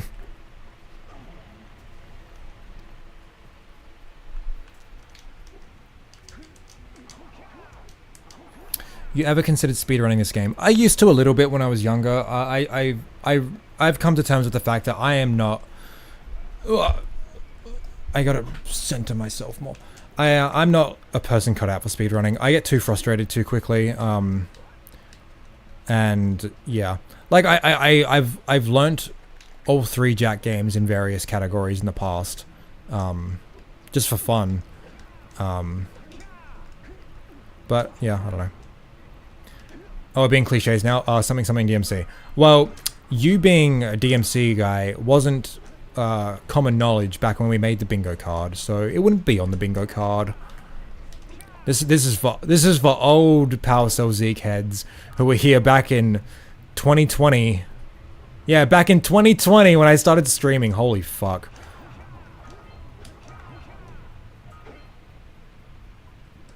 Oh no.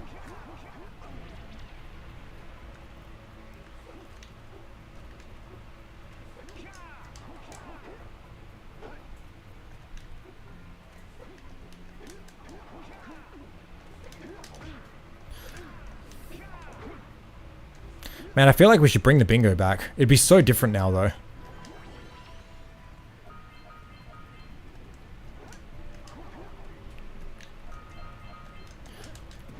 Yeah, we used to use it. It was like,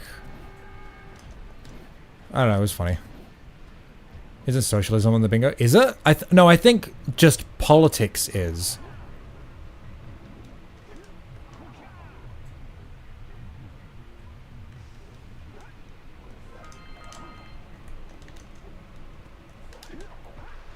I think I've watched you since early 2021. Yeah, yeah. Well, like, I started streaming the very end of 2020, so.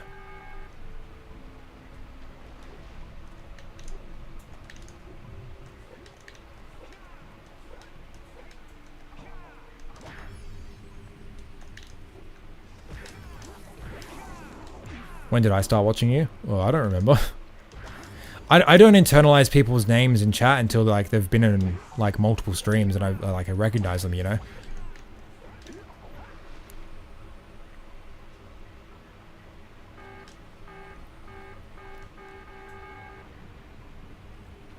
I've definitely been to streams before, just not many, but my fellow Aussie streams at a good time.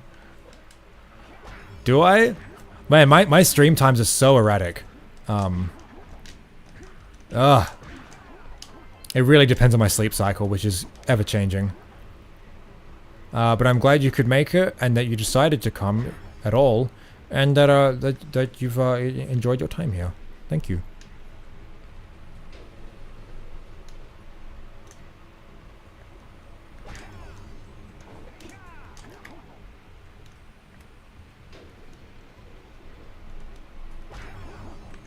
Oh no! Okay.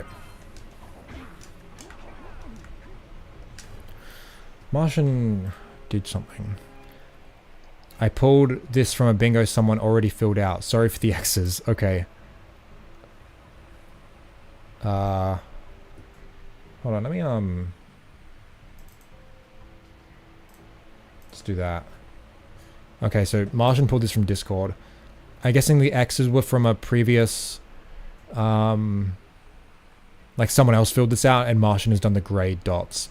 So we've got Jack 3 the journey back, Jack 3 hate, Martian likes Horizon, Jack 4, mentioned the bingo card, cool, politics time. Did we? I think I briefly just mentioned capitalism. I don't know if that counts. A free space. Crew memes, Martian makes an essay. Did he? That's it. What's we got? Jesus Christ, corn. I think that's just me saying it. I've definitely said that plenty of times. Corn. Old meme.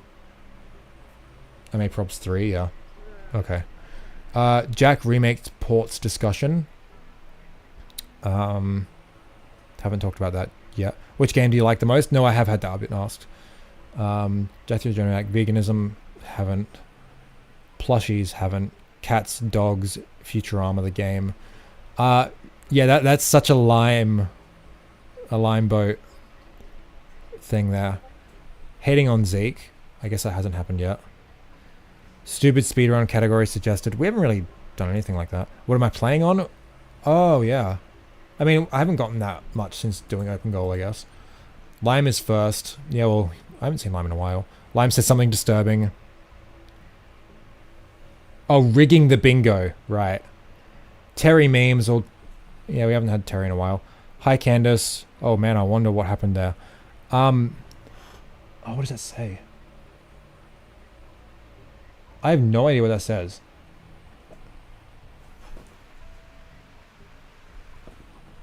Furry porn mention, I think.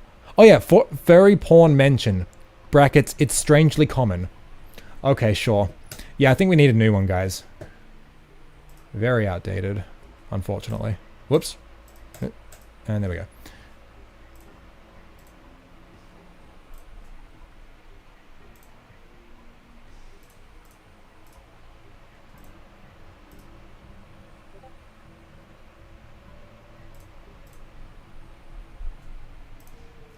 Okay. Oh, someone's going? Think I'm a bounce. It's morning here, but I'm not good with mornings. Okay, no worries, Nepu. Happy birthday once again. Thank you for dropping by, choosing to spend some of your birthday on my stream. Hope you have a good day. What am I doing?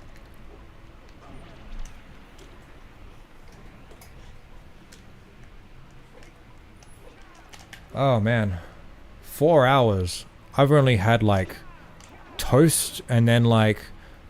Well, I had lunch at a Japanese restaurant today, and that was pretty based, but that's all I've ate. That's all I've had today. I'm hungry. I guess I really am a starving artist. It's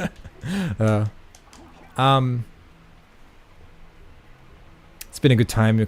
Your content has always been fun. Well, thank you. I appreciate that.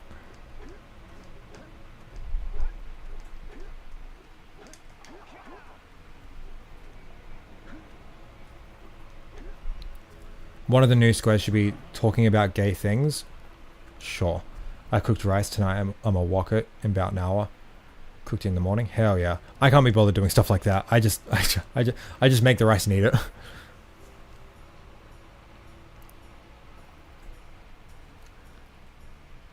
And of course, Jack always being mentioned will mean that's always filled out.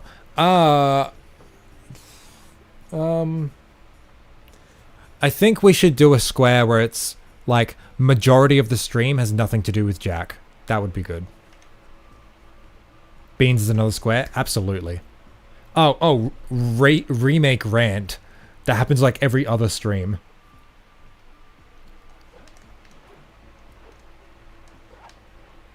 What am I doing? Glaciers, okay.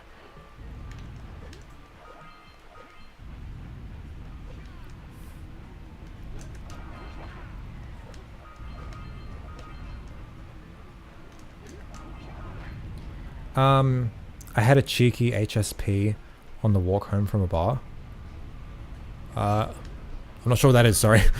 I might be really stupid here, though. Missable orbs be a square. And it's never filled in because it's missable.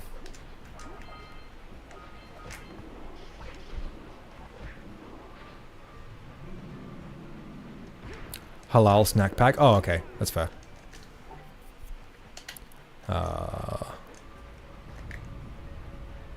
Not a thing up your way. Well, if it is, I don't know if we call it that. Like what food is that?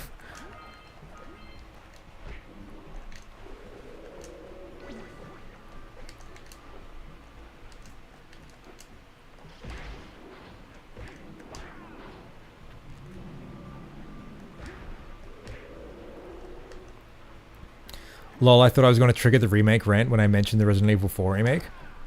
Did you? I don't remember you bringing that up.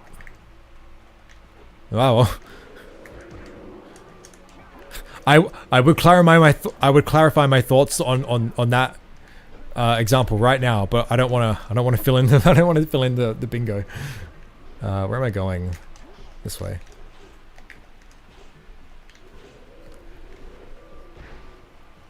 Doner kebab meat on a top of chips. Oh, yeah, like we've got like Afghan restaurants that do like AB packs or whatever.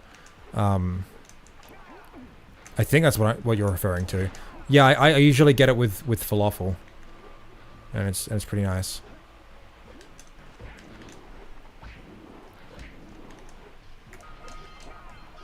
They come in like the square styrofoam packets or whatever. Yeah, absolutely is. Okay, cool, yeah. Because, yeah, I get it with falafel and then, like, barbecue sauce and then, like, salad. Which is, like, lettuce, tomato, and onion. It's pretty nice.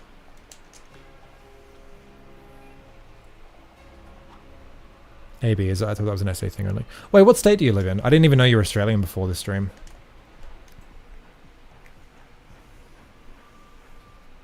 I guess guest voice can be a square too. Oh, yeah, true. I love how this game is running at 60 FPS in HD. I mean, like, it was running at 60 FPS on PS2, so that's pretty good. Oh, Lava Tube, great. Victoria? Fair. I mean, most people seem to. What? Oh god, where am I? Leave me alone.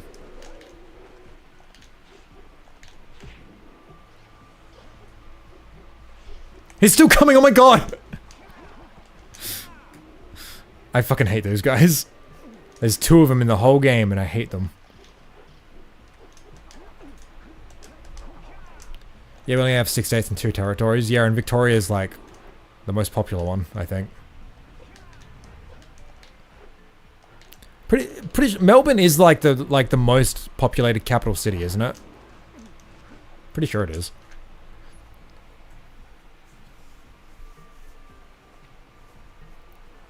You can scroll back in the chat later and then yell about it next stream. No thanks, I'm fine.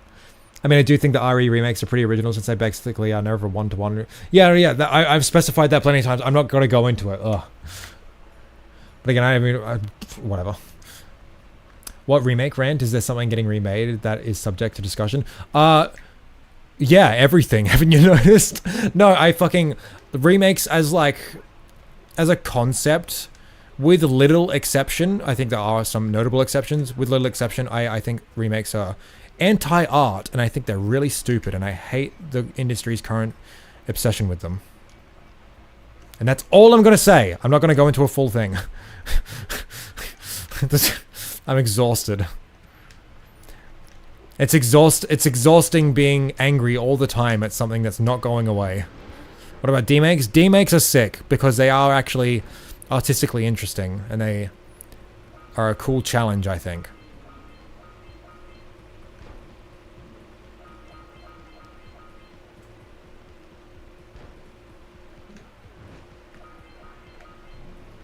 And also, demakes are often just fan works, so like there's an inherent difference there, I think. Movie remakes are never done in the same style the video game ones are. So while they are often bad, I think it's like a separate factor at play is there than just like this thing is bad holistically sort of thing. Book remakes, see that's the thing. Video, like no other medium remakes old stuff like video games do. It's so fucked. Like literally no other medium does it like video games.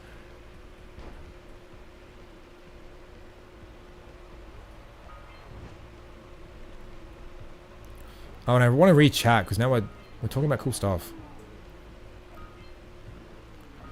I'm gonna die. It's fine.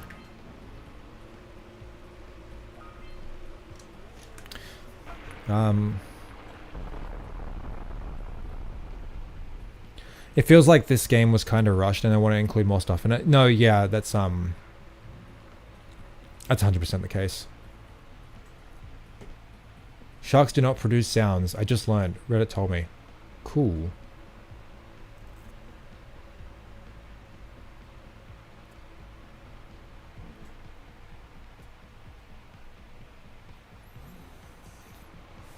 I still want to see Jack on PS1 remake. That'd be so cool, yeah. There's a Mean Girls remake that releases this week. Yeah, but is it like a shot-for-shot remake where like everything is exactly the same, just like updated actors and camera technology and special effects? Like, is it like that? Or is it just like a reimagining, a reboot, you know? Most remakes are fan-made. SMH, Call of Duty, World at War, Final Frontier, Erasure. Absolutely.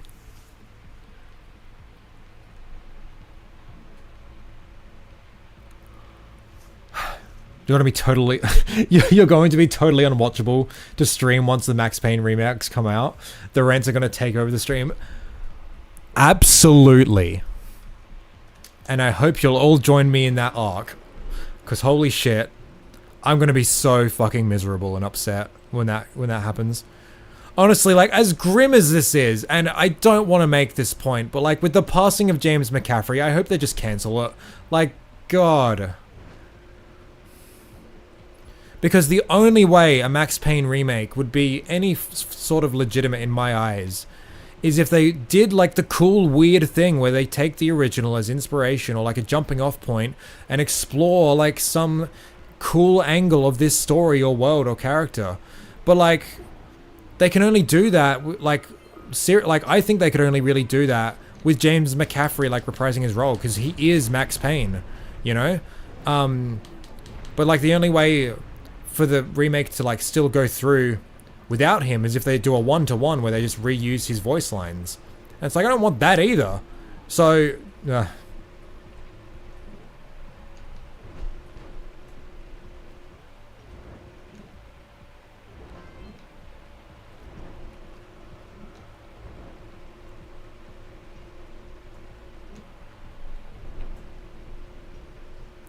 if I recall, it's a musical version of the original. That's valid.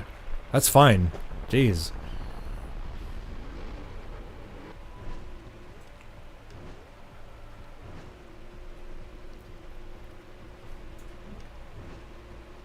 They might CG/AI him in the movie.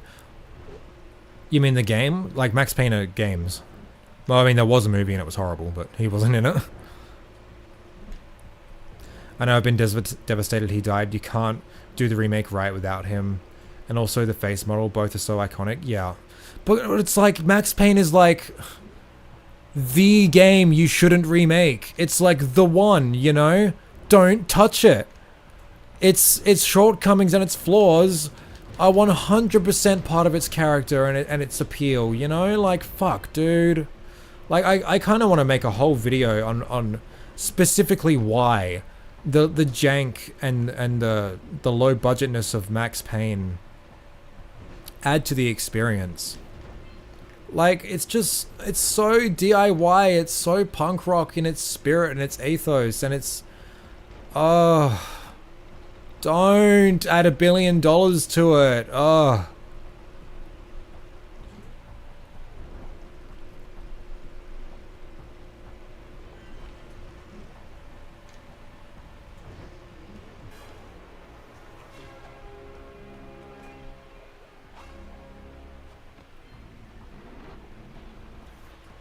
I guess I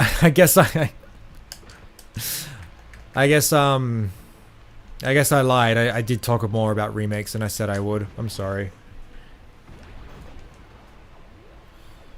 Now I'm sad. Hey, I got a statue down there. It's funny because most of the people here aren't even like, they don't even know like half the reason I was streaming. It was to show off all these books I bought. I haven't shown off any of these books. Man, what's that other one? What's that one? The birthday present? Man, that sounds fucking pog. Oh my god.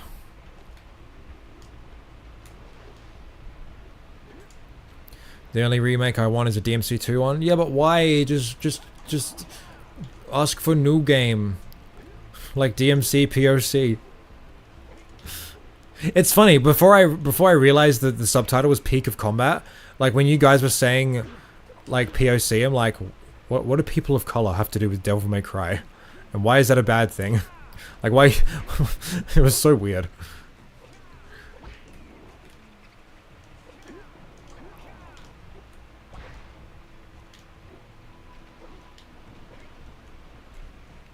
I want any acknowledgement of Golden Sun existing this year. Well, yeah, don't ask for remakes. Ask them to support the fuckers. You know? Emulate them. Get them on the Switch. I don't know. I played that game on my PSP. No, I did play it on my PSP. I also played it on my Vita. It's a cool game. Still haven't finished it. But I've got a Game Boy Advance, and I want to get Evercart.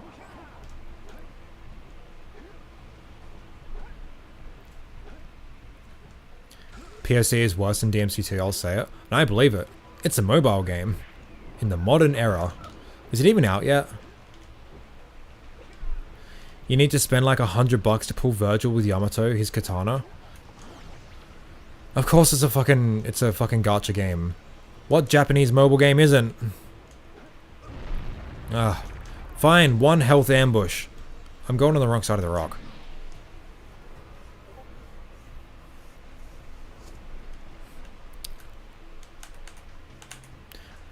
Making DMC woke by adding POC to someone on YouTube, probably.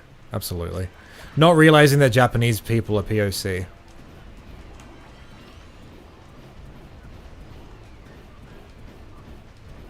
Wait, like, wait, are the DMC characters canonically Japanese, or is it just like... Oh, I don't know.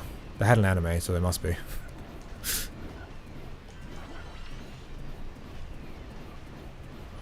It launched last week and has just been a money extraction game and nothing else. That sounds like every Japanese mobile game based on a popular IP.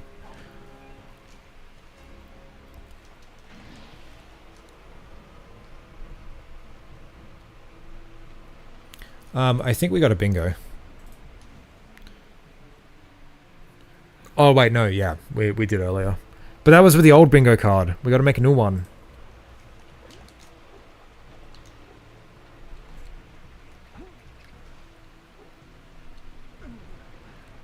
Hell yeah.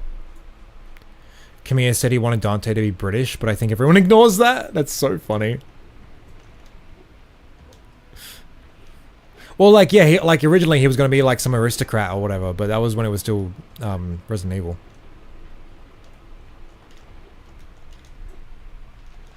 Back to Hub 1. Hey there, friend. Wait, when you hear the start of the stream? I'm going okay. My voice is hurting because I've been talking a lot. How are you doing?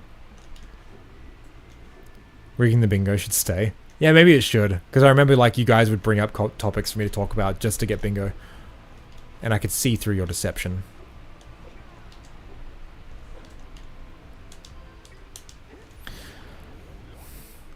Been before, but I had to go. Yeah, that's fair, that's fair. Gotta go, see you whenever you stream, not just 2 hours, just not 2 hours later. That's fair. Well, I was about to reply to your thing. Why don't they remake bad games instead of good ones? I'd love to see a remake of Bubsy 3D and Sonic 06. I know remaking games are a must because data has a lifespan, especially old data, but... Oh, no, but this isn't... Oh...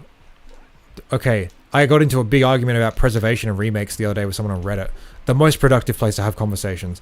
Remakes have literally nothing to do with preservation. The preserving's already been done. These games have been backed up. Like, we're not losing these games. It's a matter of accessibility with games like that. Well, not like that, but like, if we want to play old games in legal official means, that's to do with accessibility and stuff like that. Remaking doesn't help that at all. But to answer your question, the topic of remaking bad games is complicated because it's like, you know, why is a game bad? Was it just like incompetent artists that made it a really bad thing that somehow released? Do we really need to remake that? Or was it like, you know, obviously talented people who were given like tight restrictions on the development, and like unreasonable deadlines, think Crash to Insanity, you know? Maybe we should remake games like that. Well, it's like, I don't know, maybe, but it's like, first of all, where am I going? Uh-oh. This way. First of all, that's never going to happen because, like, the reason remakes are even getting made is because publishers know they're going to make money on something they made money on in the past. They're just literally just reselling you something you already bought before. Secondly, it's like, well, the public perception of the game is that it's bad, so why would people want to, like, risk buying it? You know? But then also, I like the idea and concept of remaking bad games to give them a second chance. I like it in concept. I would only really want to do that if the original artists were involved and they were able to redeem themselves, you know? Because, like, again, ideas are just that. They're ideas. The people who put in the work are the most important. And if we're remaking bad games to give them a second chance, and the people who made them in the first place aren't involved, that's like, that you're not giving anything a second chance. You're giving the ideas a second chance, and the publisher a second chance to make money on it. Not the people who made it, who like, didn't get to realize their ambitions, right? That's my stance on remaking bad games at the moment, at least. Because I don't think we've had any examples of remaking bad games. But yeah. Gonna walk my dog again. See you later, Zeke in chat. And I agree. Okay, thank you, Alex. Have a good one. Might see you again later. I don't know. Da Spider Cave.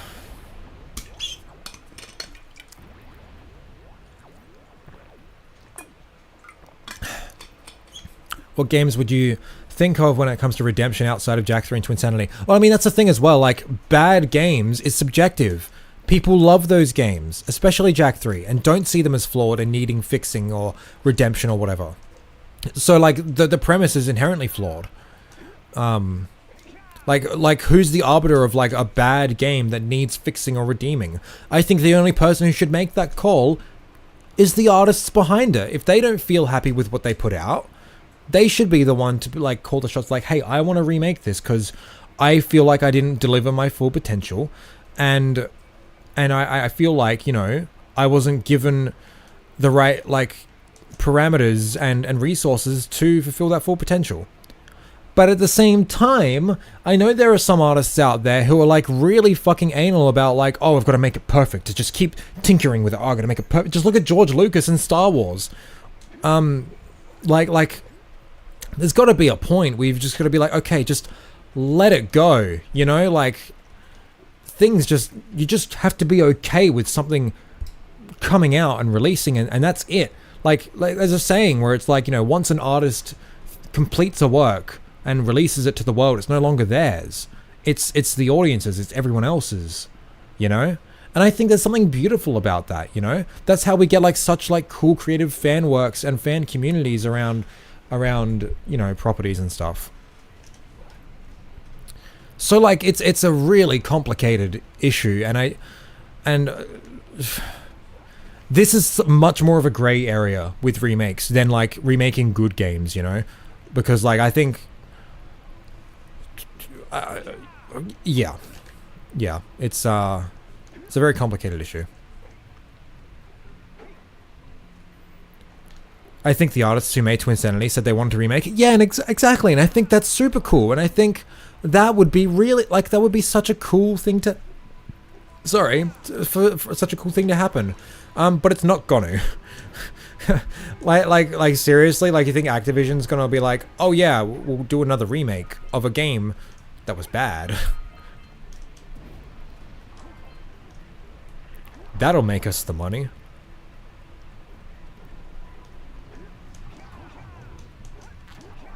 Ah, I suck so much. Yes, DMC2 has a lot of defenders, huh? Yeah, like Daymunk. God, he's like the arbiter of bad taste, isn't he? Whatever he likes, oh yeah, that must be pretty terrible.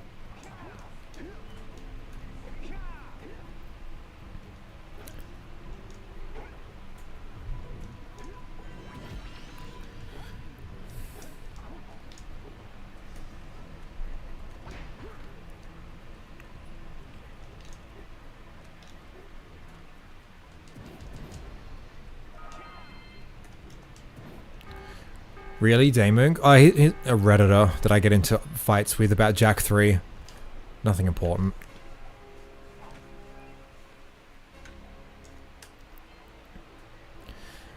You tried to tell me Jak 3 is more polished than Jak 2 the other day. Yeah, me too. Well, I guess on a technical sense, like, but that's a it's a thing. It's like Jack 3 does have like improvements over Jack 2. Like Jack 3 is way less prone to crashing than 2. That is like a polish thing, you know. I know who it is. He is in every spicy topic. The most insufferable person on earth, I swear to God. But it's like you try and like argue like, you know, finer points, more like stuff that requires more in-depth analysis with him. It's like, you know, the combat being unbalanced. Like, you need to substantiate your claims with that. And he doesn't need to substantiate any claims. It's just, no it isn't. It's better than Jack 2. That's all he has to say. It's like, oh, fuck off. Whatever.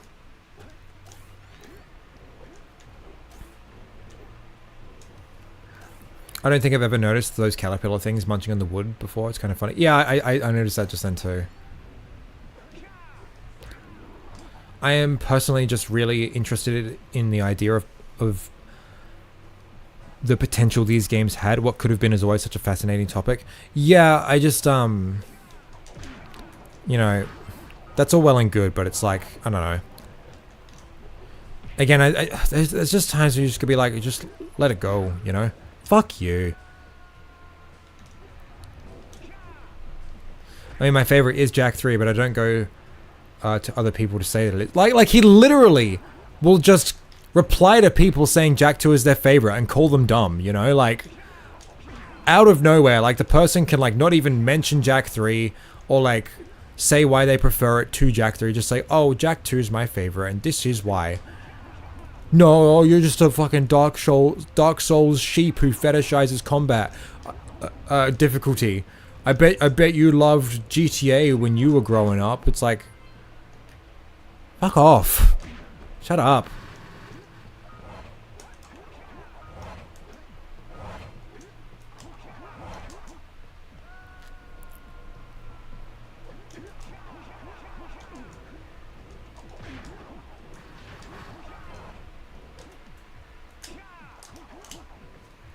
I know many years ago there's no point in arguing with strangers online. Yeah, I kind of just do it for the laughs at this point. There's no other point to it.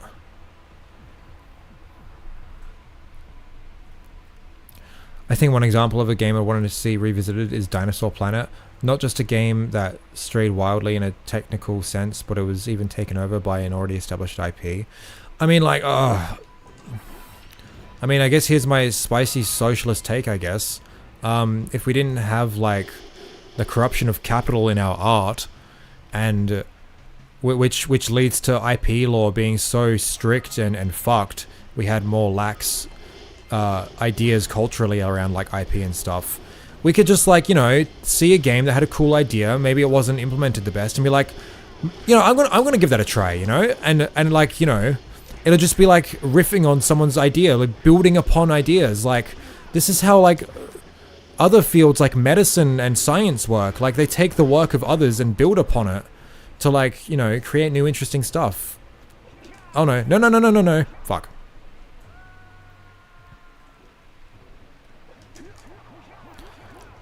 And, you know, like, we could just do that and that'd be so cool. Oh.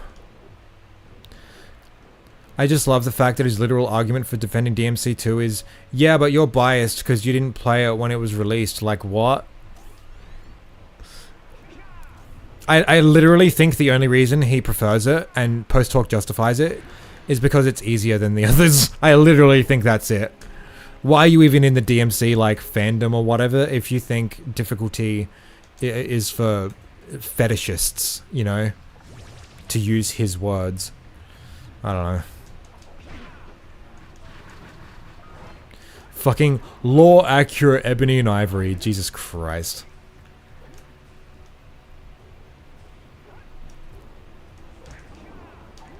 Zeke low-key skipped the platform bit and then activated it to get a single orb. Yep.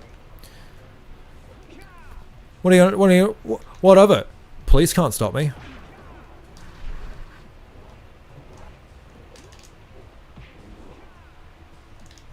No. Thank you.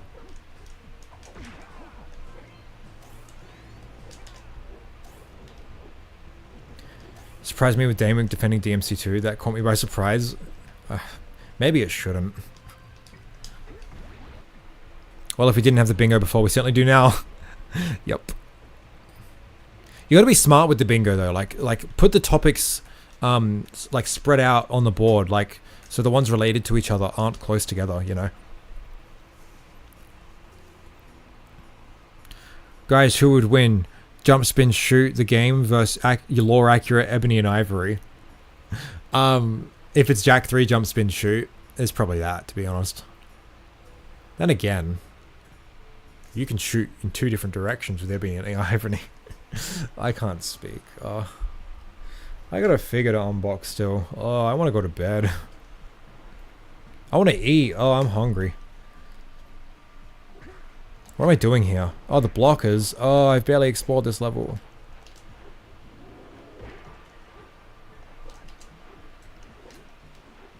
Where am I going? Oh, I'm so lost.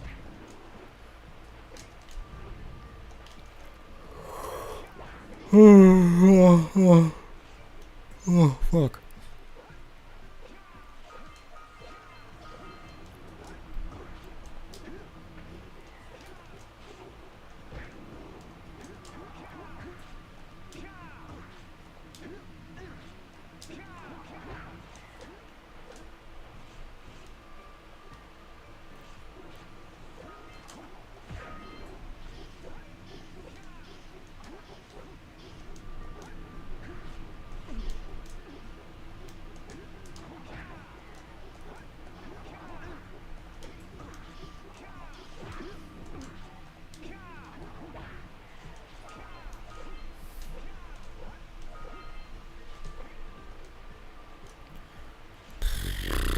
"23 more power cells. Oh.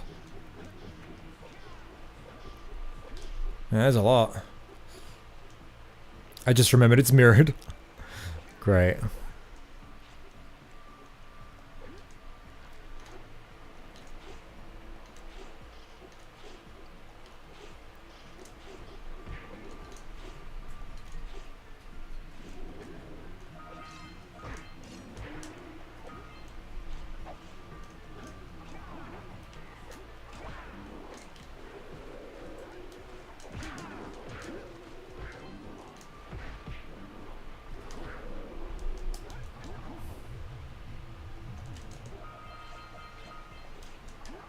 I love doing that so much, it's so cool.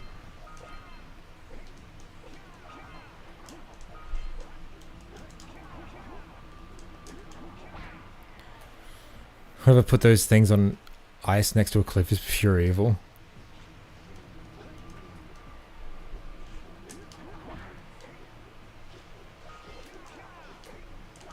It should be the last one, right? I think so. Yeah. Back to Rock Village, whoa.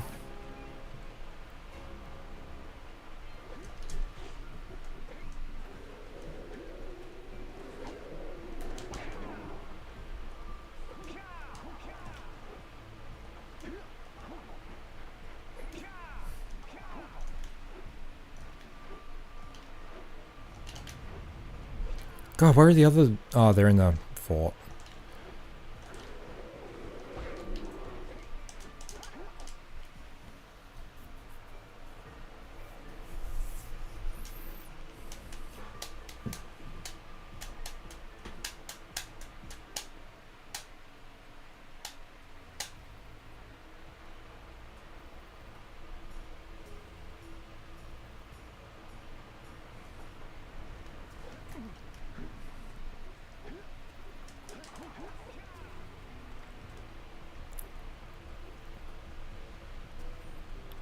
Hating Zeke happened? Wait, when? What happened? I don't remember. What am I doing? Rock Village. Oh. Oh, fucking hell.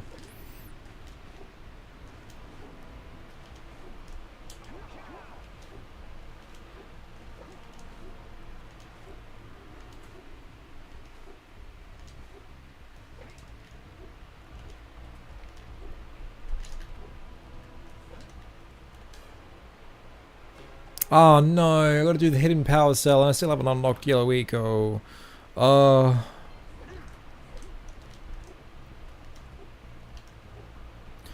To be honest, I think as a kid I didn't realize mirror mode did in fact mirror the game, so I ended up playing 2 and 3 mirrored. That's so funny. This mirror mode, I wonder what it does. I don't notice a difference. Where am I going? Where am I going? I think a bit about the boggy swim controversy. Oh yeah, true. You said Jesus Christ, right? Yeah, probably. A number of times. I usually say it when like I fuck up or something takes me by surprise. Man, I'm tired. I'm talking quiet now. Oh.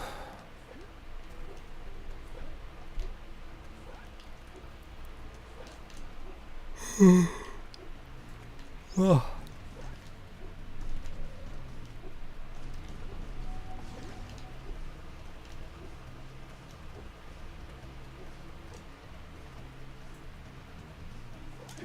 No. I was bad at these games as a kid. So mirror mode and toggle Jack's goatee were like some of the only things I'd unlocked. Yeah. I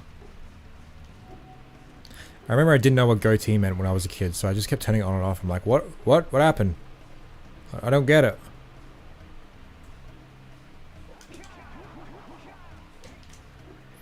Hey Lumina, how are we doing?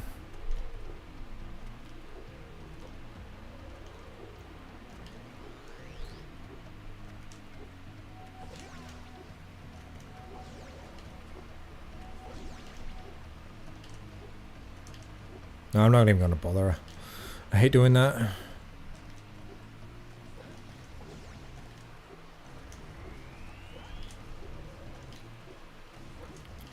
Goatee is even more mysterious if you're not English, yeah.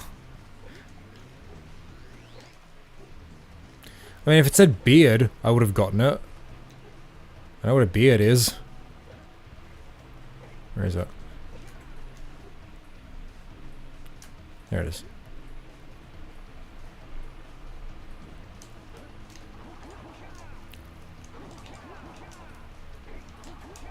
Oh, I can't remember. We got over it last time, Martian. You gave me a pointer, so I can't remember now. Oh, there we go. Easy.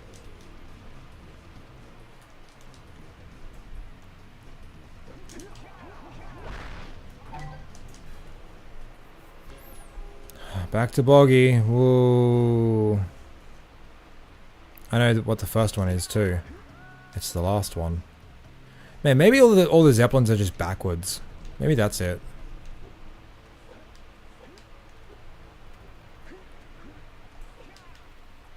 Wait, were they? No, I think it's... No, it's not, because the third one was the last one. Ugh.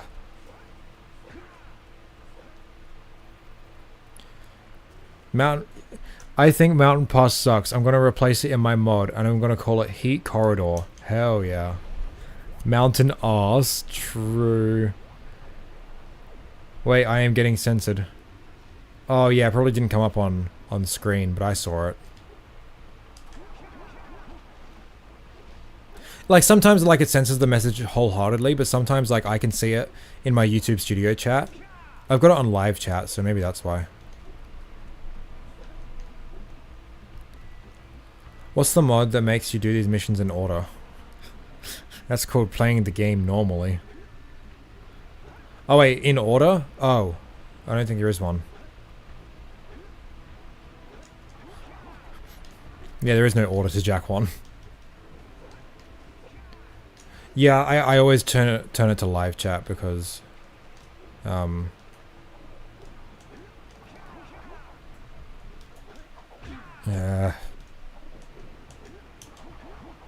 Oh no, wait, the first tether. Oh, that's the one halfway through the level. Oh. No, I'll go backwards.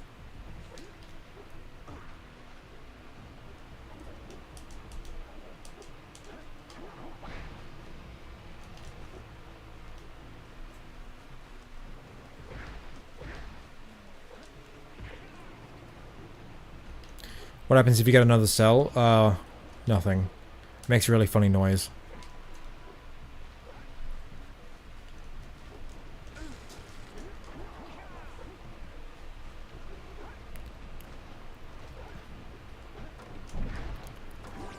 Oh, do you mean this mod? How I have to do it in a set order, not in order. Oh, right. It's the random Powercell order mod. Pretty self-explanatory. I have a lot of fun with it. I've been playing a lot of Jack 1 lately. Like, if I just want to, like, turn my brain off and, like, play a game and listen to YouTube or a podcast or something, I'll just play this mod.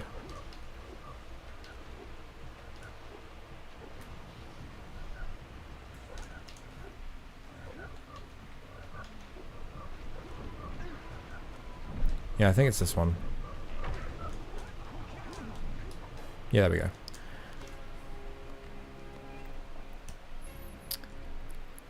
Hey there, Rachel. Watching you play through makes me want to restart the games again for the second time already this year. Yeah. Well. Oh, guys. I don't know how many times I've played through it this year already. A couple. Oh god, I really have no life. Snowy. I still haven't unlocked the fucking yellow eco. Oh. Well, at least I got the flop flop, otherwise I'd really be boned.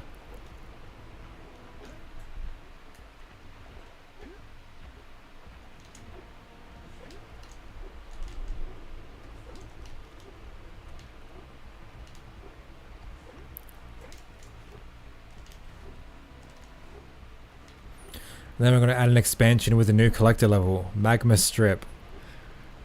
Because Jack 1 doesn't have enough lava in it.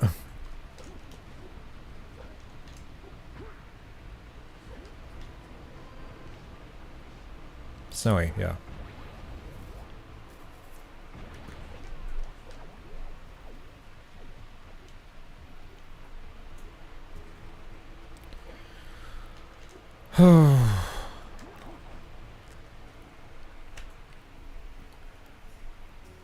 My big game of this year is Ring Fit Adventure. Gonna 100% it. Hell yeah.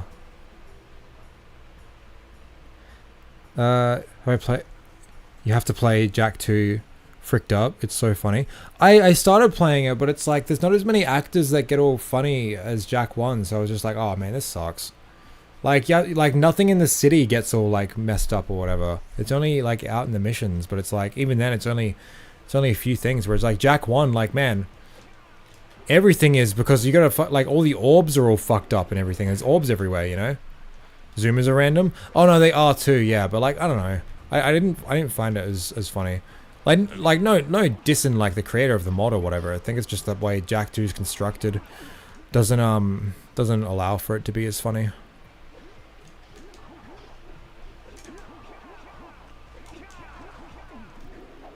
Though I haven't watched Josh play it, so I don't know. Maybe it gets better after the first few missions. I don't know.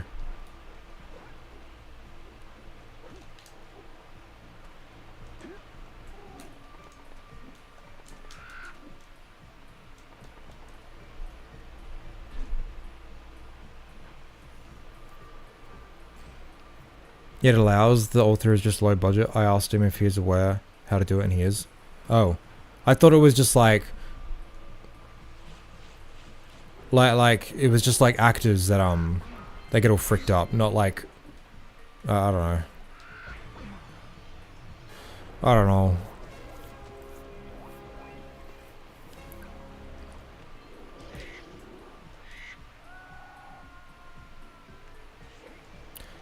To the fort. Wrong way.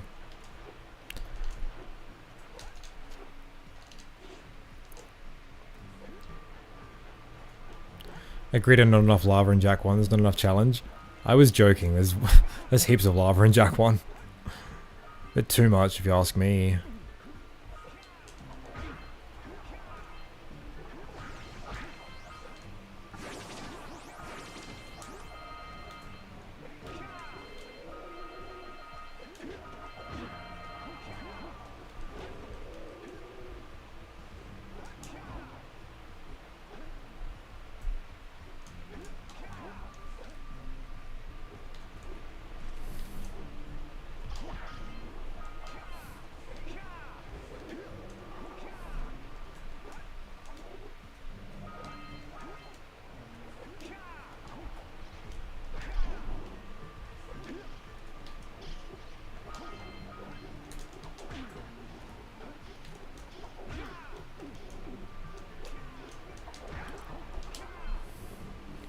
Okay, yeah.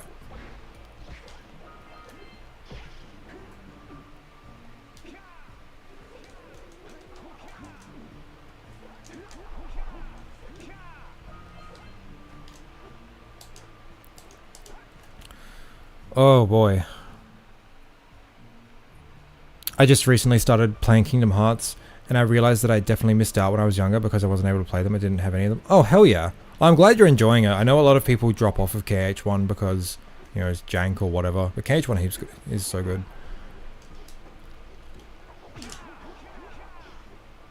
Although KH1 better than KH2. Oh no! That's fine. I respect it. I prefer KH2, but one is a really excellent experience.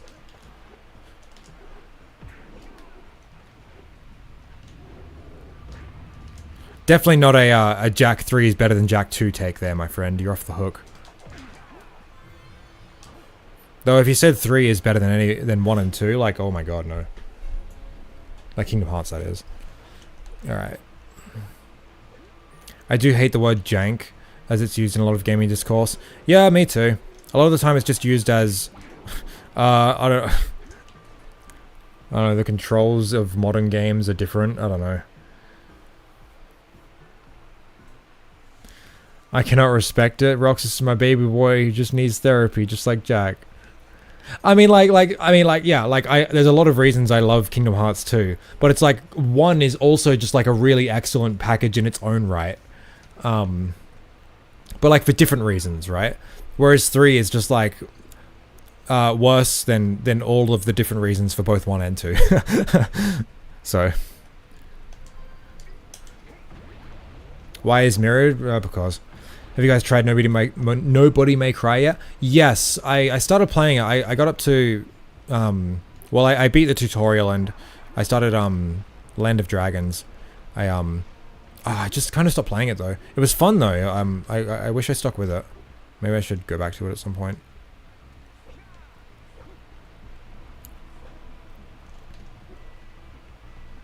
What is this, gloves? It's waving. It's a hand. I don't actually think KH3 is better than 2, but elements of it definitely are. KH2 is a glorified hallway and level design. See, oh boy. So like, I agree to an extent, but I feel like regular Pat has done uncurable damage to Kingdom Hearts discourse. Look, I agree. The level design in 2 is kind of weak, but it's like, man, why is that? You know? Like, did the level designers just like wake up and go, we're gonna make a bad game? Or were they just asleep at the helm? No, it's because, like, what is KH2's focus? It's combat. And the combat is really good. Like, it's really well done. So, like, how do we, like, you know, make sure, like, the player's always doing the most fun thing? Well, we just make the levels, like, really simplistic and built for combat encounters. And, like, that's it. Like, that's why the levels are really simplistic. Which does suck. But, like, they're also, like, really pretty and high quality. So, like, you know. I don't know why it does this. Regular Pat is my boy. I like him, but god damn, he's such a contrarian and I can't stand that sometimes. But that's all well and good. Like, that is a legit criticism of KH2. The level design is like, you know, flat and there's not much to it. KH1 is obviously the best when it comes to level design and, you know, that's inarguable, I think. But KH3 isn't very good either, but for different reasons. Like, I think Olympus Coliseum is legit the only, like, good level in terms of level design in that whole game. The rest of them piss me off for different reasons, like, all of them. Yeah.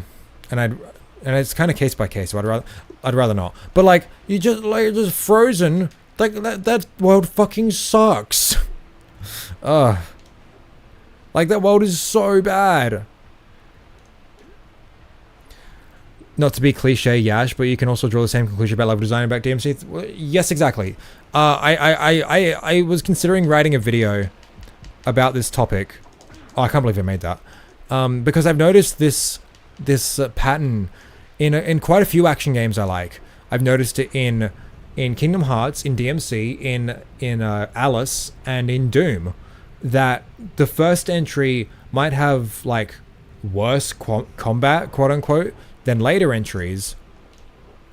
But the later entries with the better combat have inferior level design. And I gotta wonder if like there's a reason for that. But then it's like, well, in the case of Devil May Cry 3, I don't actually think the quality of like the exploration and the design of like this area, you know, the tower instead of the castle, I don't think it's actually any worse than 1. It's about on par.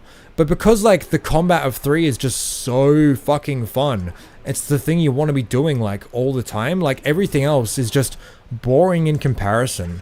Which is why I think DMC 1 feels like a more complete package, because every aspect of it feels like it works in tandem with each other. 3 feels like, because the combat is just taken center stage and is just so fucking good, you kind of just need to build a game around it to have an excuse to engage with the good combat, you know?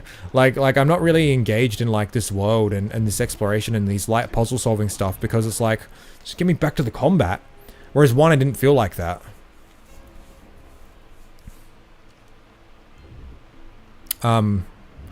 Yeah, it's an interesting topic, I think. But it's like also look, I get it. Like, bringing it back to Kingdom Hearts 2. Look, I get it. Like, people value different things in their games, and I've been talking about that the whole time, which is why like I can understand why people like 1 more than 2, right? Like I really value the really awesome and in-depth combat of 2. And I'm willing to, like, you know, let that be at the expense of the level design, like the interesting level design that 1 had, right?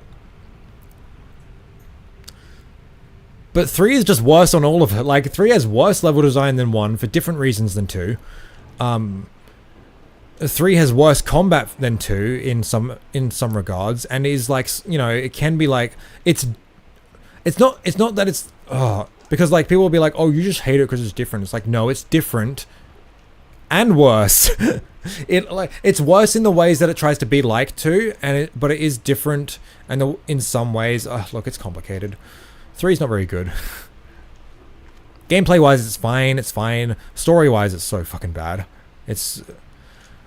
But I have to specify, I'm not just a KH3 hater and liked the rest of the games, and KH3 ruined the series. KH was bad since Recoded. Like, Recoded was like the start of, we've got to over-explain everything, and then Dream Drop was fucking abysmal, and then all of the bad aspects of Dream Drop's writing carried over into 3, and then 3 was also bad. I gotta specify, because Kingdom Hearts discourse is fucking cancerous. It's so bad.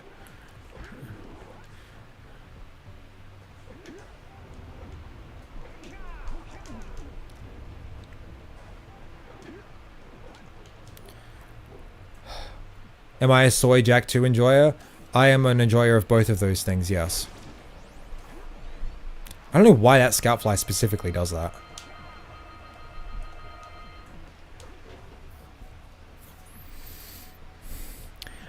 Ratchet 3 is also linear, though the game's combat generally works in more open areas, at least I think so. Yeah, but Ratchet 2 was also really linear. So, yeah.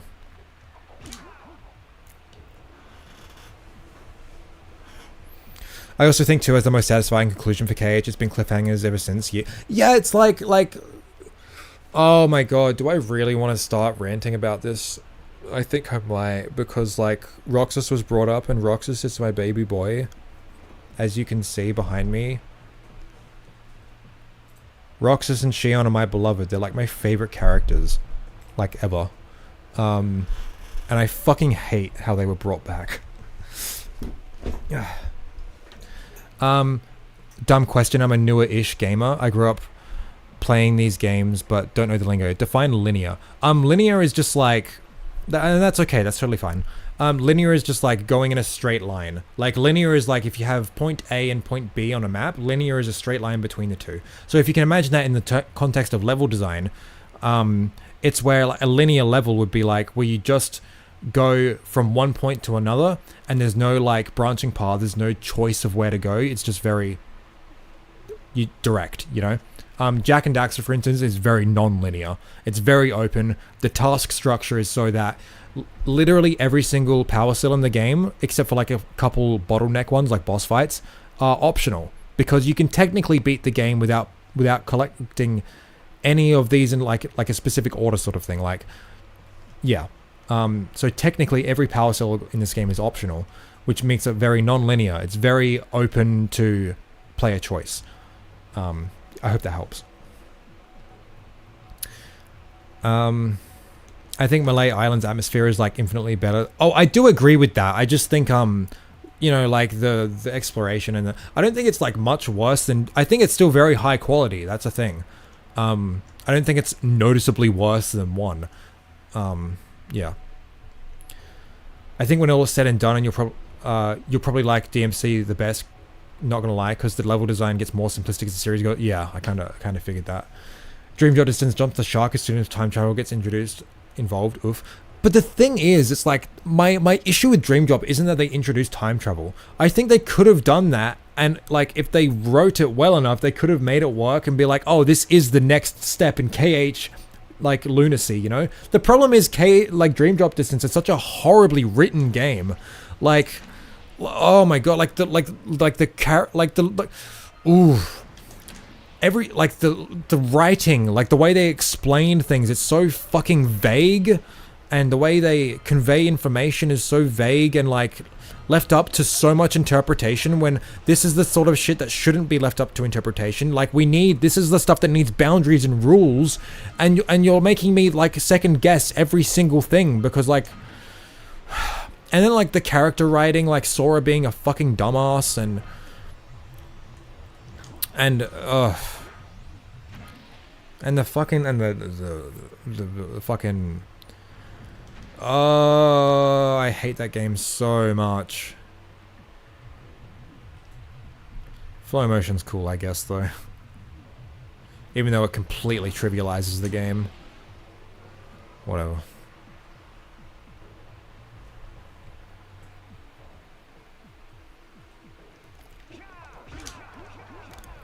The genius of the linear gameplay in Jack is that the pacing of the story is not disrupted, even though the level design isn't linear. The missions are clustered in Jack 2, and that helps. I'm guessing you mean the linear gameplay in Jack 2, because that is a more linear game. Yeah, I think I agree with that, yeah. Sorry to bring up so much stuff. That's totally fine, dude. Yeah. But to bring it back to like something like semi-related, like to do with like Roxas, like my look, man. When I say Kingdom Hearts 2 was like conclusive, I fucking mean it, and that goes for like all actors involved. Roxas's story was done, and it was like. You know what? I'm gonna do it. I wrote a really solid comment on the Kingdom Hearts Reddit about Roxas, and I want to read it out to you.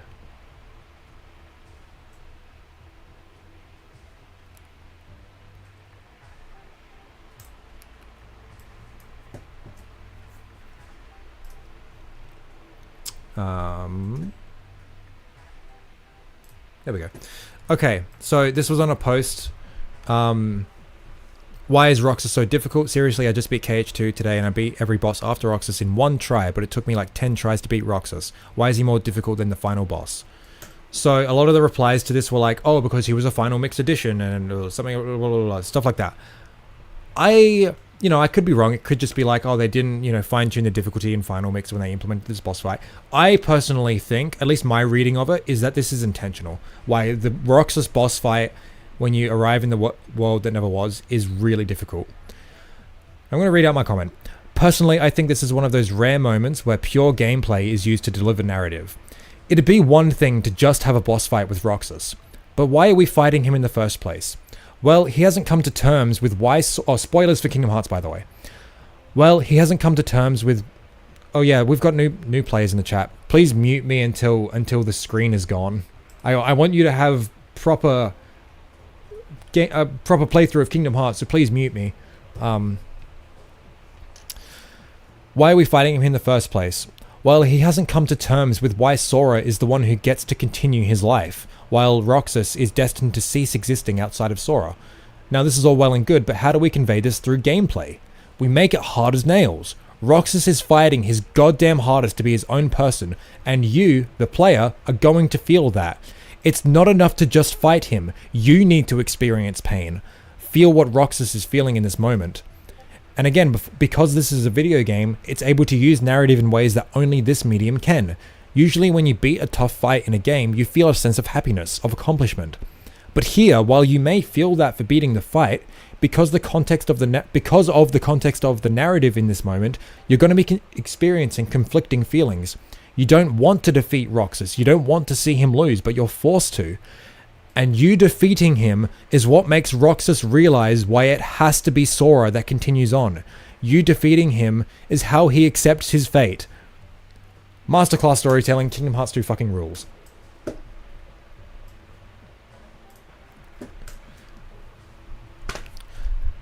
Roxas's character arc was done. It was conclusive. He accepted his fate and he was happy. He fucking literally says, Naminé and I will always be together as long as Sora and Kairi are together. And that's so sweet and melancholic and it's so good. And it's like, then in fucking Recoded, it's like, oh, I'm a fake Roxas, and Sora, you need to experience the hurt I've felt, even though you're not the real Sora. And then in Dream Drop, it's like, oh, we're gonna bring back Roxas because he deserves to be his own person. And it's like, sure, he does. But that's not how the story played out. I'm sorry. He accepted his fate because he... That's like fucking deep shit, man. This is like mature storytelling. Like, not all our characters get happy endings, and we gotta fucking accept that. But the fucking fan base couldn't accept it. Nomura wasn't gonna bring back Kingdom Hearts. He wasn't gonna bring back Roxas or Xion in Kingdom Hearts 3. But the fan base for those characters was like, oh man, maybe I should then. And then he did. And then it fucking ruined it. What am I doing? Snowy. That's my Kingdom Hearts rant, I guess. Fucking... ugh. I hope someone appreciated that. Kingdom Hearts is just shown in the game. It's really not. I don't know. There's so much more deeper emotion to it though, you know? Like at least in the first couple of games. It's a lot more than just like, you know, action and rivalries and whatever. Thoughts on the Sly Cooper series? I never played one, starting it this weekend, and played 3 for the first time last year. Okay. 2, then 1, then 3 for Sly generally, but I have a real soft spot for 1. I like Sly 1 the best purely because it's the one I have the most hours in. Yeah, Sly 2 is immaculate. I don't like Sly 2. I'm sorry. I did. I'm glad. I don't have like a super strong affection for the Sly series. Like I get it. Like, you know, Sly, Ratchet and Jack, they were like the trilogy of PS2 platformers, you know. I don't know. I feel like Jack and Ratchet. Ugh. I feel like I'm trapped playing it though, because I've been in there since the beginning. Like, I'm gonna play Kingdom Hearts 4. Like, I am invested. I'm not, like, they've got me, you know. If nothing more than for me to bitch about it. Sly 2 rant and a remake rant in one stream. Look, Sly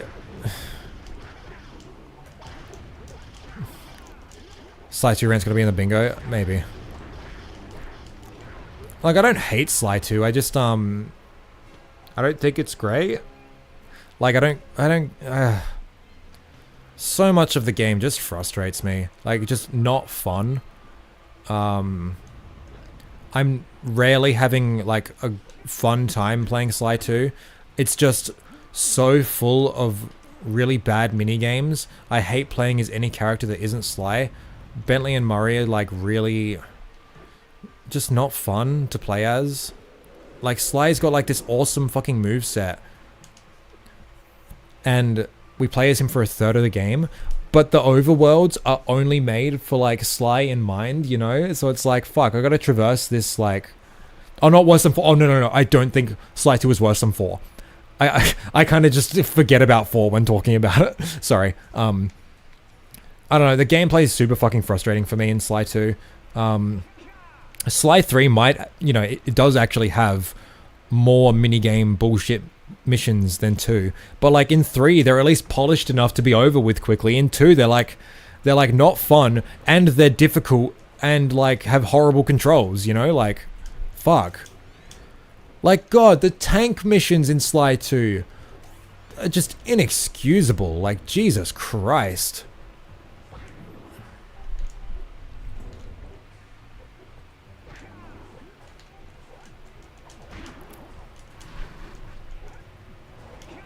I liked 4. I'm sorry. And then the story of Sly 2 is like, look, I understand there is quite a lot of like emotional depth and deep character writing in Sly 2, and I really do appreciate that. Especially for like the kind of game it is, like, you know, a kid's platformer. I just don't like the plot, and I think the ending was handled poorly in most regards. I like, you know, how it ends with Bentley being crippled like that. I think it's like a really cool and mature like thing to do for like a game like this, and I think they handled that really well. I hate the fact that they brought back Clockwork like literally right after the first game. I don't like the way they did it either. I don't think any of the villains are as interesting or memorable as the Fiendish Five, except for Dimitri. He's like the best character in the series. I will always thank Sly 2 for Dimitri. And literally, I think the Paris level is the best level in the game. I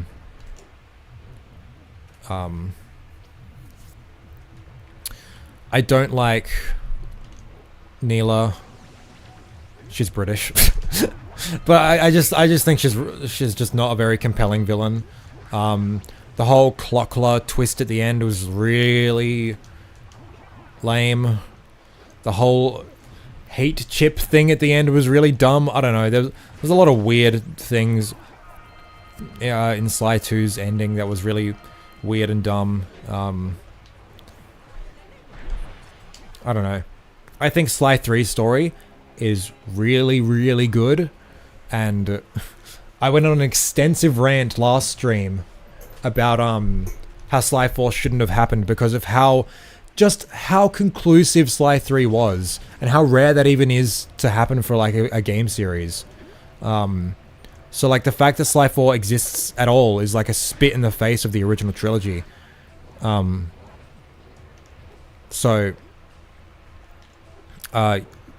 Yeah. Look, I think Sly 3 is more fun than 2 just because like it's not as frustrating as 2.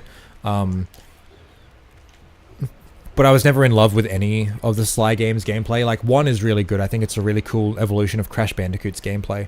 But 2 and 3's gameplay, like, I like the premise, like, you know, small hub worlds and do a bunch of heists and stuff. I think that's cool. I just don't think it was really ever done as well as it could have been, you know.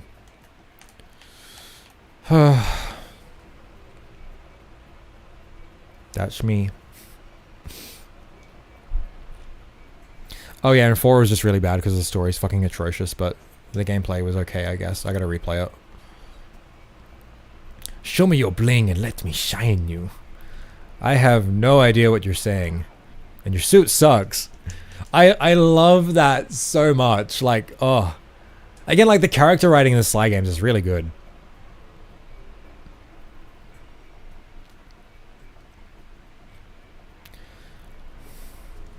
Best Ratchet game is Deadlocked, but the world isn't ready for that conversation. This is like the millionth time I've said it. Oh yeah, someone did a Ratchet ranking somewhere. I missed it. Oh, Ratchet 2, then 1, then a lot better than 3, which is a lot better than Next Gen. I like 1 better than 2, and I like Gladiator better than 2. Other than that, yeah.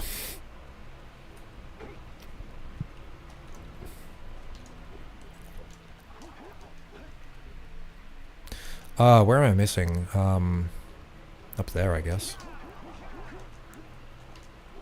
Oh, and yep. And the other one's over there.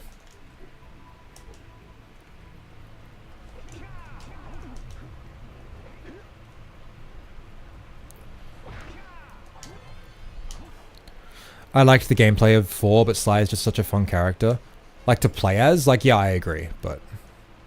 Man, like, it gave me a fucking... It didn't softlock me once. I'm so happy. Every run-through I've done with this mod, it softlocked me in some way or another.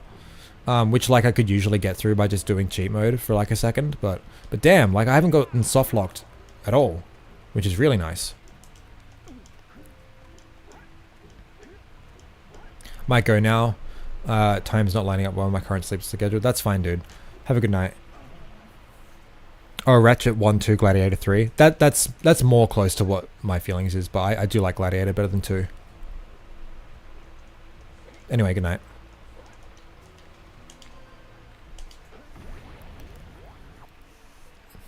I just, when it comes to Sly 4, it's just, again, like, his character arc was like, it was finished. Like, there was no coming back from that. It was just done. He was done. And it was, like, a really awesome conclusion, and it was a really touching one. Like, they shouldn't, if they were going to do another Sly game, they shouldn't have brought Sly and the gang back. It should have been, like, a, you play as Sly's ancestors game, you know? Because Sly was done. That was it.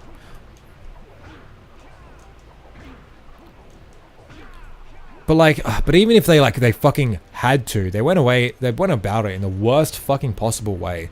Like, oh my god, it was so atrocious the way they handled it. Get up there.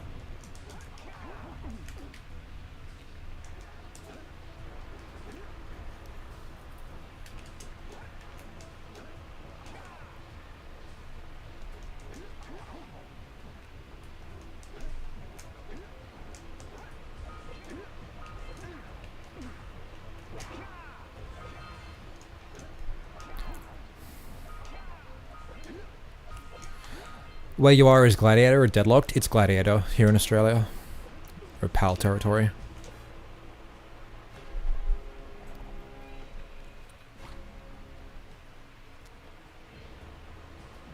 So your ranking is the same as mine, except I prefer 1 to Gladiator? Yes, yes. I do want to actually play through... Oh. I do want to play through the PS3 games on stream, because it's been so long since I've played them. So I'm really curious what my thoughts would be on them. Sick. Oop. Sick.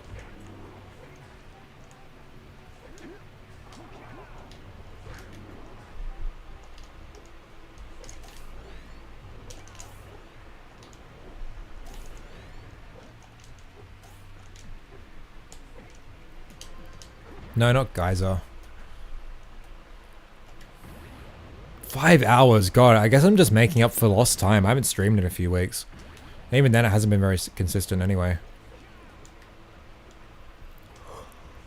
I can't even be bothered, it's like skipping to Spider Cave. I'll just take the fucking minecarts. Yeah, we're nearly done.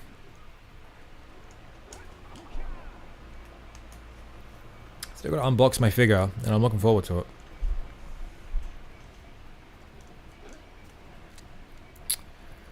I have a lot of hot takes with Ratchet. Like, I think the devs should just accept that they don't really need to keep making the series as a platformer, since it doesn't feel like they don't. Since it feels like they don't want to. I don't know. I just feel like the series should have stopped a while ago.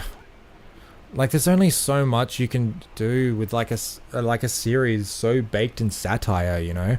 Like, I genuinely don't think it's possible to like have a long running series like that.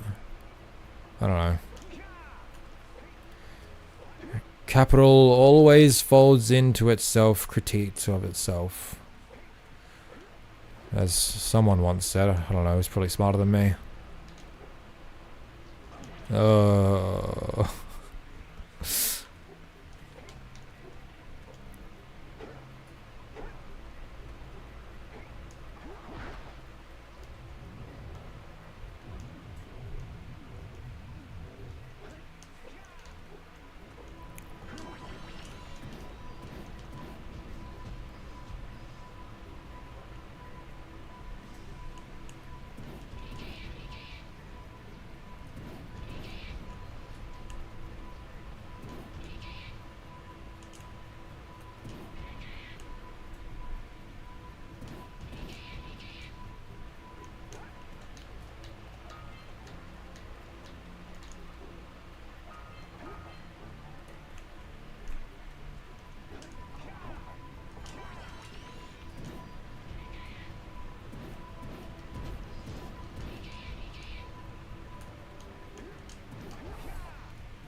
Well, per the Insomniac leaks, the next Ratchet is going to be like 2028, 2029, which would be a PS6 game. So it looks like we're only getting one Ratchet per console from now on, whereas we had 4 on PS2 plus /PS3. Yeah, I know.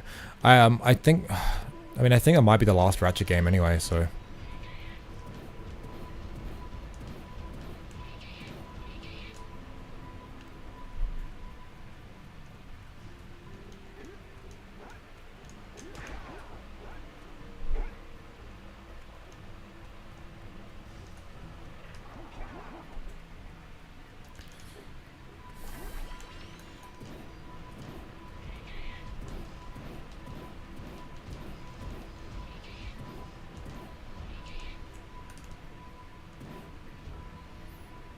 I mean, let's be real. 1 was the only good one.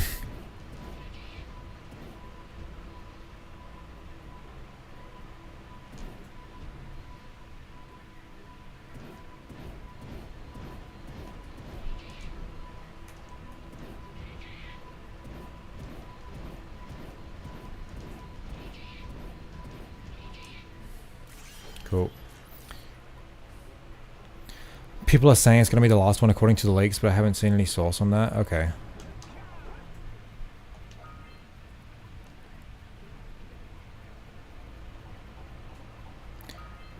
What are your thoughts on the future games? Oh, that's the thing. I want to replay them because I haven't played them in so long. I mean, I remember really liking them when I was younger, you know, but I think over the years my opinions kind of soured on them a bit. What am I doing? Oh.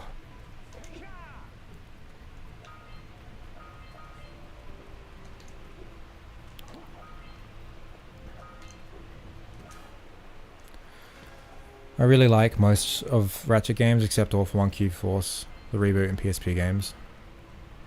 I mean, that's fair. I mean, I think there's like, you know, things to appreciate about the future titles, but I don't really want to get into it. I don't have the energy. What am I doing? Lava tube.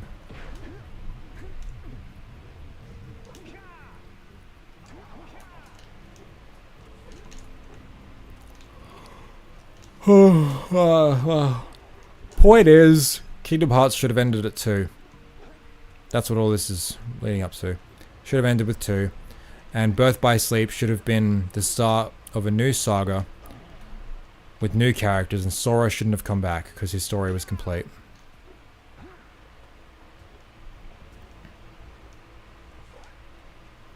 And that would have been cool. Where am I going?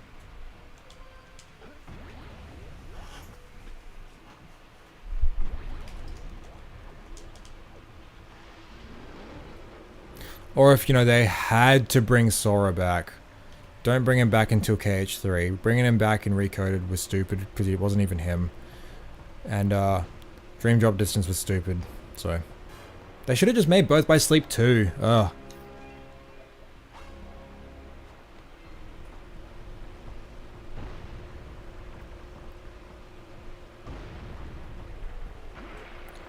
Wait, please don't. Oh, thank God.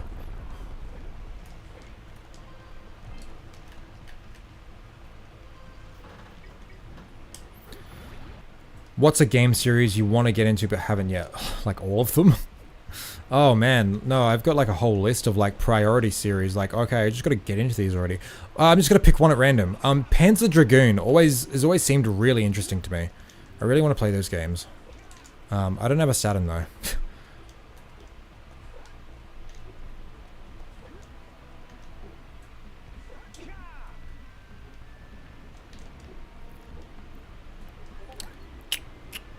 I started playing the first Drakengard game last year, but I had to drop it because school picked up again and I didn't have the time. But I really want to play through those games and the Nier games. They seem really cool. Still haven't killed Claw? Yes, I have. You just don't need to collect the Powercell.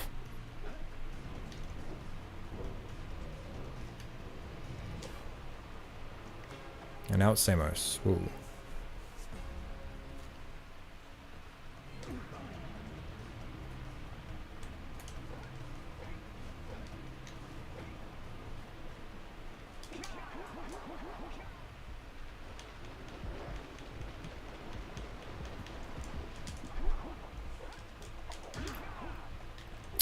I just remembered a while ago I told you to play Haven Call of the King if you get to do it. Will you do it on stream or on your own because it's something else? I could stream that, yeah. That could be interesting. I need to pick it up though. Or I could emulate it, but you know. I don't think that's very expensive, that one.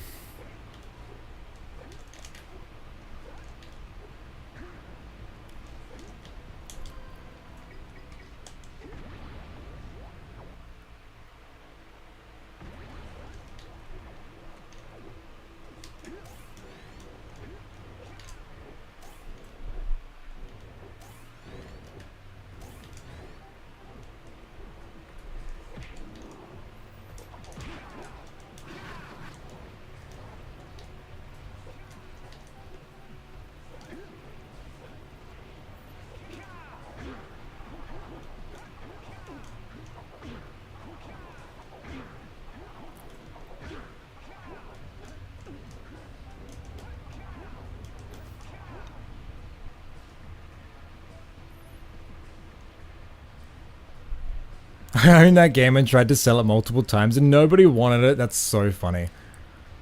Well, I want it. Can I have it?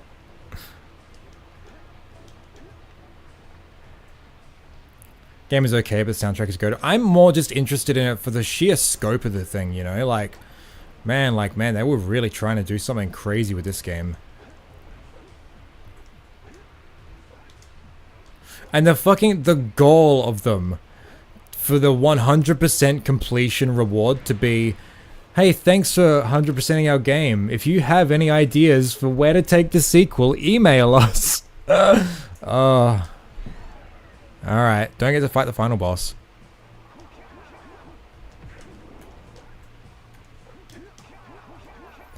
Oh yeah, remember, play Ninja Gaiden 2 so you can play Ninja Gaiden 3, so you can play Ninja Gaiden, so you can play Ninja Gaiden Black, so you can play Ninja Gaiden Sigma, so you can play DMC4. And Ninja Gaiden 2, yeah.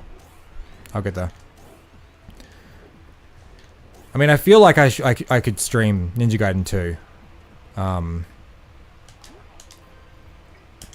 That'd be nice to like share in the suffering a bit, I guess. I did start playing it and it was like, oh man, I'm really not in the mood for this right now, so I didn't make it very far.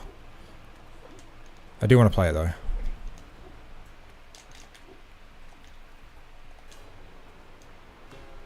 Oh, now I can unlock Yellow Ico. Man, now it's like every Powercell is so spread apart. Oh, Zeke, have to go. Have a nice day. Okay. Have a good one. I'm in Australia, so we're gonna work something out? Sure, man.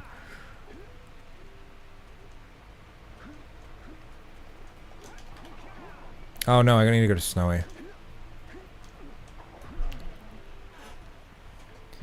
DMC4 released a few months before Ninja Gaiden 2 on the 360, but Ninja Gaiden 2 Sigma released before DMC4 Special Edition.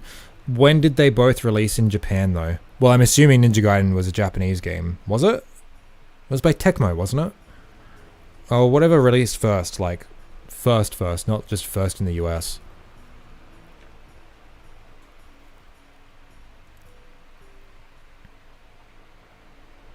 Ugh.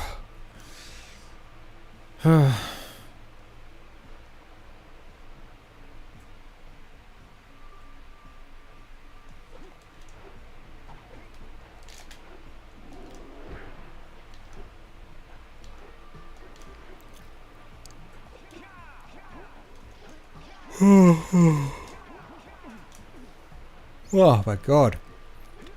Man, why did I choose to stream for so... Man, it's 5.5 hours to beat Jack 1? Oh my god. I guess this is one way to extend your playtime, right?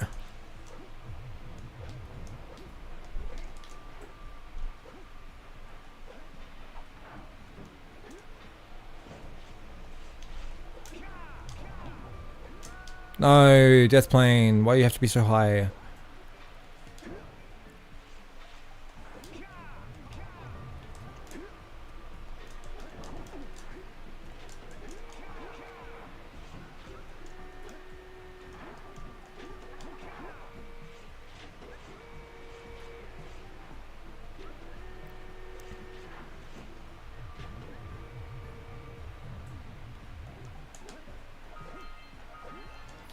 Let's go.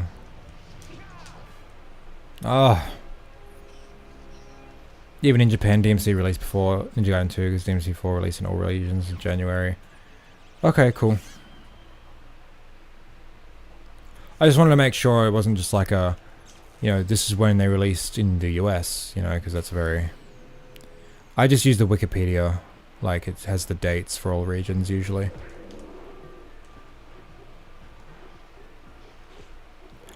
Well, this is like really old and obscure. Most games like pre-1990 have like no release dates listed on the Wikipedia. Am I done here? No, I've still got one more, yeah.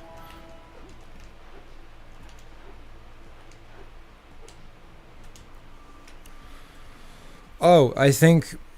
Oh, you may be happy to know. I don't know what makes you happy, but I picked up doing my playing every game ever project again. I've set a much more reasonable goal, much more achievable. Still will be a lot of work, but I've done like some research for a number of years. I've finished 2001. I've started on 2000, and I think I finished 1983 as well.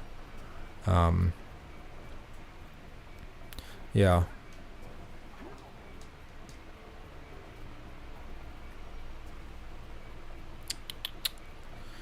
Do you reckon you could give some potentially... You could potentially give some good jack tips to someone who revisits them every year in terms of movement, like when you punch off ledges? I think it's mostly just being aware of like spacing and stuff, knowing how much distance a punch or a roll jump will get you and knowing which one to use, right? And uppercuts, like uppercuts are a way to gain height and distance. Like, but don't do it too close to an edge, because like if I uppercut into like that ledge, it has the potential to boost me backwards, so that's like one thing. Hold your punch, don't just press it. Pressing it is very short, you want to hold it.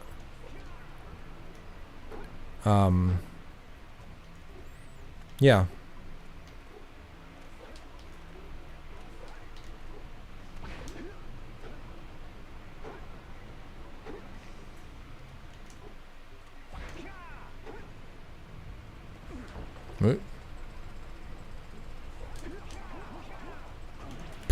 There's of course like speedrunner stuff like boosted and extended uppercuts, which are different things.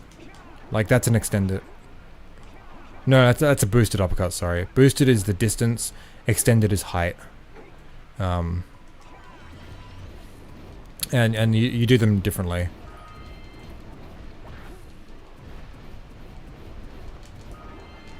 Sweet. Appreciate that. I've had some fun chaining punches with guns in Jak 2. Hell yeah. Oh shit.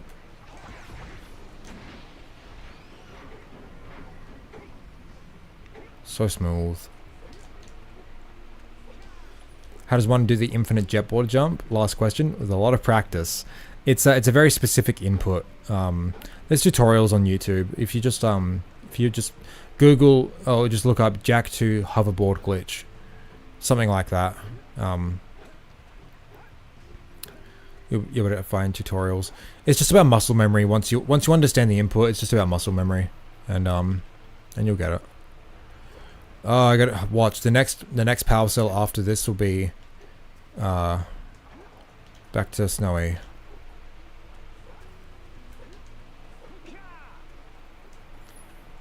Cheers, mate. I always appreciate the laid back streams. That's all good. It's just laid back right now because I'm tired. I want to get this game over with because you know we're this far in. We might as well finish it, and then I'll unbox this fucking anime figure, and then oh shit, that's it. Sweet. And then I'll go. I haven't even seen it. Like I opened the box.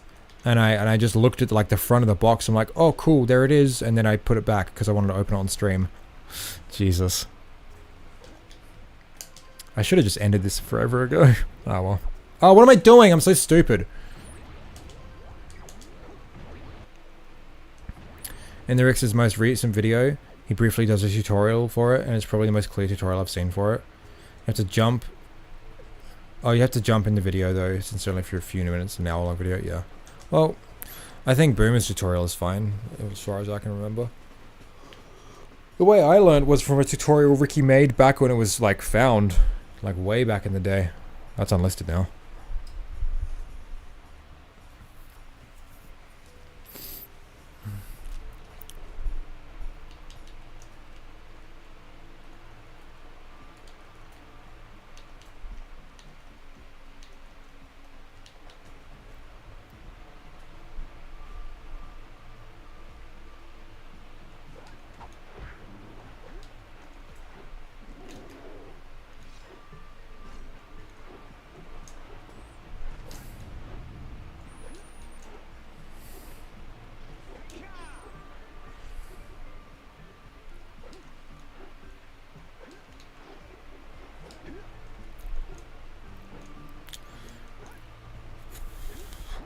Yeah, I really was not prepared for a nearly 6 hour stream today. Oh my god.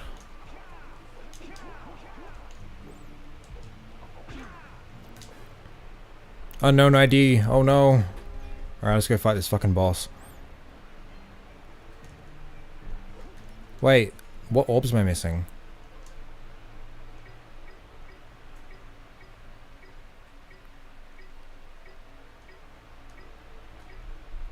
Sandover? What? Okay.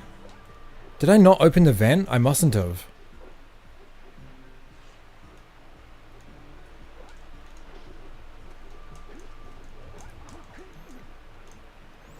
Skill issue? Whatever. Let's see, you stream Jack for 6 hours straight. And try to continue being interesting and entertaining. I'd like to see you try. Jesus.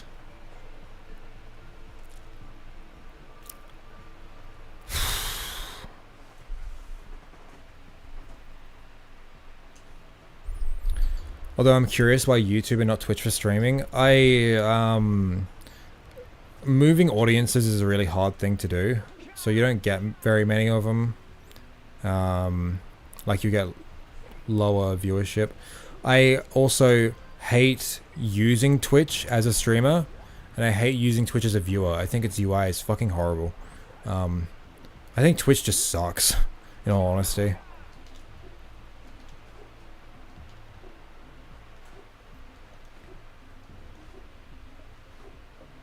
Fuck, it didn't. It's because I reset early. I thought I still did it. Oh well.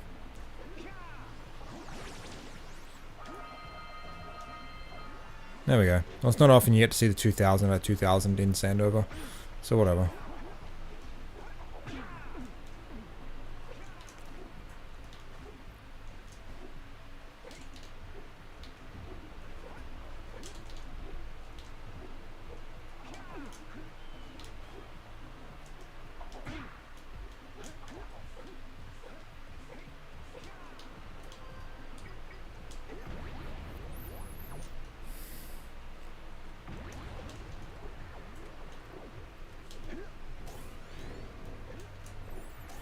I will say this was a much more enjoyable stream than the last one, which was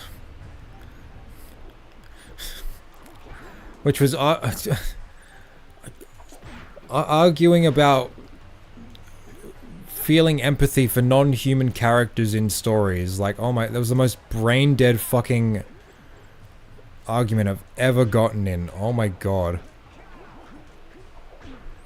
Here, I missed a really good argument. I can just give you a timestamp. It's really fucking funny. I've rewatched it several times now because it's just so funny.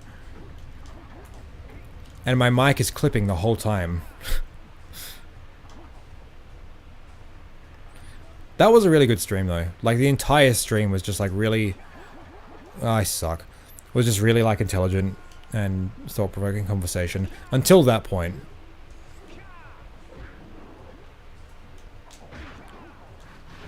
Like, I really went in depth about Sly 3 being a really good ending. I spat fire with that one, I think.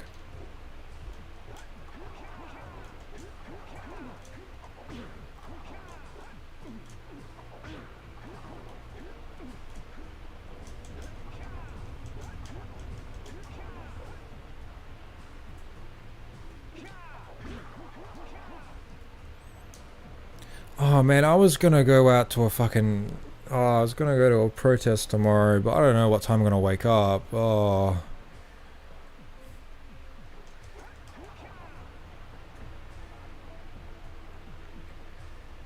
Man, it's fucking 3 a.m. I wasn't gonna stream this long.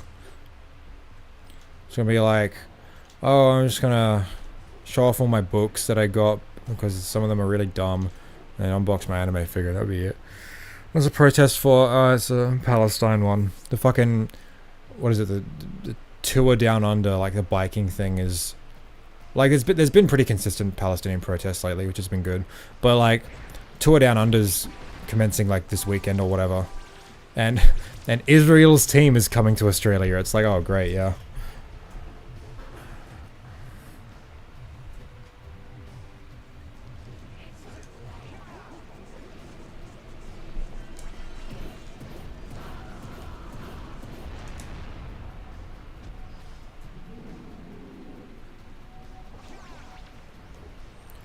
"3:15 a.m. in Adelaide certainly is."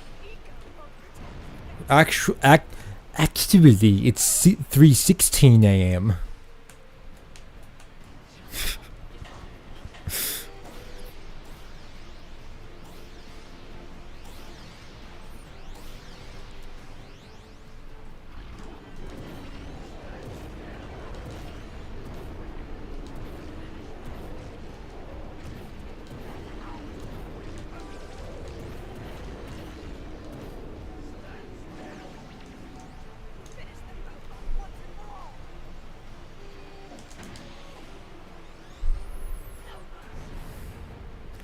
3:16, bro, like pi.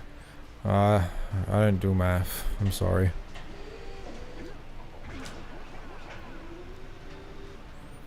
For some reason, I thought you were in Queensland. No, I'm in SA.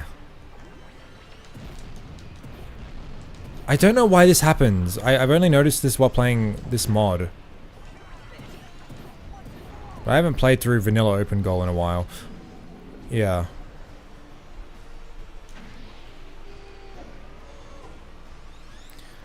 Yeah, I really wish this boss fight had Red Eco as well, but what can you do? Small world Adelaide. Oh, wait, you live in Adelaide too? That's sick. I mean, I only just moved to Adelaide, but I've lived in SA my whole life.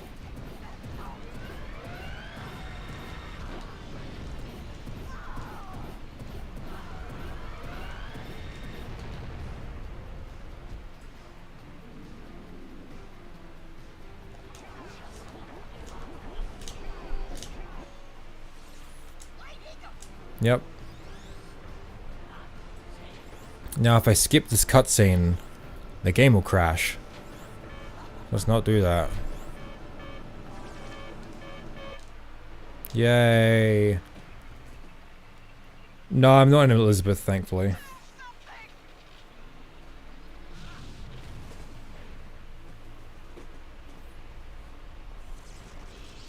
Whoa.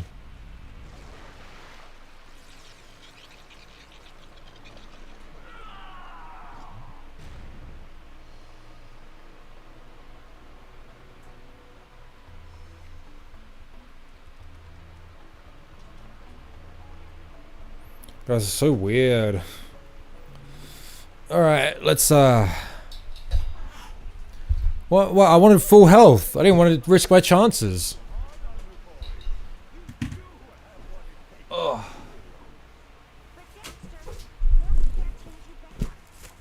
Okay. We got the card. We showed that earlier. Okay. Now I bought like a small other thing with the statue. I didn't realize what it was. I thought what I bought was like an art. Wait, let me just double check. Maybe they gave me the wrong thing actually.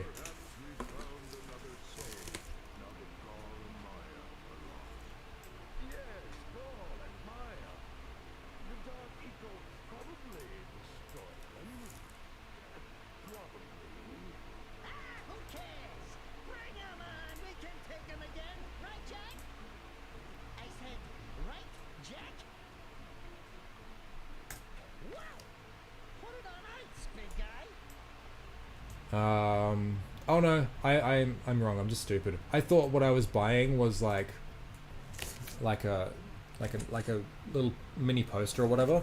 It turns out it was a pack of card sleeves. This is a sort of online one with Asuna and Yuki, which I thought was really cute. Um, well, yeah, I got card sleeves. I guess that's cool. So there's that. Ugh.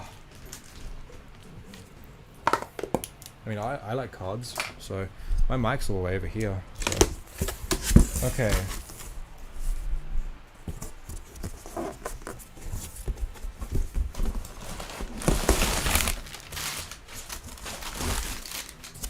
Okay, have any of you guys played Atelier Ryza? Neither have I. Not really, I have played it, but I haven't finished it. It was a good game, but I was busy with uni at the time, so I dropped it. But like, the figure was so pretty and I wanted it, so I bought the figure. So here's the figure.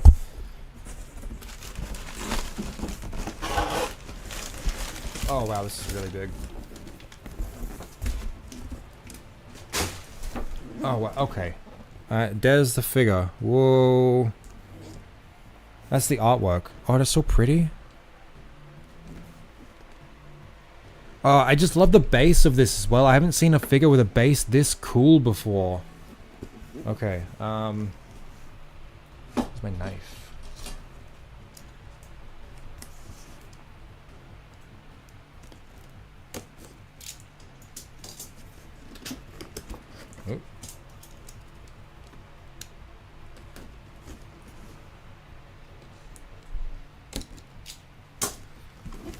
Oh.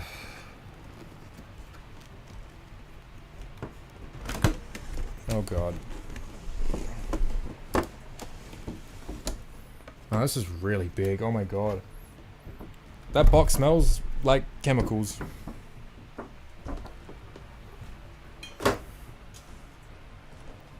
Okay, fuck, how do I do this? Wow, this is really complicated. Like it's like it's like three like separate layers or what? I'm gonna lay it down just to be safe. Oh, there's more tape.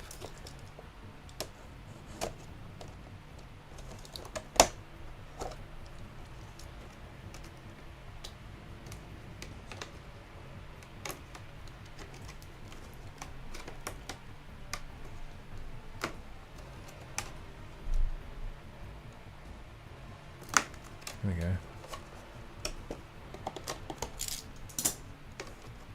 It's about 12 PM for me, so I actually got to drive my university now. Okay. You're missing the best part. Have a good day. Oh no. Oh no. Everything's loose now. Oh god, there's a lot of small, fragile pieces. Okay. Well, that's...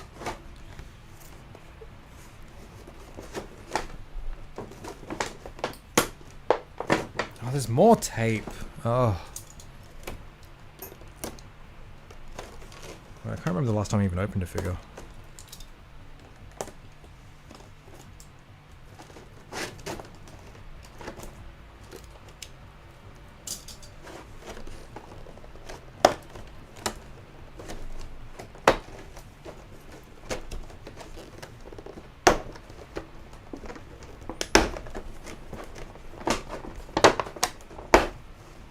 Okay. That fan off. Right.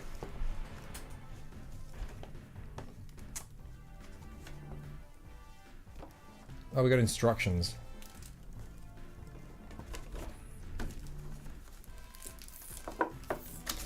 I'm sorry, you'll be able to see something cool soon, I promise.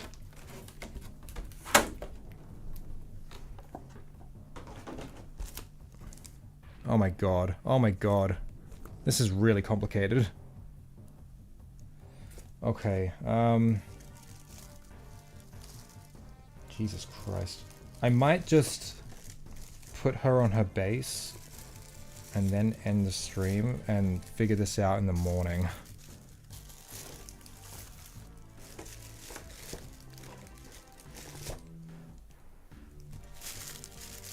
What game is the figure from? Atelier Riser. It's a JRPG. It's pretty cool. Like, it's part of a long-running series, like the Atelier series, about like alchemy and stuff. Like a really chill, laid-back game. Jesus Christ, dude! Look at this base.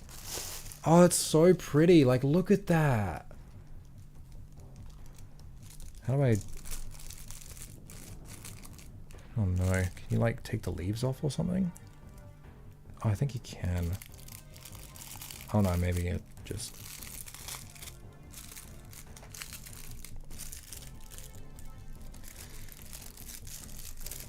Man, I picked a horrible time to unbox this. I'm really tired.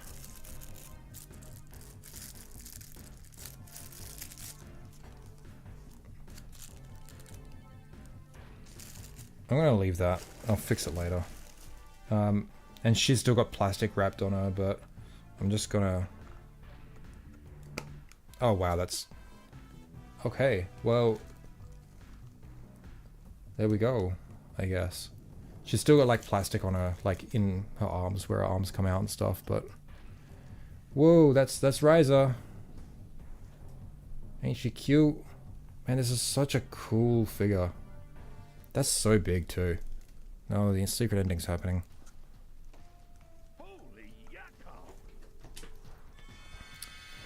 Well, there we go. That's the figure. Damn, got off, went to class. We're still streaming. Yeah, well, I'm about to end. I'm finally unboxed the fucking figure, and it's really pretty, and I really like it.